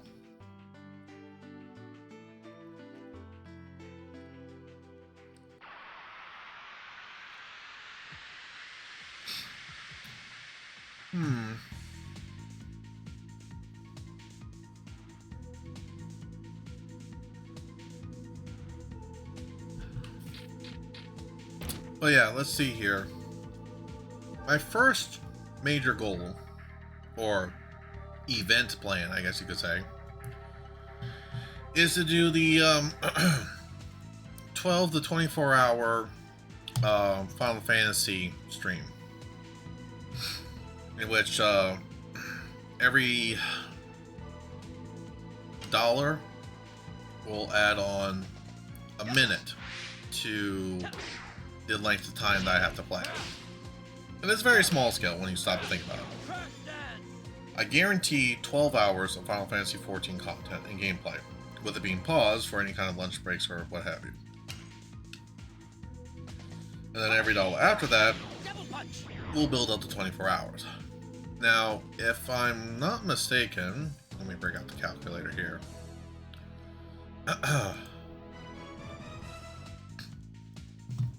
So, 60 minutes times 12 hours equals $720. 720. So, at a maximum, if it was to turn into a legit, true 24-hour Final Fantasy XIV stream, it would end at $720. So, it's, like I said, it's relatively small scale. It's big scale for someone of my size, but it's still like a high-end goal to potentially aim for. So that'd be kind of cool. And I would have extra incentives that would obviously kind of hit for each general goal. Like, I don't know, 12 little things I do per 60 minutes added. Might need to post and share about that, poop. Yes, I rambled about it once before on Blue Sky already. But I need to... Oh, shoot! I didn't mean to go into the screen! No!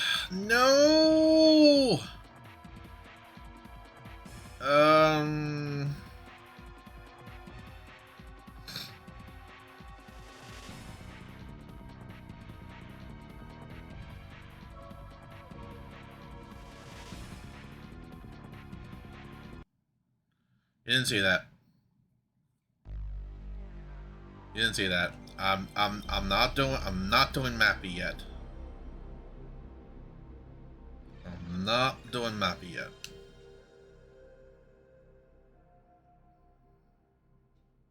Don't worry about it. Don't worry about it. Don't worry about it. You see nothing? You do not see me resetting the console? I am not getting the fuck away from that boss encounter! Don't worry about it.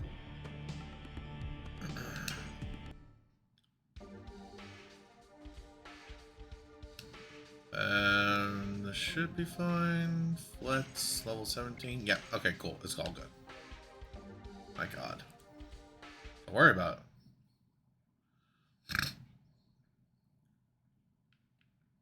Ugh, my nose. I generally did miss stuff since I actually got the night off of work, so I'm making coffee. Oh!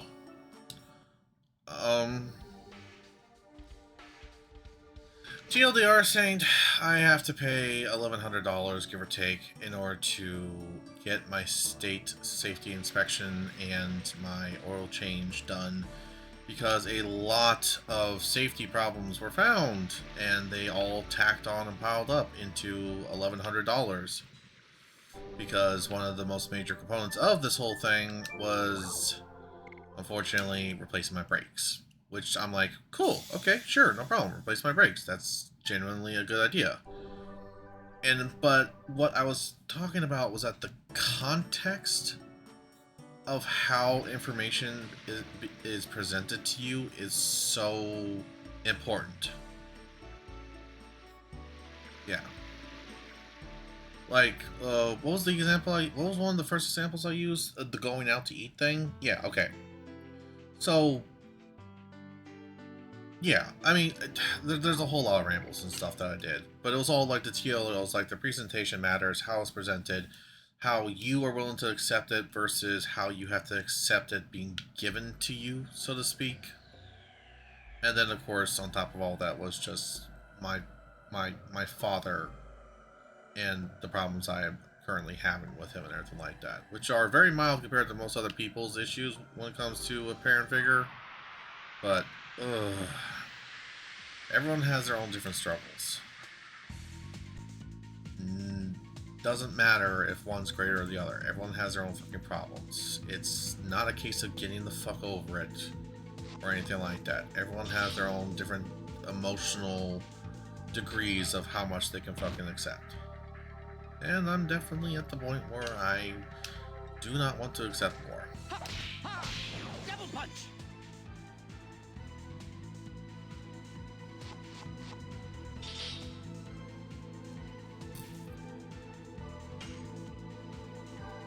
B4.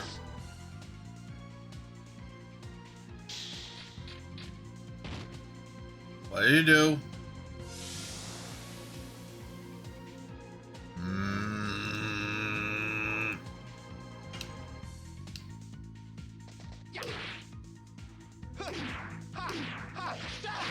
Rod Typhoon! B4.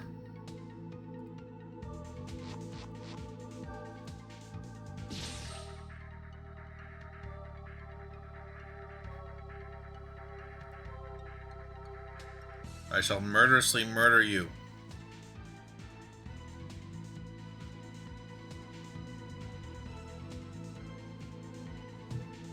Well, thank you for the donation, hon. Double punch. Let's throw some positive vibes at you. Run. Yeah, you better run. I got the mushrooms. They're coming for you, mister. Yeah. Go. Crash dance. Joke's on you. They're Inu's new mushroom girl. She's growing and rapidly approaching your location. She's gonna give you a hug. Double punch.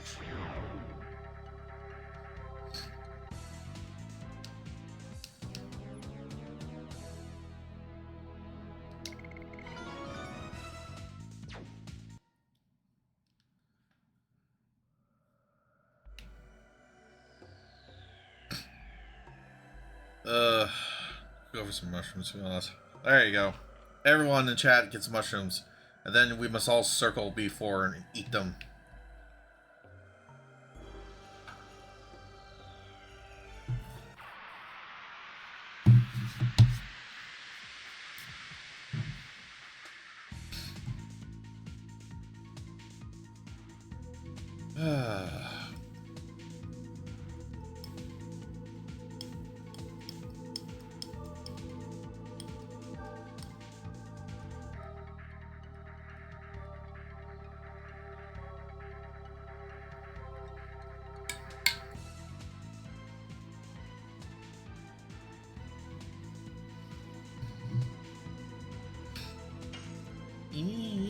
That's what you do.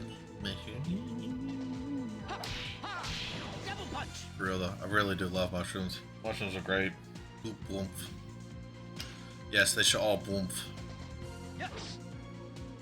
Go. Crash down. Ugh. Great, now I don't want to pick up my car at all. Car? What car? I don't have a car. What are you talking about? That's not my car. My car is this Mazda over here. I don't have a Kia. What are you talking about? Don't be ridiculous. I don't have a car. Rod Typhoon! You know what? Maybe I do have a solution. Double punch. Well, I don't have a solution to how much I'm going to pay, but I do have a solution in a different way. I think it's more than a little fitting to do, considering everything. Go. Crash down. Yeah, you know what? I'm going to do it. Fuck it. Alright, I have a plan for the car. I'll deal with it.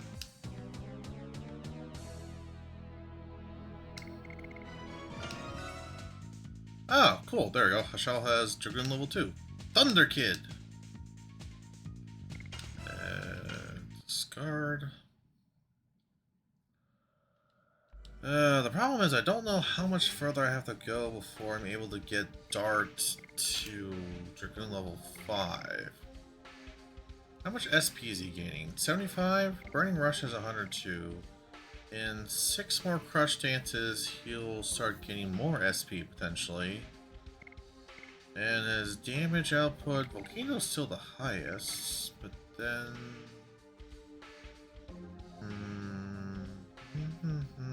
Crush Dance is pretty solid. Okay. Double Punch almost maxed out. Rod Typhoon's up to the next level. He's poisoned though.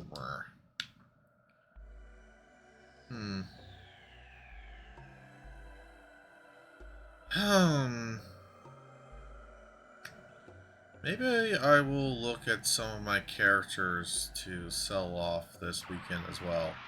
I'll focus on the adoptable that Fox Spencer was very gracious to draw for me again. But I will look at some of my other characters to potentially auction off. I have more than a few that have been sitting in the background, and I think some of them are definitely more than worth potentially sadly parting with. What? Oh, dude, that distracted me. Chaotic, tiring, but fun. Oh, you had a good time with them? I'm glad to hear, hon. Double punch. How's Ina doing? Yep.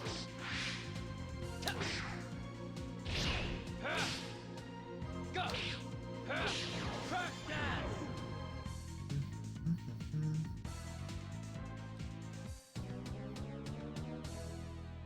Wasn't in voice chat, Mike and Ina, or in the 2-spot voice chat. Oh, okay. Actually, that's probably not a bad way to do it, Splat, whenever you're feeling a little bit anxious, you know? Just being able to join in is more than fine and fun, and you don't have to chat that way.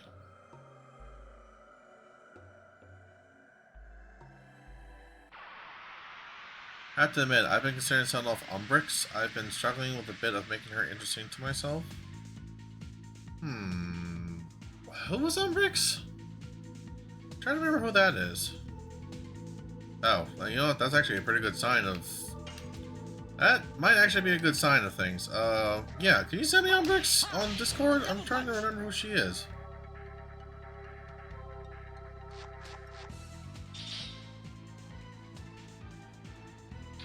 Midna Braxton? Oh, yeah! Sell it Aleph. Key.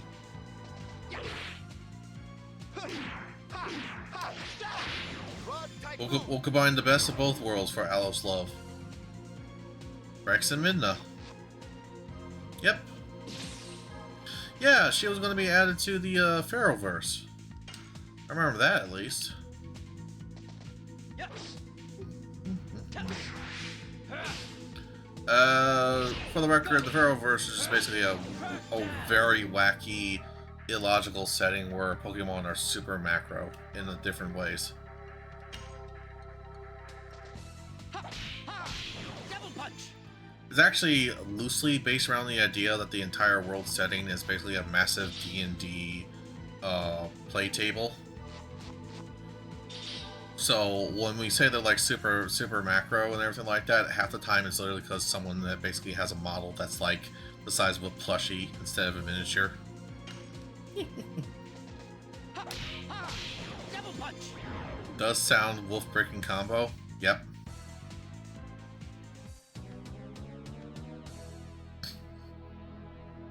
Midna and a Braxton. Yep, that would destroy him.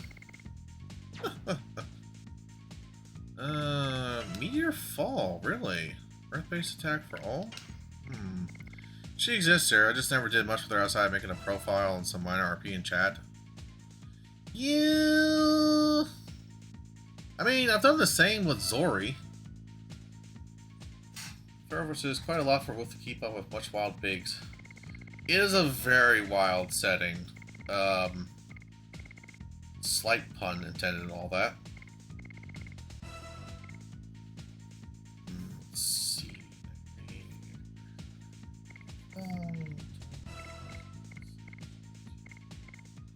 Well.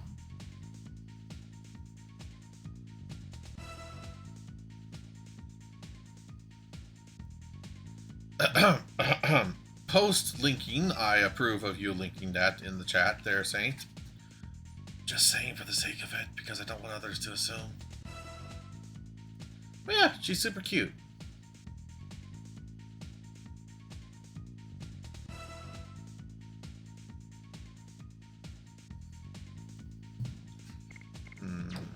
Do I want to get rid of Meteor Fall?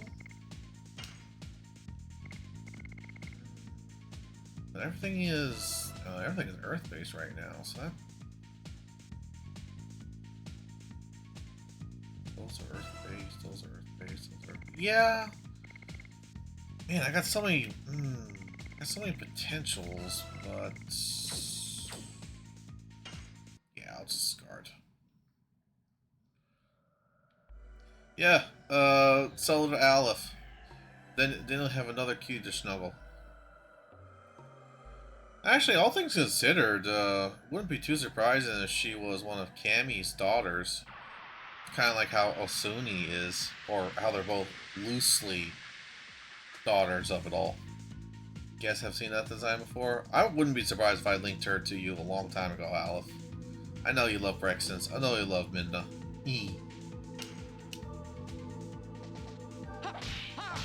Double punch.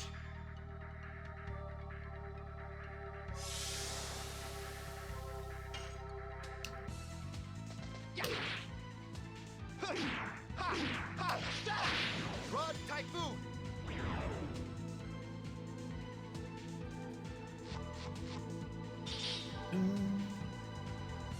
Tried to do a sort of magical goal thing with her, but I couldn't get the stick. Brexon. Stick to the Brexon.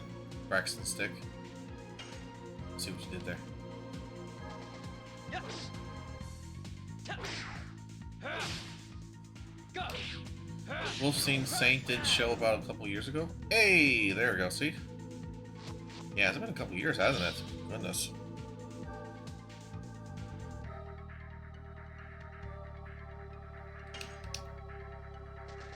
Double punch. The entire setting is super fun, but like very chillax. There's not much progress ever done with it, but that's loosely because it's kind of gotten very snowballed by this point. I don't want to say that anyone did anything bad, because frankly I approve of a lot of the zaniness that's occurred, but to say that I intended for even half of the silliness that the Pharaohverse has, no, I didn't plan for it. No, thank you, or... Everything is very much snowballed. And then there's Sapphire. I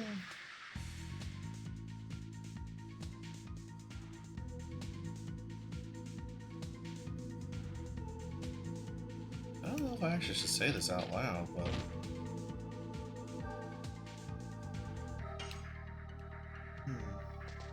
Yes.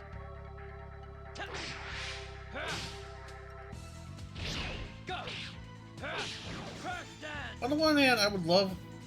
Doesn't ever progress with anything. Aleph, you have stable characters. Double punch.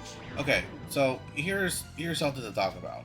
A little while ago, I discussed about how some cast members are like side cast members.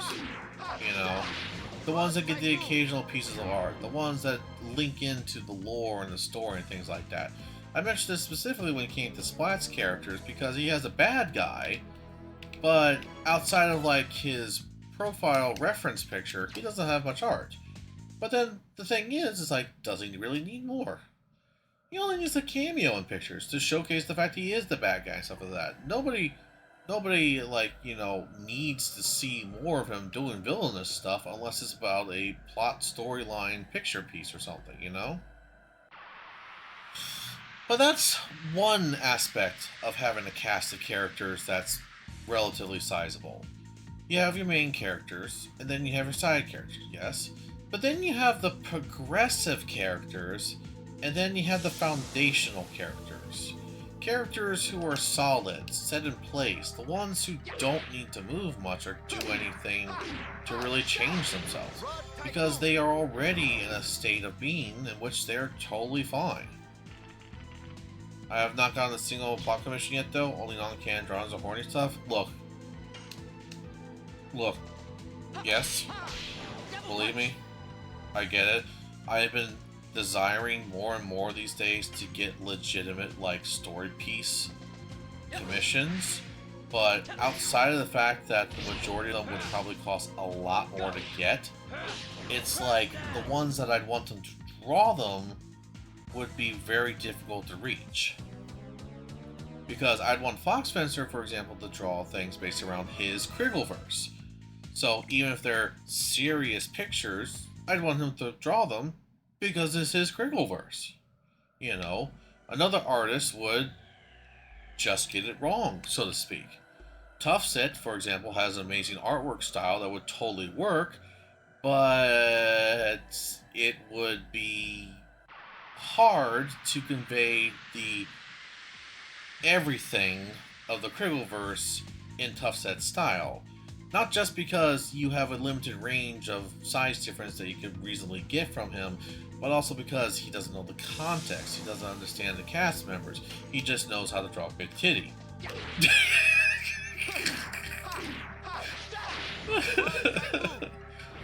Awkwardly coughs because this horny stuff is also plot stuff. Look, Saint, you have achieved nirvana. You have reached the peak of horny but story at the same time. You have achieved the end goal of what Splat wants.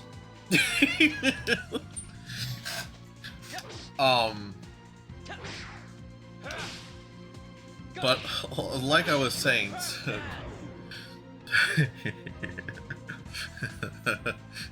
Splat, just a few days ago, you were talking to me about how to scheme a way to make your girlfriend super mega huge on occasion in the storyline of your setting. Yes, you want horny plot. You want giant girlfriend. You want that beach picture to be canon. But anyway. Gotcha. Red-handed, mister. When it comes to some characters, they're foundational. They don't move much. When you go into... Actually, a good way to look at it, for the most part, is to look at your general anime plotline. Let's pull up, let's say...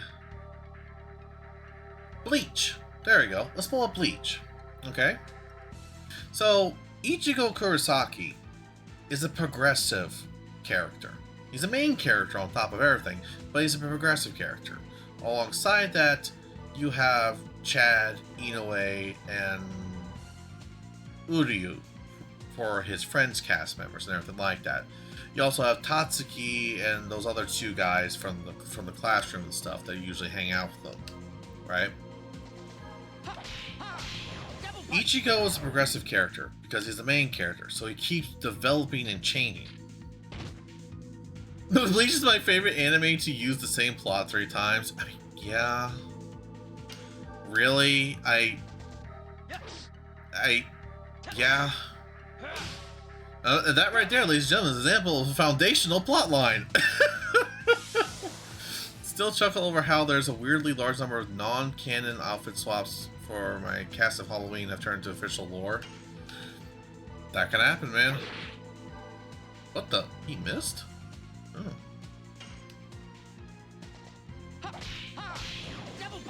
As I had to add that for my universe to be more interesting to others, not gonna lie, I didn't do it because I and only I wanted it. Do you still want it? Do you still think that it'd be a good way to do it? Do you still think that it'll probably attract more attention for people, as well as just make it more interesting even to you to do more stuff with? Then therefore, it's a good idea. Yeah. But Ichigo's progressive. Chad, for a short time, is progressive. Orihime, for a short time, is progressive. Uryu, for a short time, is progressive. However, they all eventually halt, and they progress into foundational characters. Because Chad, after a while, frankly speaking, is just a friend. He might have right and left arm to do their things, but it's like, you know? He hasn't really moved. He doesn't move throughout the time skip. He barely moves from the Hueco Mundo arc or anything like that. He doesn't do really anything different. When we get to the end point of Bleach, spoilers, oh, it's cool that he's now a boxer or whatever they did with his plot line and everything like that. And that still fits super well into what he, as a character, foundationally had. He maybe technically progress from being a high schooler to an actual professional boxer and stuff like that, but did he really progress in any new ways? No. Even when he did that, it's not the Bound arc, it's the, that arc where Ichigo was being tricked into helping those guys to get someone with Shinigami powers. What the fuck were they called? I do not know. Either way, he did not progress in that. Orihime definitely did not progress. I hate to say it. She got her abilities, and then she basically trashed half of them for the sake of just having a shield that rejects reality in order to substitute her own, in which people are healed and stuff. Like, really truthfully speaking, Orihime does not progress. Oh my god. That's it!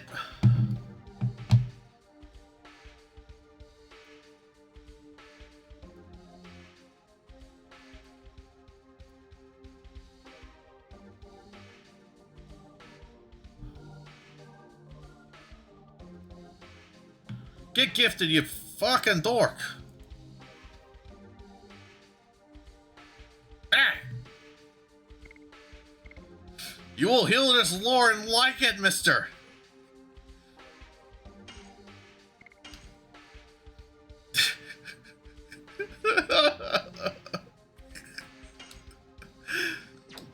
Swear to me, Mom. Swear on me, Mom. You will hear this shit.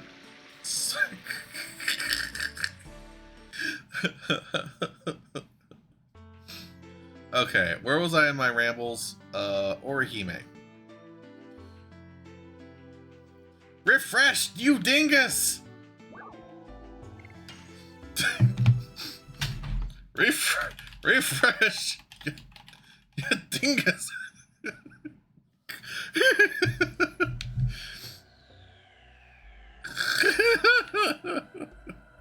What is going on? The chat is descending into chaos. The streamer has gone crazy.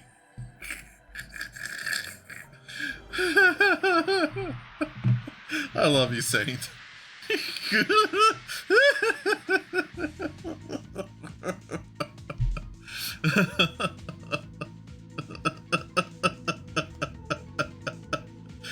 Okay, somehow Aleph doing the Inu dance is just... That's the peak commentary right here, ladies and gentlemen. You know what? Just for that, I'm pinning this message till the end of the stream. There we go. There.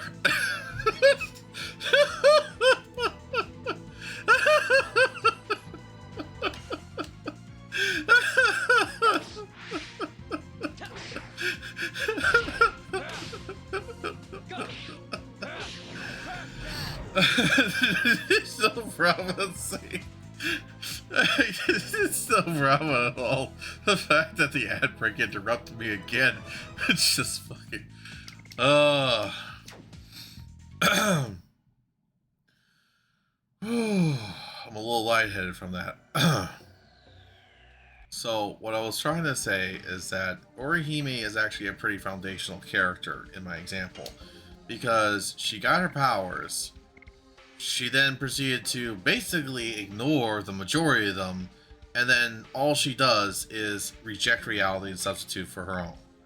She does that over and over and over again, and I'm like cutting straight to the point about Orihime. I know there's maybe some more and stuff like that, but she was kind of Tite Kubo titularly just going to be the hot redheaded quote-unquote girl that Ichigo wins at the end of the day. And I really feel bad for her for that, because I feel like she undeniably has the most interesting character abilities, you know? Listen, B4, don't make me throw a mushroom at you. I'm gonna make an emote that's just a mushroom. God. Proto Shroom. I'm gonna make a Proto Shroom emote. Mike, if you're here, understand that I need your services.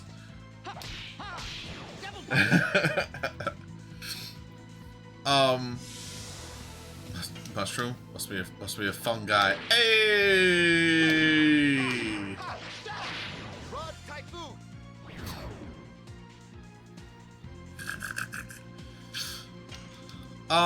But a better example of a foundational character who does not do much change at all, and frankly doesn't need much change to be his character, would be Kenpachi, actually. You know? Detonating arrow. Oh, that was interesting. It's the first time we actually used it. But let's look at Kenpachi, right? He is a battle junkie. He is bloodthirsty. He's basically a gigantic barbarian brute. He is a captain, so he's really super strong, but he very iconically restrains and limits himself all throughout the series, even against legit, seriously deadly opponents, and only like tries to pull out one or two other things in his bag of tricks every so often. Like how he gripped his sword with two hands to do a proper kendo strike against that really annoying 7th Espada guy, you know. So he's a very good foundational character because he does not change. He is foundationally a dude who loves battle, who will absolutely butcherize himself and his enemy to get the thrill of the kill, as well as the thrill of nearly dying and still claiming victory. All sorts of stuff like that happens. Yes, and does he really change? Even like at the end of the entire series with that final arc? Kinda no. He actually doesn't. Like, if you were really just brass tacks it all, he doesn't actually change. He learns his sword's name and stuff, and he has that cool fight against Unohana. But does that really change Kenpachi's core? No. You know? And he's a great foundational character, and therefore he doesn't do much change. So characters don't need to change and progress. Getting back to the point, characters don't need to change and progress to be amazing characters, to be iconic characters, to be beloved characters. And Aleph, you have a lot of foundational characters. There's no reason or any much need to change Kami, for example. You know, you don't have to change Hiva at all. And I'm sorry if I'm pronouncing it wrong, that's how I've always pronounced it, and I'm infamously bad at that. You know, you don't really need to change around Mia much, you know. Those 3 foundational characters of your cast don't need to be changed to progress anyway, because their backstory is their progression story, you know? Oh. I'm just going to throw this out there, and it's not a super popular opinion from what I can tell, but a good example of a stat character who's actually better for being a stat character is Davis Daisuke from Digimon Adventure 2. Oh, wow, I actually pronounced her name right. Yeah, thank you, Alf. Actually, I genuinely believe that Davis, being such a good static character, is actually one of his best selling points. Because I love the fact that he just wants to run a noodle shop. He wants to run a noodle cart shop, even. And he achieves that dream. And it's just the most basic, simple thing of life. That is a goal, that is a simplicity that people should strive for in life. It's good to be able to improve yourself. It's good to be able to change yourself or anything like that. But that's when you think you have something you need to change. And Davis could be, oh, he could be smarter, he could be richer and everything like that. And Davis, he's not worried about that. He wants to enjoy life. He wants to do what he loves and enjoys. Yes, he plays soccer, but he wants to run a noodle cart. And he sticks to that to the point where it's his inspirational speech in the final battle. It's noodles that motivates him to win against the final baddie, basically speaking. It's the fucking dream that lends everyone the power needed to defeat the final boss. You know? And it was because Davis was so simple, because Davis was just speaking from the heart, that despite being someone who didn't really ever change throughout the entire series, was still somebody who was necessary for the entire storyline. Yes. Go. Crash down. So yeah, Aleph, you have very good static characters because they're good solid foundational ones. Also, stop chewing on me. I'm gonna, splat. I'm gonna splat you under my paw. Ha, ha. Double punch. And among my cast, I have honestly a lot of static characters. Some of them could potentially be said are static because I just haven't done anything with them, and that's very valid. I said something. Oh, I don't know what type of characters I have? Oh, okay.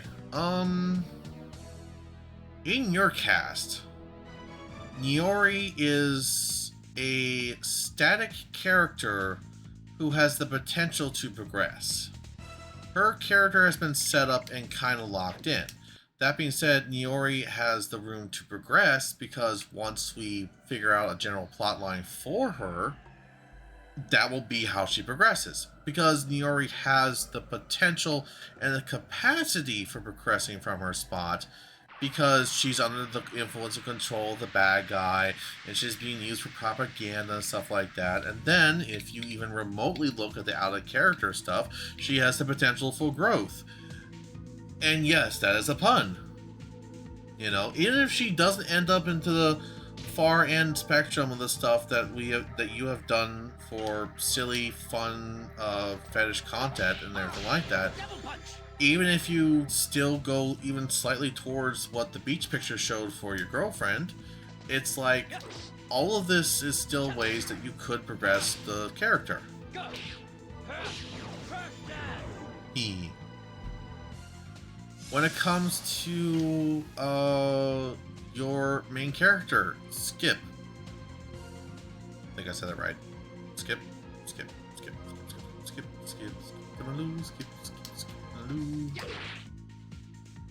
When it comes to Skip, he is actually, believe it or not a static character. He is already mid-progression. Because what we've loosely talked about when it comes to him is that he is in a position where he is constantly progressing in whatever his life situation is. Like, he's picking up the underground racing, he's dealing with his rivals, he's dealing with the corporation that's basically got a chokehold over top the entire city and stuff like that. He's in a situation that could lead very well into a Cyberpunk 2077 rebellion resistance kind of deal.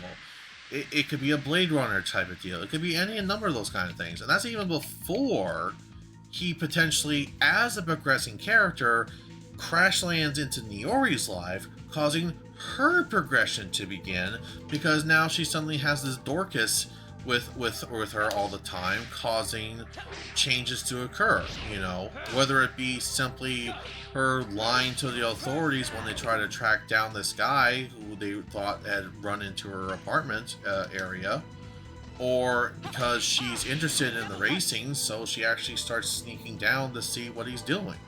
Any number of things like that. And again, depending on what you and your girlfriend agree on, again, she could be considered to be a progressive character. I don't know much about Phoebe, to be fair, but still.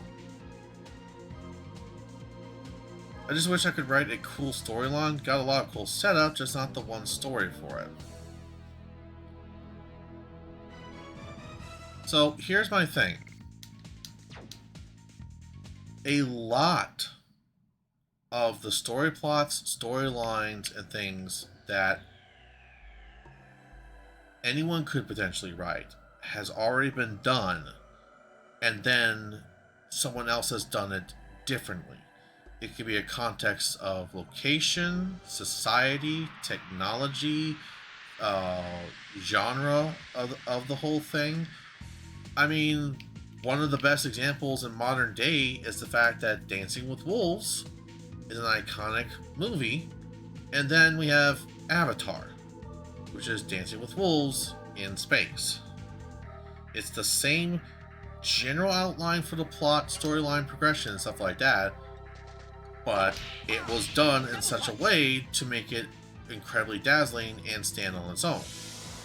But people try to criticize it for being just Dances with Wolves in space, and my response is, and? You know? I mean, the iconic fact that Darth Vader is the father of Luke Skywalker, this young plucky kid from some backwater planet or general village or location who starts resisting against the evil empire, and they meet up against one another, and the big reveal is made, and then it's like a whole thing about, you know, father and child conflicting, fighting against each other, while the Emperor schemes behind their backs to kind of like throw them at each other to further amuse himself, while also causing a test of loyalty to occur. You know, just that one little strip of Star Wars storytelling has been used several times as well. The Princess Bride, one of the best movies ever. Don't at me on that. One of the best movies ever, The Princess Bride, has a very clean setting. A princess falls in love with a commoner who mysteriously dies and vanishes. Then the evil prince that is trying to take over her kingdom and everything like that basically sets up a whole prearranged marriage and stuff like that, only for a dashing rogue to show up, steal her away and everything like that.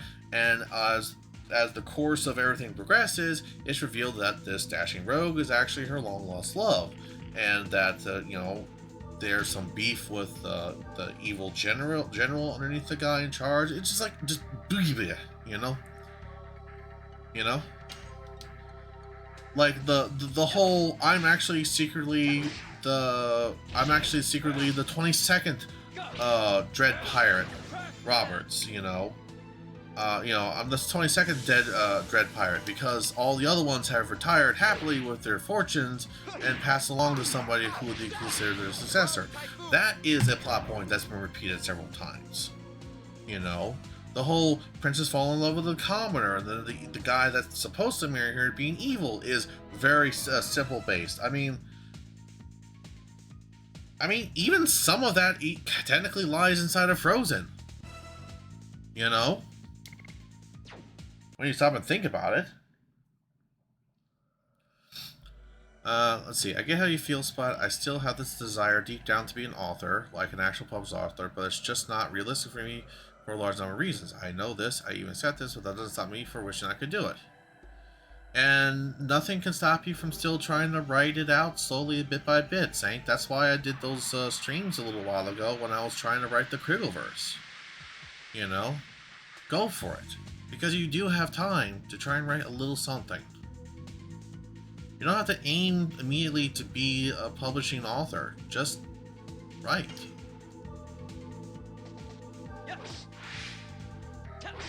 Who knows? Maybe you'll find yourself writing something that's good enough for a lot of people to comment and praise on, and then maybe you could end up getting it published. I think we should talk a bit about later. You be alright with that? About the story, not about any of my characters, just the story itself? Certainly, Splat, no problem.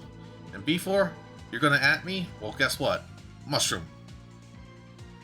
The hero's journey style of story, too. Yeah, pretty much. And like Alice said, nothing is created, everything is copied. There's a lot of stuff that is... What? Oh, 1 second. Give me a second. Hi, Mumbina. Good to see you, man.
Alright, I'm back.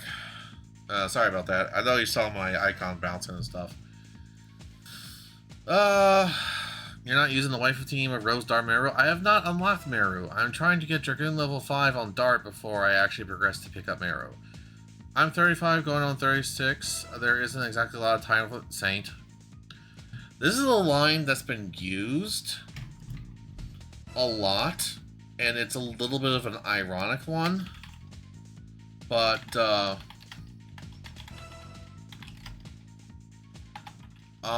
you know that super famous, popular fantasy writer and everything like that?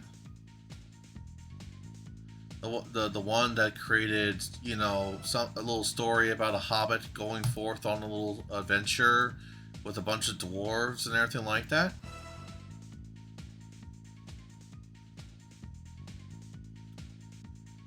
It was published in 1937. Tolkien was 45. He didn't create his legacy until he was 45 years old. There is no too old. Tolkien is a perfect example because that is what he wrote, that is what he published, that is what he enjoyed making. Whatever you write, whatever you make, whatever you maybe one day publish is what you will enjoy and what you will create.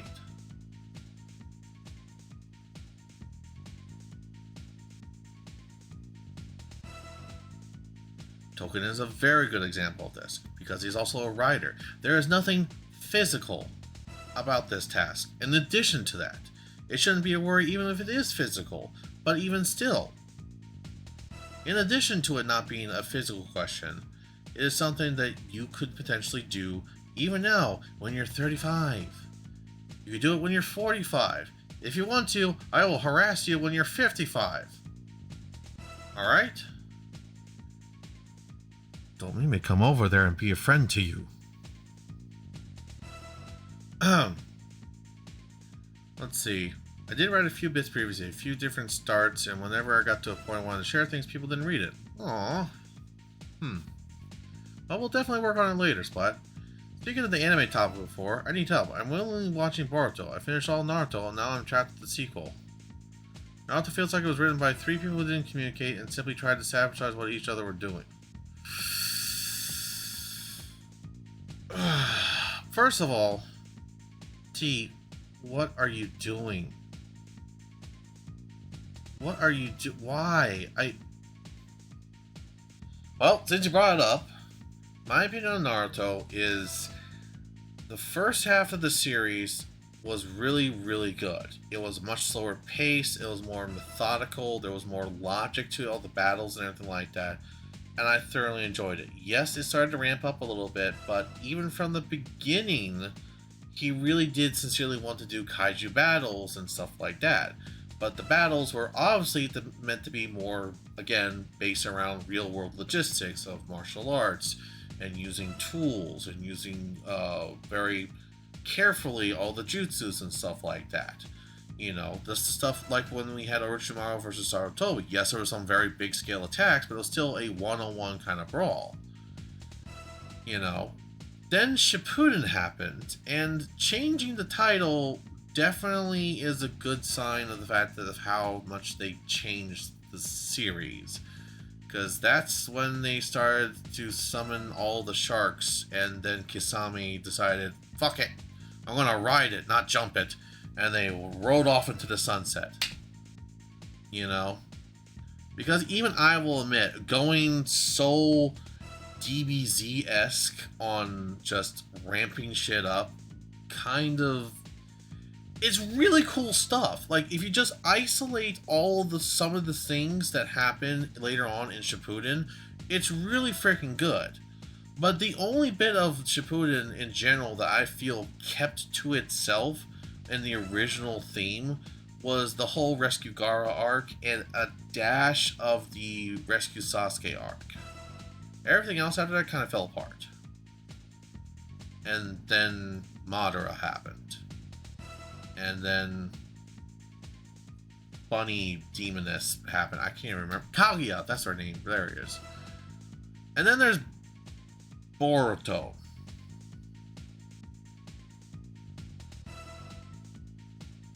nothing to say about that. I can't watch it.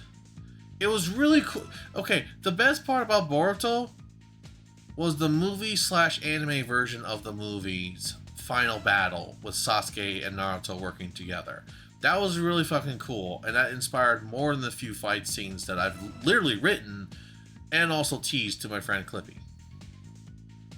But still, seriously.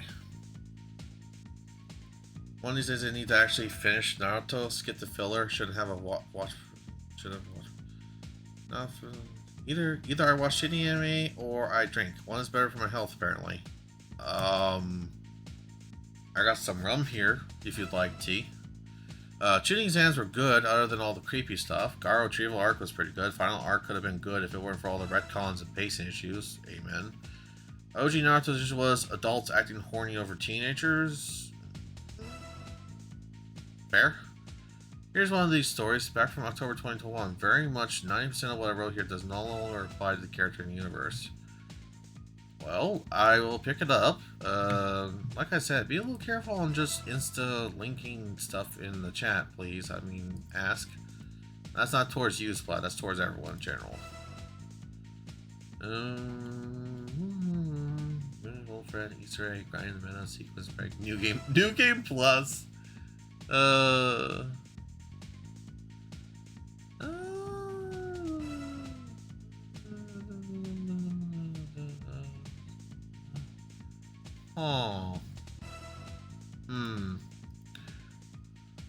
This requires a long, sassy sip. I'm like, we'll talk later over this. Although, funnily enough, this kind of reminds me of when I actually wrote out the first 4 arcs of the fanfiction story that I created a long time ago for My Little Pony and Digimon. Because I actually wrote like a general synopsis of every chapter up to like the 4th arc. And,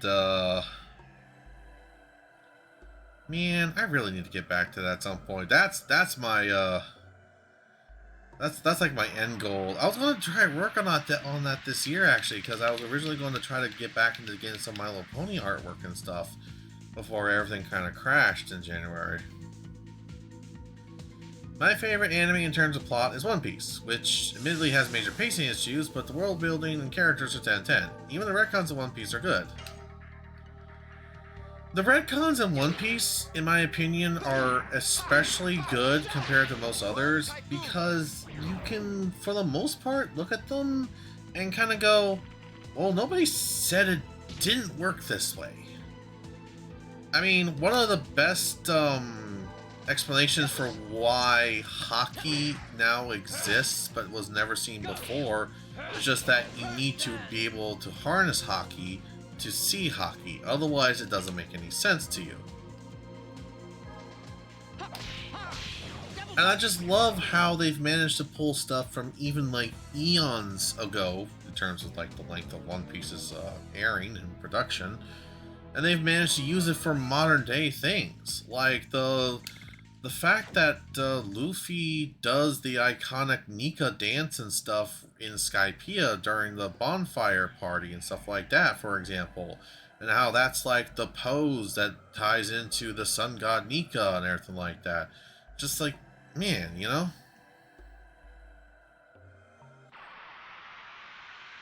My favorite is Mushishi. Oh yeah, I remember that series. That was a really good recommendation, Saint. Thank you for that, by the way. I do highly recommend it.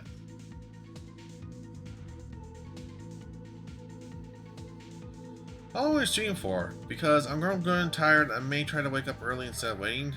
Hockey is a retcon. There's no way around it. But Oda used so many of his earlier plot elements to design it, like Skypiea's mantra being a form of observation. Yes. See, that's the thing.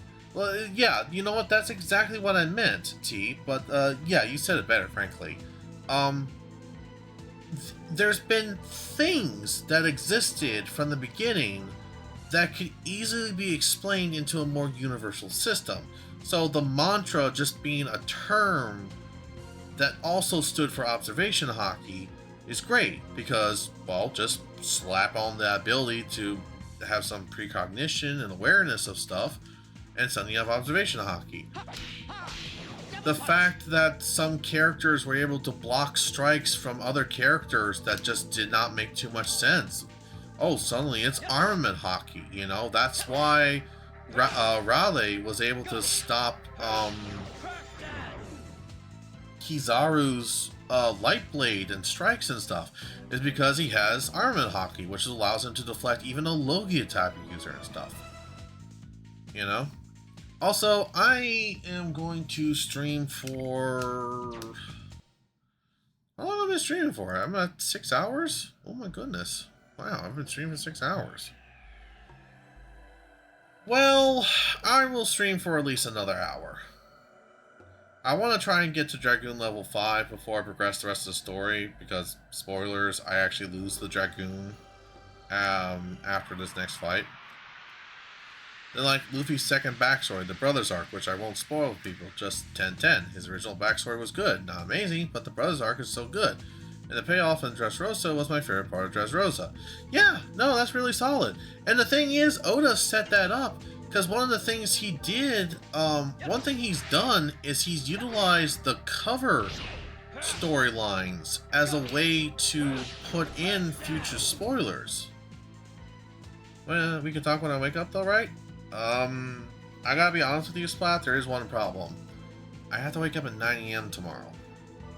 And I have to actually wake up before 9 AM in order to drive for several hours. So I don't think we'll be able to talk tonight. I'm sorry, hon. Garp is a frickin' piece of work. I will say that. Like, he's holy shit, but also at the same time, it's like, oh shit, you know? But yeah, like, one thing that people point out is that when you have the cover title storyline where you see Whitebeard's grave, which is before, for the record, before the Dressrosa arc, you see that there are 3 sake cups set on top of Ace's tombstone. So it's like, all of a sudden, it's like, wait, who's the third one?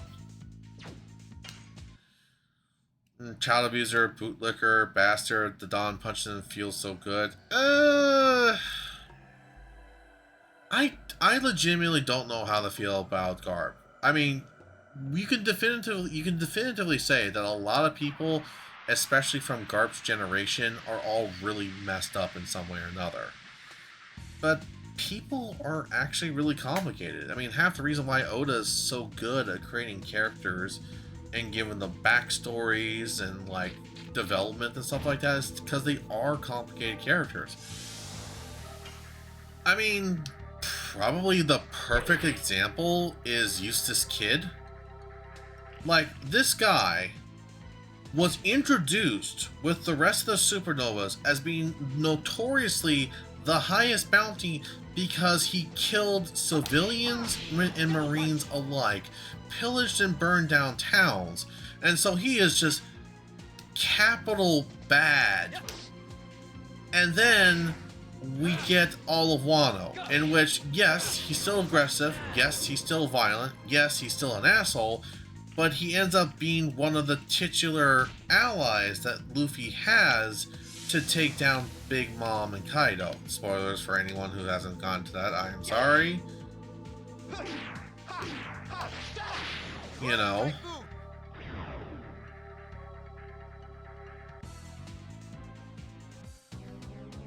Yeah, and again, like I said, Garp helped maintain and fascist oligarchy they run on slavery. He's a bastard even minus the stuff from Luffy and Ace. Yeah, but but every good Marine technically is doing that too. Garp is more than aware of stuff like that. So, but the thing that I look at is the fact that he clearly is basically like the head of Sword. And Sword is clearly something that I feel that he himself potentially set up, so that way there could be people who could be legitimate heroes, who could step outside of the jurisdiction of the Marines to do what is right instead of what was ordered. This is my take on it all, because again, there's like it's a mess is the problem is. The idea of justice in the One Piece world is really messed up. And that's been blatant since the start. Oda has never hidden the fact that there's plenty of corrupt means, that there's plenty of like blind marines, and that there's a lot of like toe-licking, ass-munching marines and stuff like that. But he's tried to convey that there are plenty of marines that want to be like Cody, for example, you know? If he weren't a bastard, he'd be on the other side with Dragon, in my opinion. Yeah. I mean, actually, probably no. See, the biggest problem that exists with Garp is that he is trying to maintain the system, which at its baseline is what should exist in the world.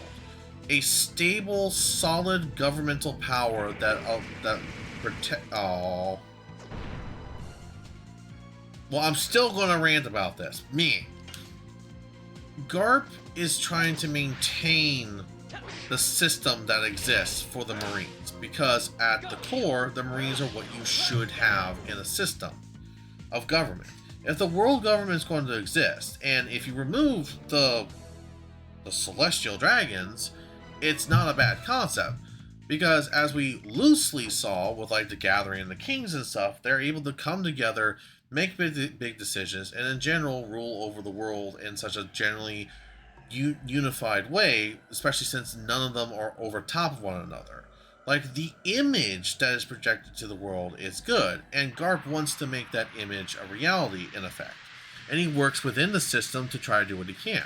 And clearly he is somehow involved with the creation of the sword, because it's like Garp is the hero of the Marines. He gets through and does all sorts of stuff.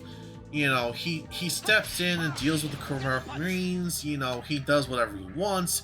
You know, he's supposed to do this and that, and he's like, I don't feel like it.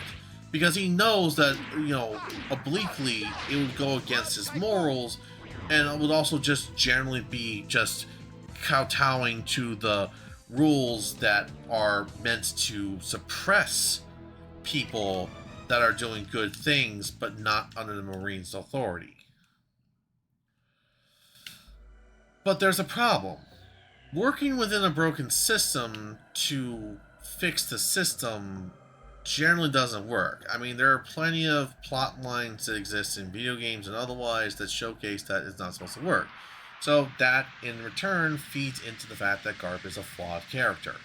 He wants the system to work, so he works for the system, and he tries to showcase himself as the best example of how the system can work.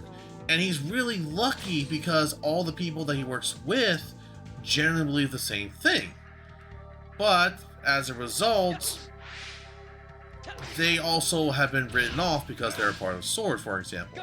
And the number of people that are worthwhile with following this philosophy and having the strength to back it is pretty narrow. Which is why it's great that Garp was able to find somebody like Cody, because he can be someone who's new and fresh. And frankly speaking, I think Garp himself really acknowledges the fact that he's kind of stuck. He's been a part of the system for so long, and he's been promoted and put on a pedestal for so long that he can't really do too much to shake it. Otherwise, he's just going to be ousted as a traitor. He's going to instantly be thrown into Impel Down and all sorts of stuff, you know, because he knows too much. So he's hopeful that Cody, with his new fresh coat of paint, so to speak, will be able to shape things. Which is, again, another reason why he did that whole rescue recently and did the sacrifices and stuff that he did. He's hopeful that he could go out with a big bang and then, as a result, shape up Cody to even further step up and claim, like, the next title of Hero Marines. Because, hilariously enough, the title of hero that Cody has at the moment, Oda himself confessed to the fact that there's, like, legitimately no plan to tell it inside of the manga, but in an interview, he basically revealed how it was just like a pure fluke that Cody ended up being called the hero. Because there was literally a case of just, like, being bargained to accept the heroic title by, I think, Blackbeard, I think it was, even hilariously enough. Like, the worst pirate in the world basically said, we'll just kind of fix this whole thing and let him be called a hero. And I'm like, what the fuck? Double punch. If anything, out of the two of them, I think the worst person is actually Sengoku. Because Sengoku was more than willing to throw Ace under the bus for the sake of some grand strategic plan, which resulted in the War of the Best. I mean, that entire fuckery. You know, and it's like... I mean, the best way I can define it is that, yes, Garp was kowtowing to the line and everything like that, but it also is because he would have lost all credibility and ability to try and affect the system from inside. But even he was like, you son of a bitch, either you pin me down or I'm going to absolutely tear the Marines apart, when Ace basically got killed. You know? Because a lot of people I've seen have compared the walk that Garp starts doing right after Ace and Luffy are hurt to when he did the Galaxy Impact. And it's like, Sengoku freaked out for a very reasonable reason. Because honestly speaking, between a still almost dying Whitebeard and Garp, I don't think there would have been anyone left standing in Marineford except for Garp. Like, I think Blackbeard would have just basically said, fuck this shit, and he would have actually run away instead of trying to do whatever he did to get Whitebeard's Quake Fruit.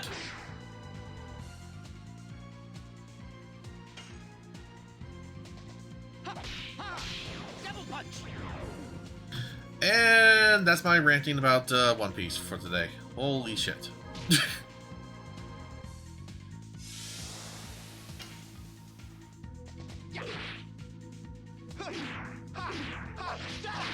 Run, Typhoon!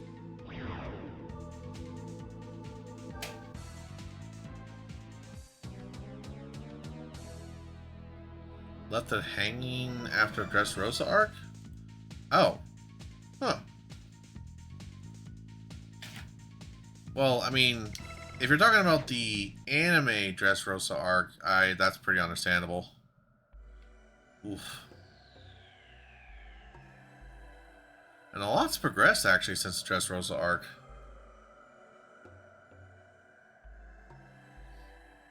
Including the budget. Holy shit, that budget now. He got busy back then? Mm-hmm.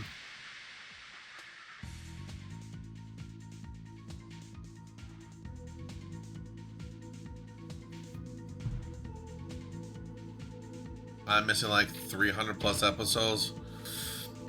You have no idea. You have no idea. I say this in the most like shitting grin kind of way. You have no idea how much you're missing. Because like I said, the production value increased.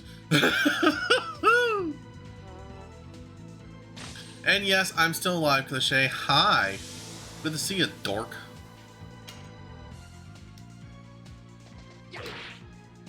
I know some of the spoilers out there. Oh, that's good at least. Because considering the rambles I just did, I wouldn't want to spoil anything for you. I'm gonna dork you, dork. You gotta deal with it, dork. Well. Wano arc and Sanji's rescue? Ah. Double punch. God, the whole Cake Island arc was... I thought you were done streaming, had asked you a question on Discord. Well, it's my day off, so I have a little bit extra time to just do in general, you know? Also because I took a break, that revealed to me the fact I had to pay a lot of fucking money for my car and everything, so needless to say, it kind of went... Needless to say, yeah. I'm still streaming. So Albert, you're poisoned. What the fuck, dude? Oh, crush chance is at 80. Okay, well, that's good. Also, I might have reinstalled RuneScape for watching you the other day. I do enjoy myself a grind simulator here and there. Hey, nice.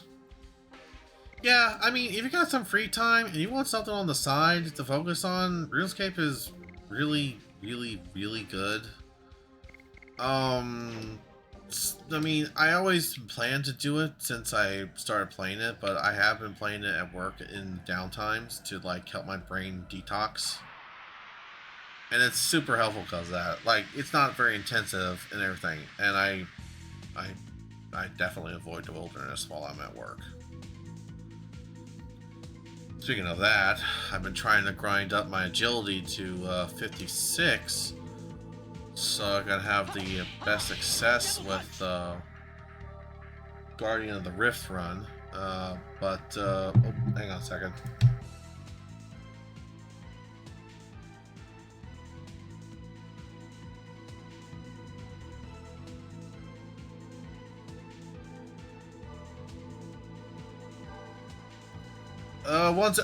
For fuck's sakes! Ah! 1 second, people. I'm gonna need some AFK time.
Alright, there we go. That text was a bold-faced lie.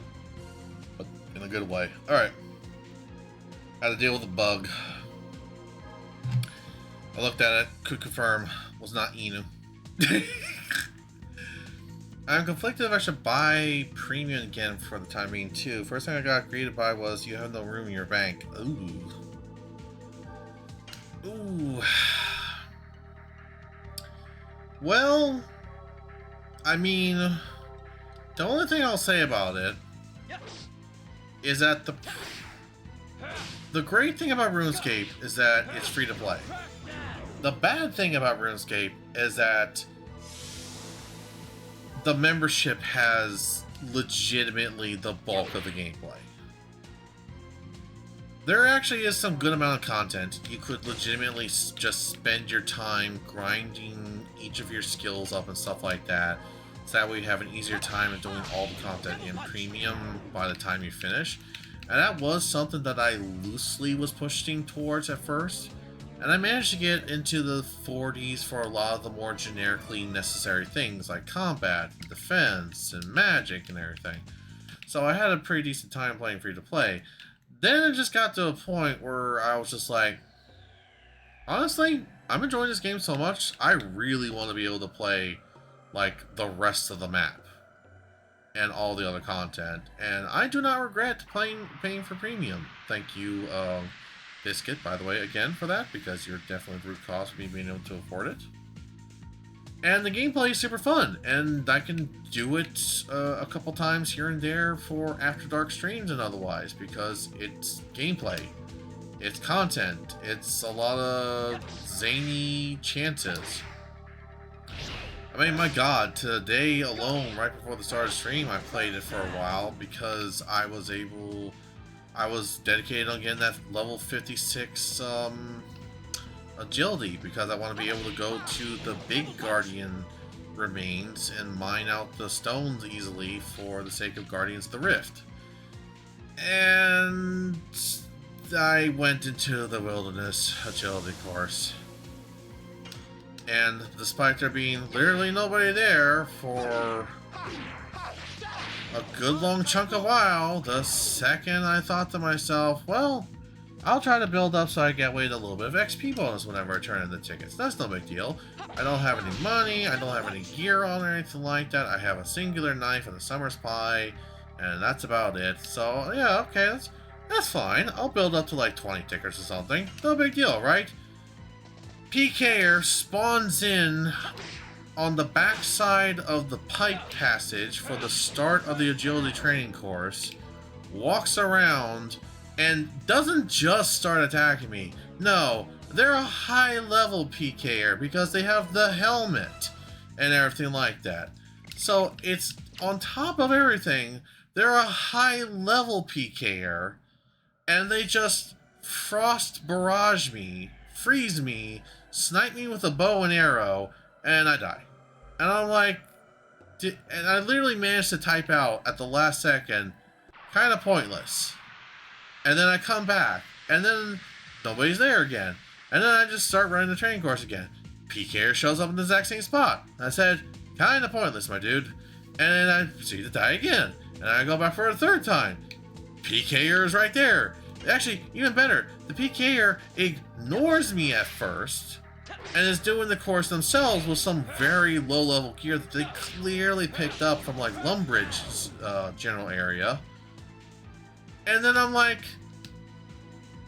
Then he starts attacking me because I had one or two really bad falls, so my HP got low.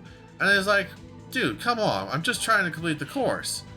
Of course, I wasn't able to type all that stuff before I died, but still... And it's like, hilariously...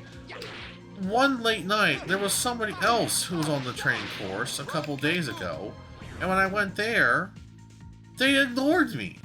They just were running the course same as I was. And I'm like, I'm not wearing anything. I do not have any armor on. I do not have any gear on. It's so blatantly clear as day. And they just still went after me. Like, dudes... It's the agility training course. Like, what's the point of targeting me? Of course, as I turned on the stream, I decided to research the agility training course a little bit more to figure out what the deal was, what their beef was. And then I realized if you pay 150k into the agility training course vendor, then every time you do a run through of the training course, you not only get the training tickets that gives out extra XP, you also get potential rewards. And I'm like, oh, they were hoping to loot my several $1 million corpse, I guess.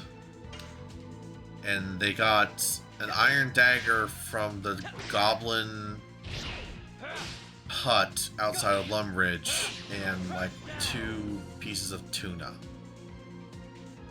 every single time they killed me. And it could even have been the same person too, which is even more hilarious because I think in that situation they were world hopping to try and find people to kill in this very specific spot. And I'm like, okay, sure. Like, I even tried to just, like, blatantly ignore them. Like, they even hit me, and they hit me with a frost barrage, and I decided to just jump across the little lake that was inside the thing. And I tried to walk to the... I was walking to the log, even, and I tried to ignore them, and they just kept killing me. I'm like, dudes, you can sweat somewhere else. I just want some agility, my man. I just want some agility. I do not have the money to afford the reward system for that stupid vendor. I have been focused predominantly on grinding the skills, not making money. I have been trying to be as self-efficient as possible outside of some very obviously not plausible regions of it all, you know? I just noticed I'm about 40-50s range. Yeah, that's a pretty good range to be, because, like, you know, once you manage to push into the 60, that's when you can really start getting set up for, you know?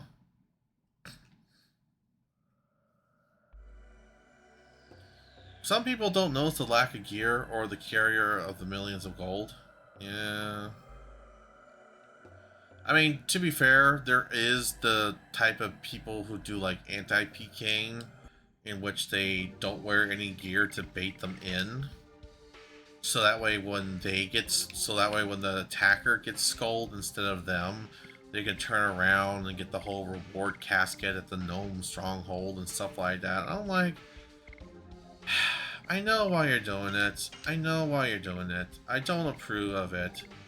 But it's like, can you just respect the idea that I'm in the agility course I'm letting myself get smacked around by the skeletons. My HP is dropping to like below half HP because of the flub ups I keep doing. It's like, there's so many signs and evidence of it all. I don't mind the wilderness as a whole, but I would really appreciate having an item or something. I'll even just take a prayer that just stops them from being dicks. Take that, flurry of sticks. The most profitable way to get any money and escape is to just go into the wilderness and PK. Me. Today's guide, I will guide you into the ways of the PKer. You gotta have only this specific type of gear in order to do it, because everyone else loves the prayer flag. Number 15. Thank you for catching on to the joke, T. Number 15. This douchebag over here with the whip. Number 14. This motherfucker with the twisted bow. Burger King RuneScape. Oh, God.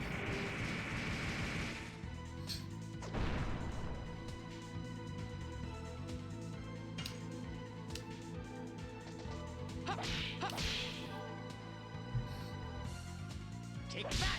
Flurry of sticks.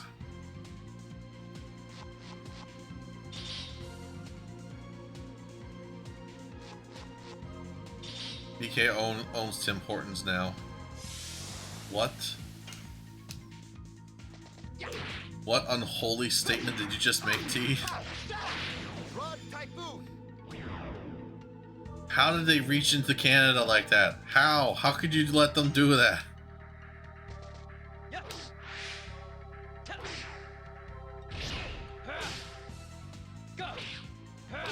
They managed to take Timmy's from mid to shit in a few years. How did you let them do that? What are you doing? We're already neck deep in our own stupidity down here. You don't need us affecting you. Oh.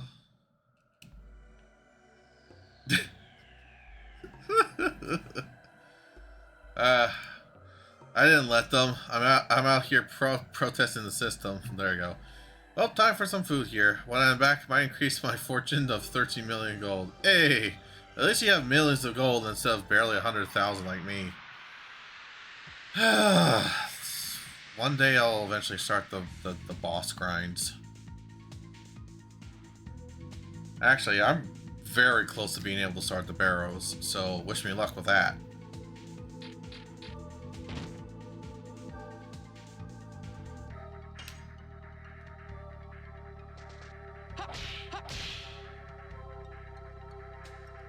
Take that, flurry of sticks. I can't remember what I dealt with on the market. There's a lot of options these days, I'm not gonna lie. I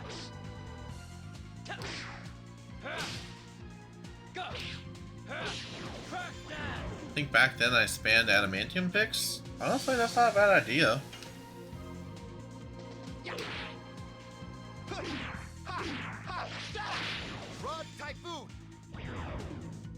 Flurry of T. You know what? I wasn't sure what to do tonight, so I think I'll give RuneScape a try since I've never played it in the past. Hey, go for it, man. Seriously, it's really good. If you want any advice or some general help, just let me know.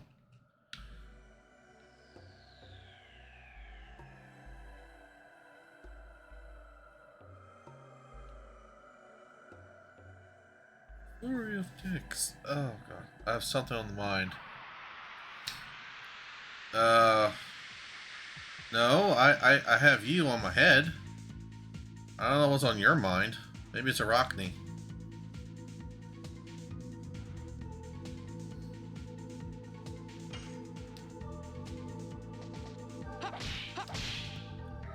Just level skills a bit before thinking about premium?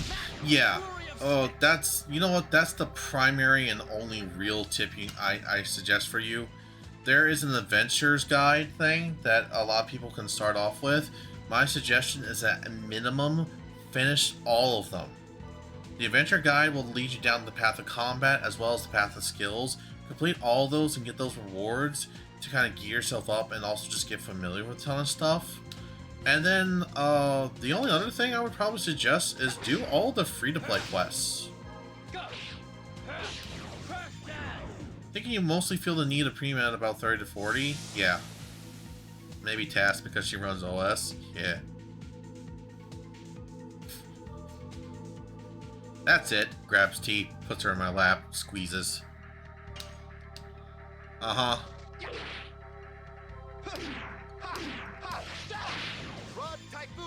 I do not work, but I'm going to have to potentially go pick up my car.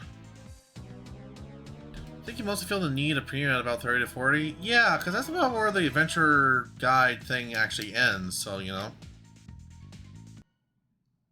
I sort of like the pickles in general. It does open some good skills and handy to have, as well as some crafts and areas. Yeah.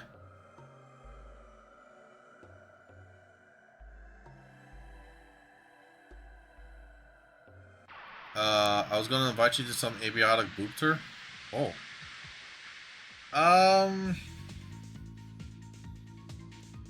Well, I intend to end my stream in a short while, Inu.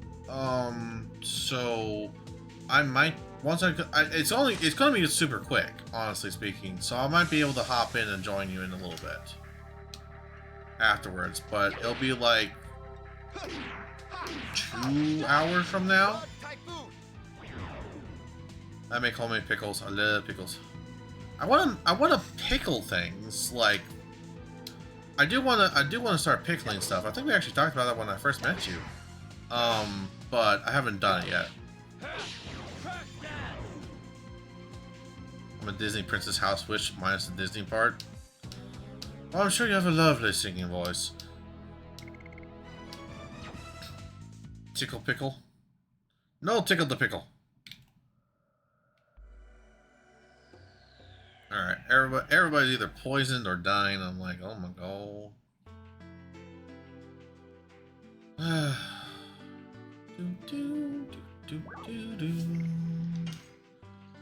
Like, today is my last-ish real day for streaming. I do intend to do an After Dark stream, I think,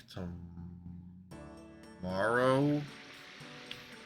But otherwise, I'm probably going to be way too busy with work. Especially since they're both noons. Fuck.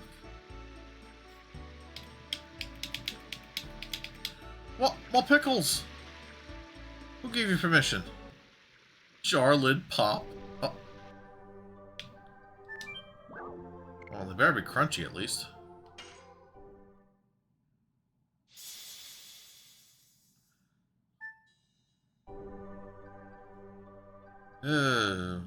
Grumble, grumble, money, money, grumble, grumble, money, money, grumble, grumble. Give me money. Give me your money. All of you. $5 a piece. And I'll spare your lives. Under my butt. I'm incorrigible. You're ungovernable.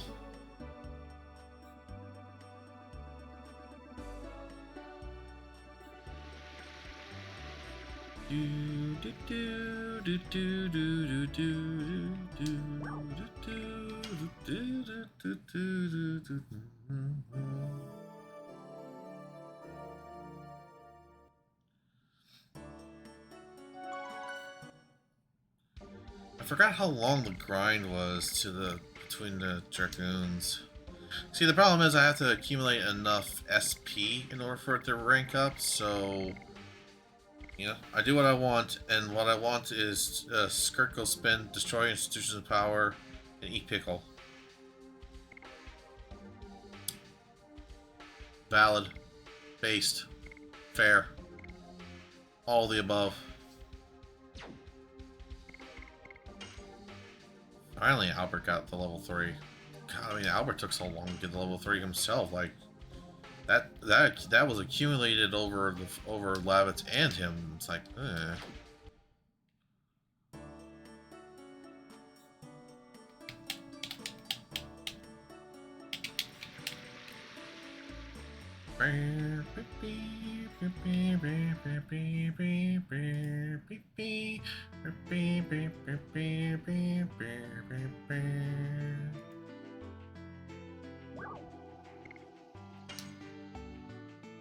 You're just a little ooby. Also, wait. Cliche asked me a question or something. That's right. Use new.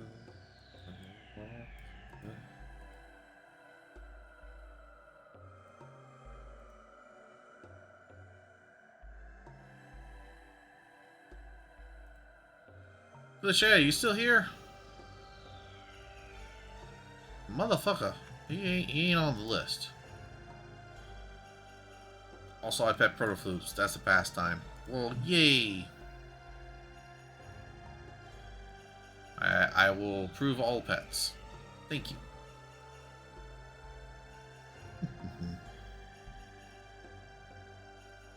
Oh, let's see here. Oh.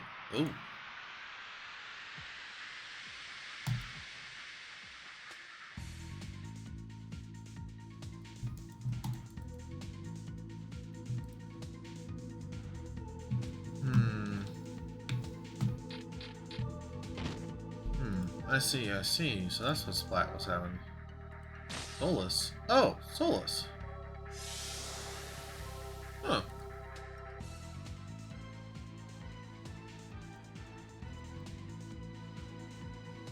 I'll look at that in a little bit.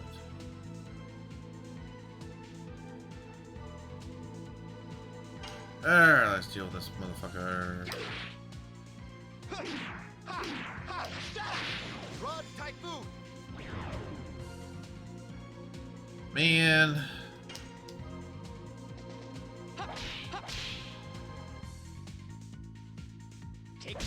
Man. I definitely want to take a break from streaming, so that's positive for ending soon, but at the same time, it's like...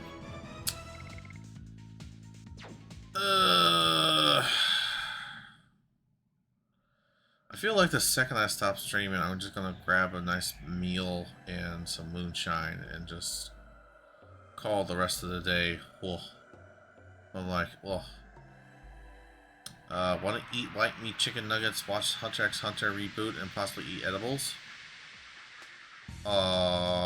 Yes. That is absolutely a fucking... That is a mood. I've actually always wanted to watch Hunter x Hunter, but I never got around to it because Fox Spencer talked about it a lot, but his rambling led to me kind of going like,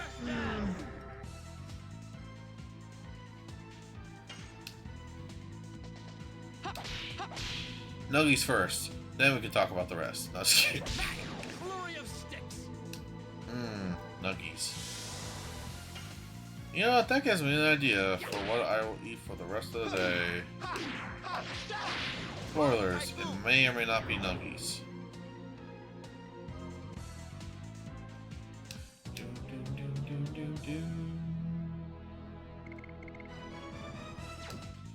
Well, the good news is I've definitely amassed a fair chunk of gold. Come on, just give me Dragooning level 5. That's all I want. Give me Dragooning level 5. I just want it.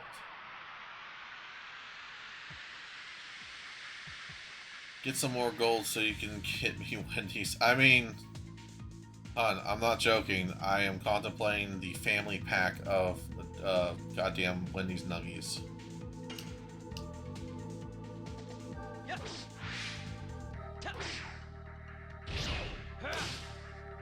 Go. Crack dance.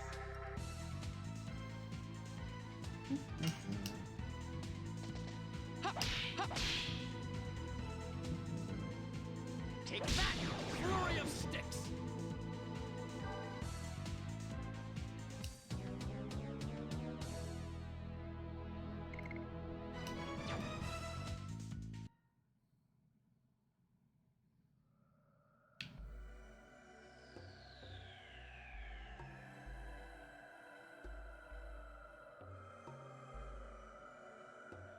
I want a baked potato with chili on top and a cherry Sprite cut 50-50 with soda water. Soda water but with cherry Sprite. Huh, actually, kind of see it. That actually sounds really good, not gonna lie. I find soda too sweet. I mean, valid. Especially since most places just only do it with high fructose corn syrup, so it's like, yeah. Flurry of sticks. It would be honestly nicer to just have some more organic stuff, like actual sugar cane. Go. Crack dance.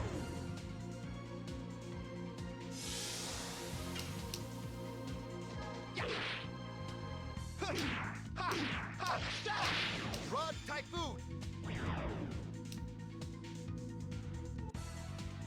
I find it interesting. I'm not sure what the. What I would.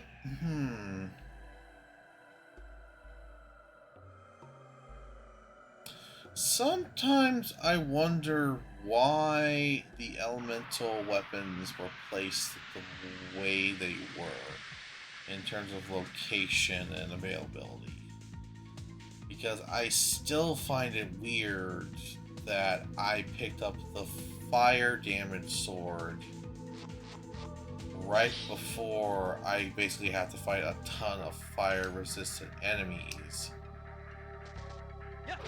And it's like, oh, maybe it's just one of those ways to like trick you into like weakening yourself, but at the same time,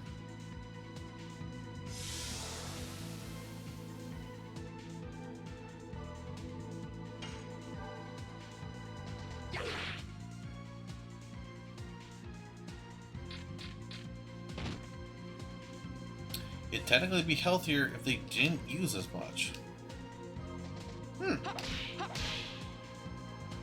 Fair enough. Take that, flurry of sticks. Yeah, right now I am contemplating. I'm contemplating the silly meal, which is just literally the family order of Wendy's nuggets. Yep. And it's just like, the nuggies. It shall sustain me for like 3 days.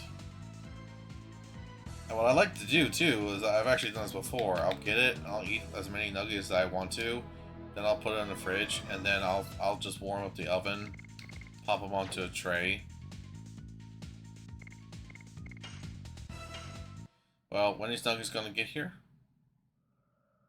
Well, I mean, they'll get here, my place. Nuggies and chill, Lee.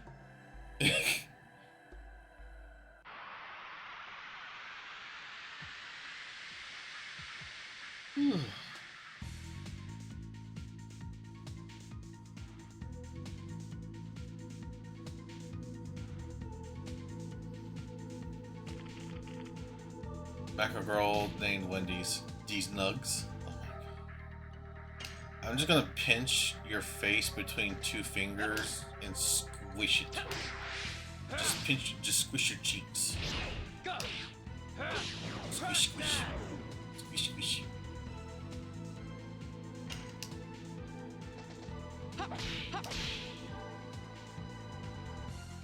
Take that. Yeah, you like that, you little freak, don't you? Little cutie pie.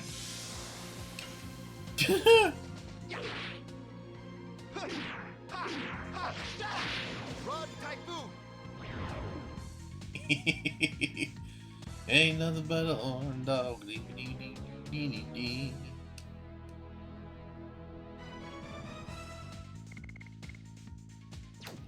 Come on, give me that Dragoon level, you goddamn fucking.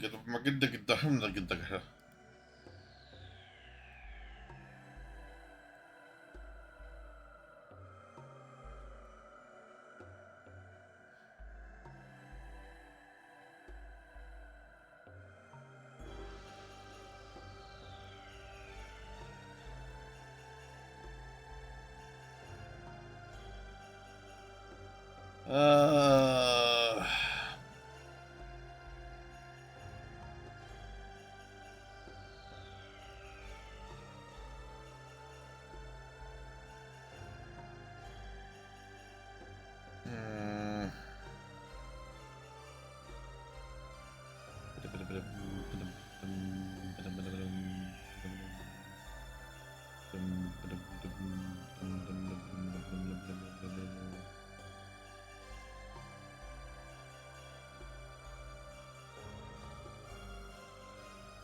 Let me just double check here.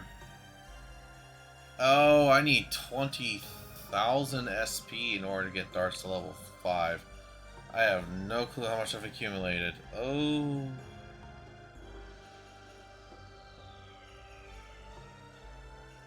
God, that's a whole ass grind. My god. At least they're all consistent across the board, except for Maru and Downfall, apparently.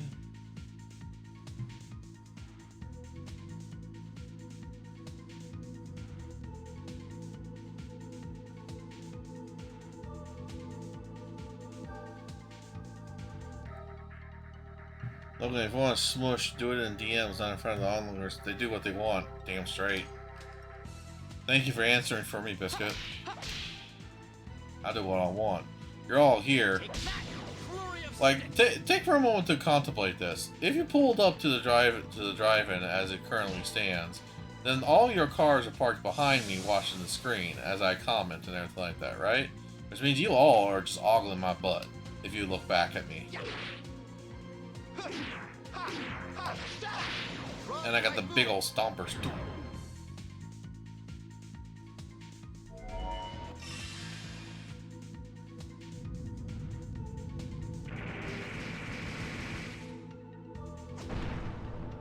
And if I ever do the alternate macro picture, then all y'all just sit on my belly or something.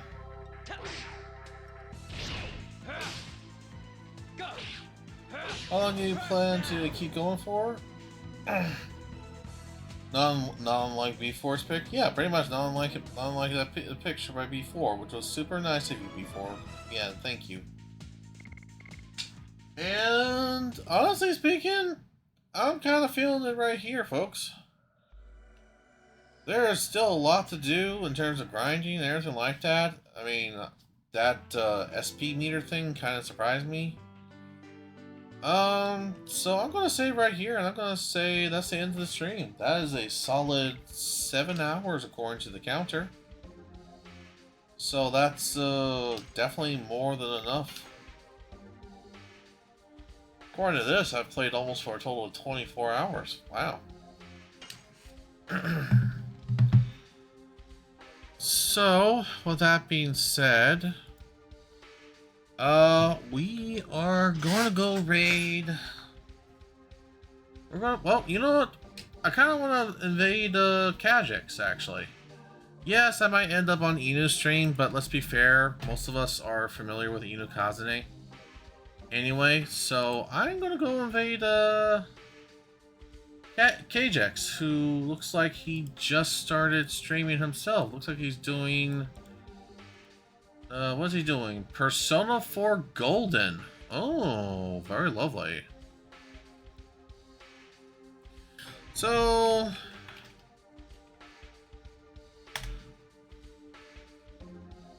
And for the raid message, we're going to do...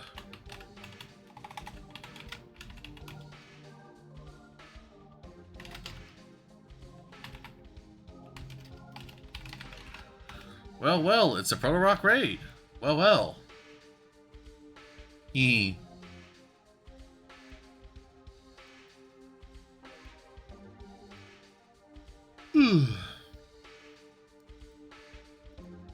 Seriously, thank you all for coming in today and watching and just hanging out and chilling. It was very nice to have all the long conversations with some of y'all. Sincerely, it was very nice to see you all. Sorry that there was a little bit of a slump funk after my AFK time period, but appreciate y'all listening. I hope it was actually pretty entertaining, despite the fact that it was mostly a ton of grinding and such. And I will... If I do end up on Inu's stream, it'll be nice, but you know, says you've been streaming for 6 hours, 58 minutes, yeah. But now I'm ending it, so we're heading over to Kajix.